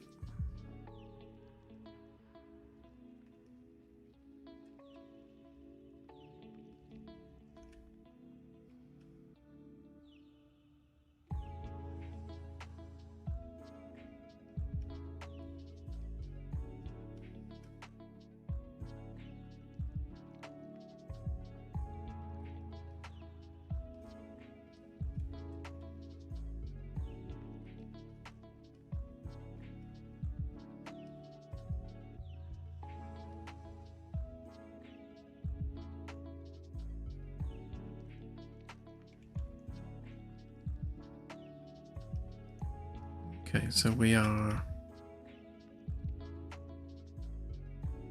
easily 5 AU away, and we're still inside the nebula.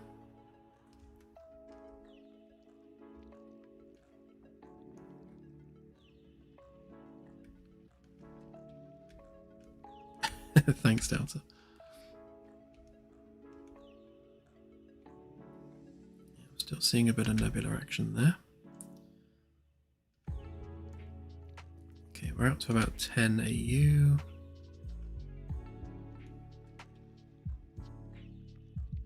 Yeah, that'll do, I reckon.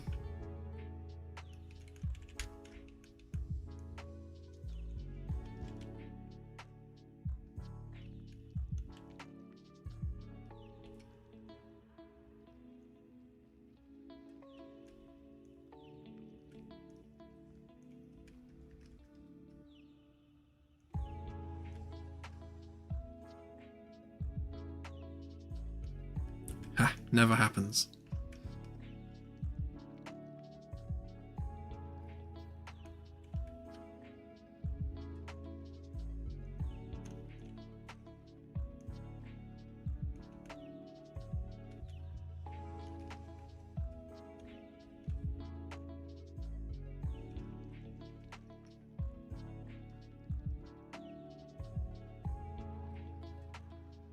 Let's try doing a faster flyby.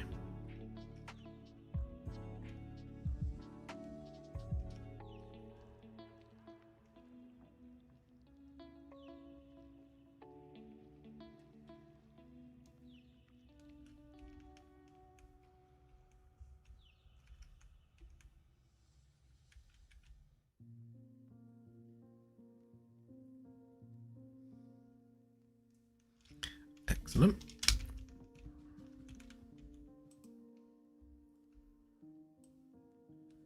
Do we have any really bright ones?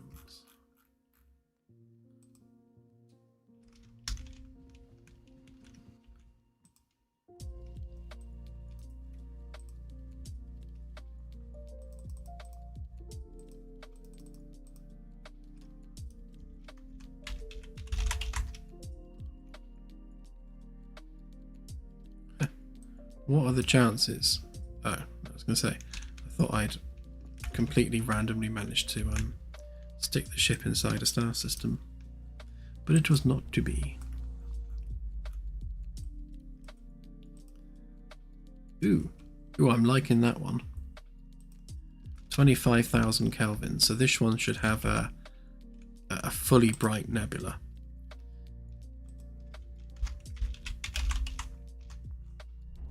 Oh, yeah, definitely.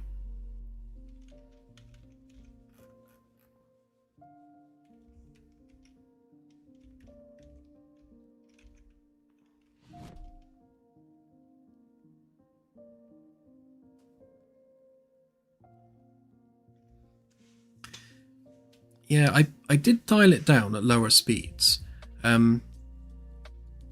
People tend to get confused as to whether the ship's actually moving, because we've got no way of visually showing that it moves. So something's needed, but I can maybe do a logarithmic curve on the brightness, so it stays really, really dim up to 1C, and then slowly increases. So it doesn't go full brightness until you're at millions of C. Because you're right, it does kind of ruin the nebula.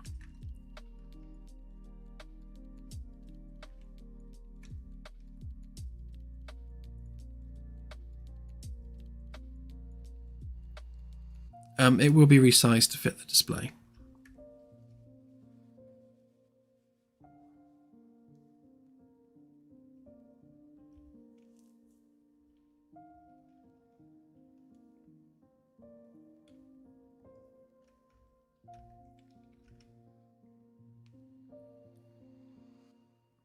I like how different this nebula is compared to the other one.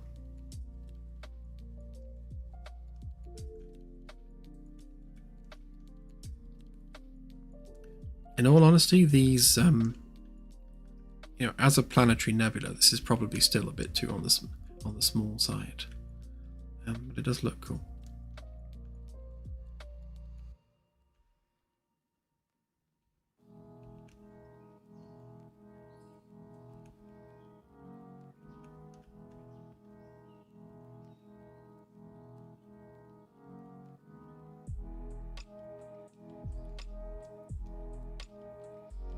we will improve this so it actually looks like a planetary nebula with like tendrils leading inward. Obviously, this is supposed to be the outer shell of the star that's blown away, so it kind of needs to be fairly symmetrical and spherical.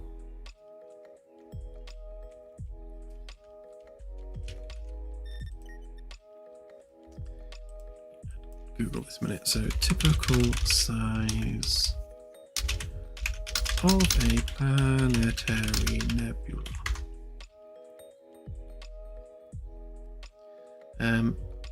About half a light year in diameter.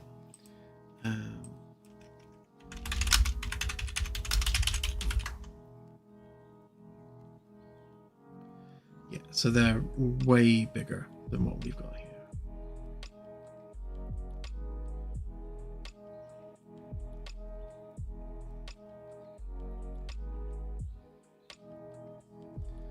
We can probably work that out, to be honest. So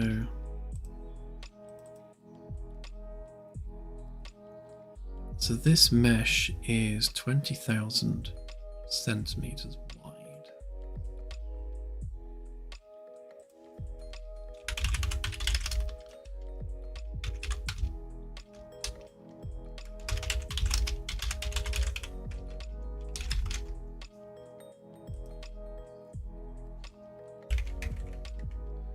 So 20,000 centimeters is 0.2 of a kilometer.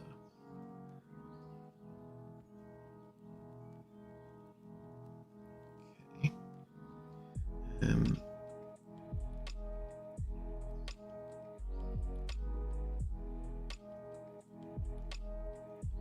See if I can work this out. So let's say, right, so one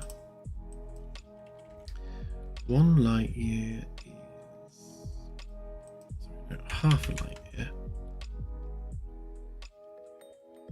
It's like 4.7 trillion kilometers.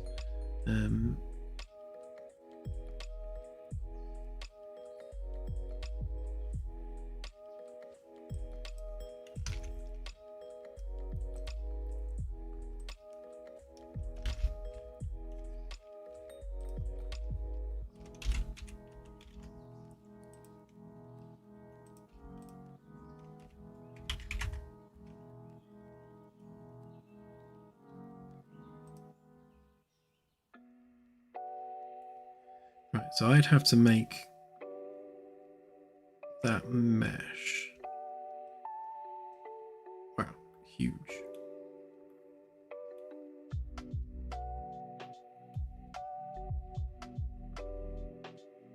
No, that can't be right.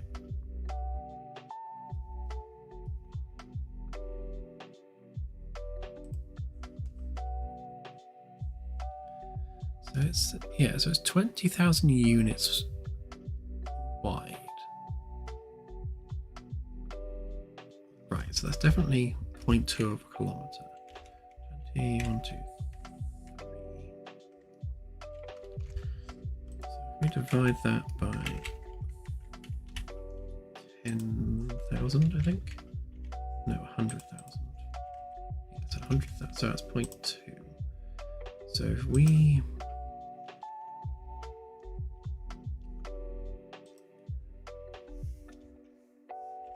multiply that by 1,000, and what we're doing right now, so we are currently multiplying it by 4,000.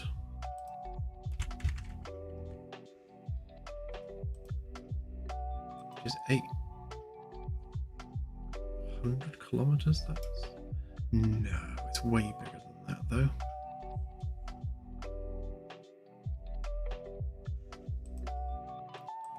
Let's pop that on the scene route. Oh, I see. Right, yeah. So that was actually a huge number that it was being multiplied by. So that would be exactly half a light year. So let's just test that a minute.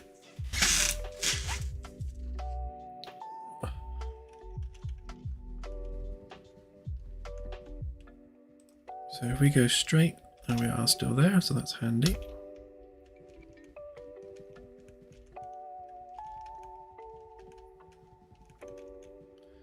Just remembered our last location. Oops.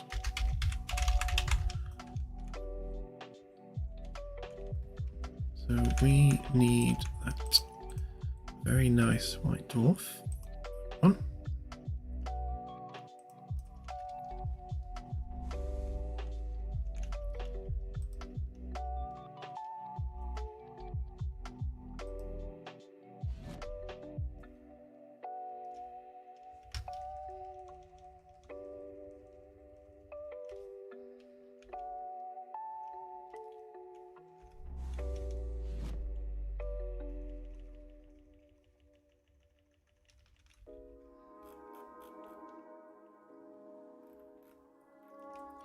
Right, so this nebula should be half a light year wide.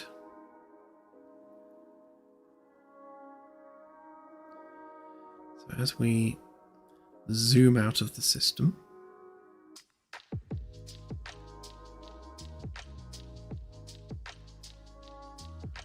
and it should just blink out of existence. Yeah. Okay, yeah. So I would say if we make it 0.1 instead. Because we don't want it to pop in too much. Obviously we don't know that we can't generate it until we generate the star system. Right,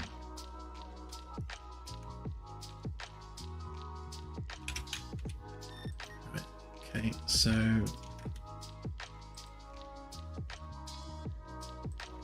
it's a 0.1 of a light year.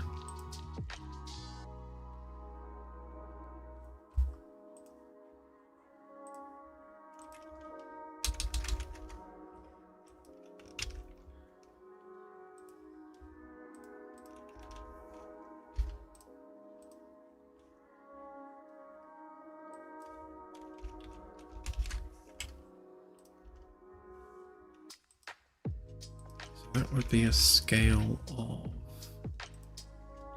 that. So it's still a massive number, but it's only 0.1 of a light year. And what is that? 0.1 of a light year is 63,000 AU, which is certainly larger than pretty much any star system. So see how that looks a minute.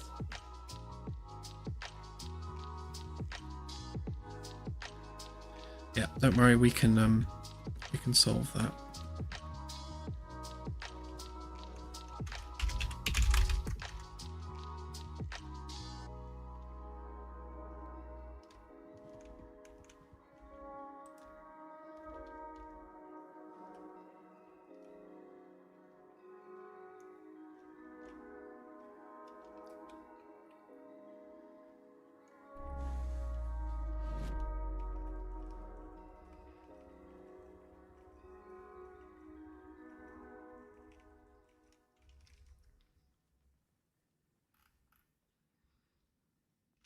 So this should look a lot better.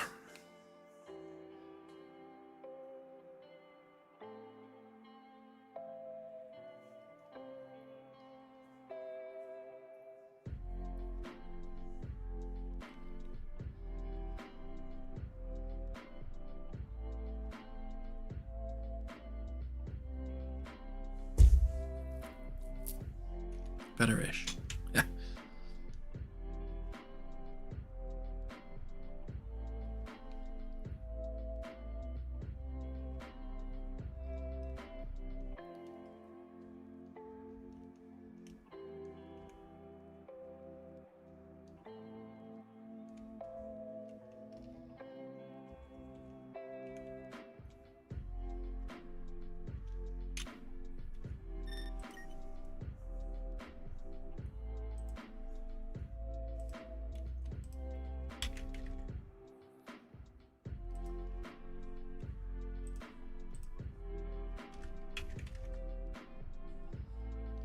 So if I go for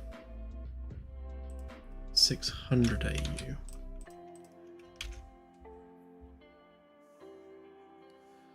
yeah, I will work on the fade out effect, but let's scale it down a little bit more to see how that looks. Because we're doing this within a star system rather than on a kind of galactic scale, it means we're having to scale that actor like 1:1, 600 AU. So that's like the static mesh is like literally that size. Oops. Just try and stick us in the center of the galaxy. Don't want that.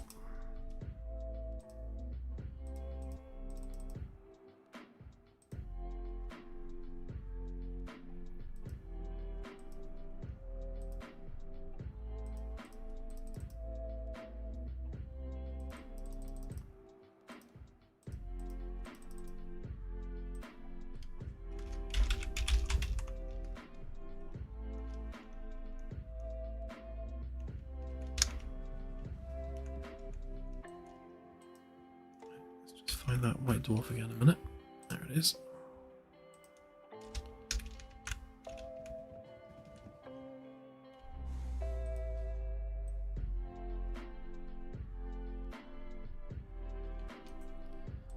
Yeah, I'm going to teleport the ship 1 light year away so that we can test our approach.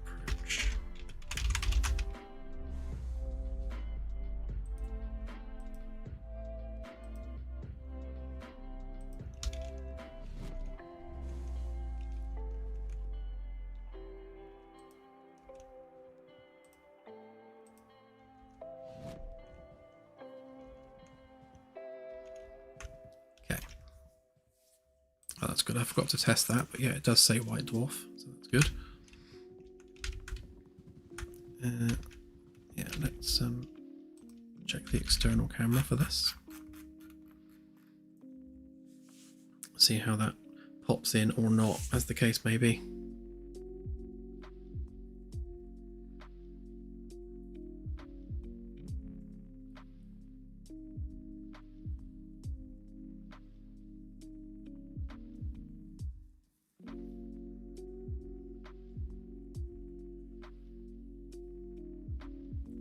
That's better.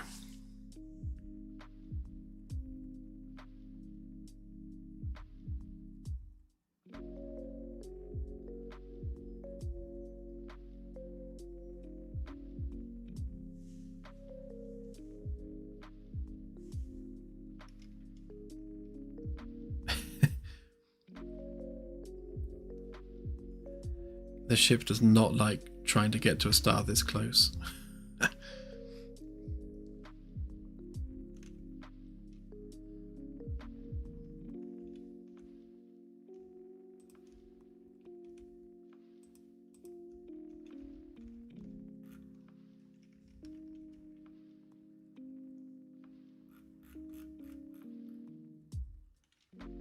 Should we turn off our labels?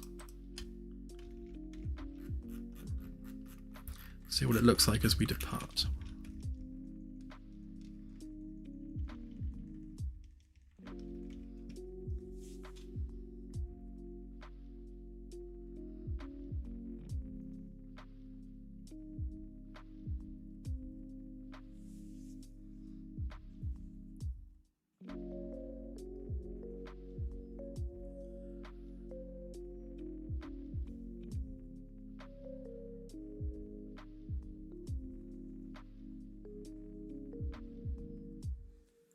Job done, I reckon.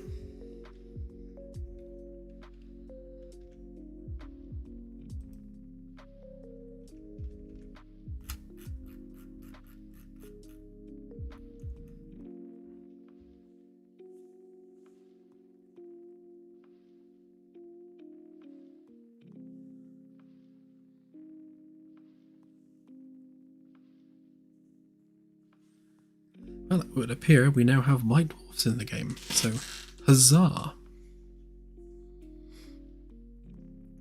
It does, it does.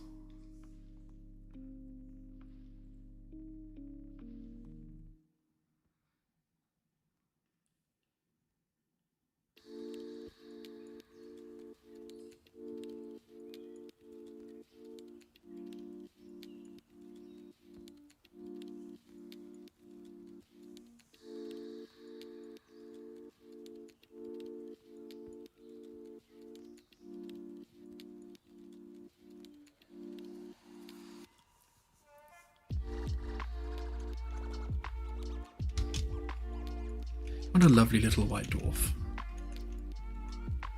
Although you probably wouldn't want to get this close to one, given their massive density and a huge magnetic field and all the rest of the horrible death rays that they send out.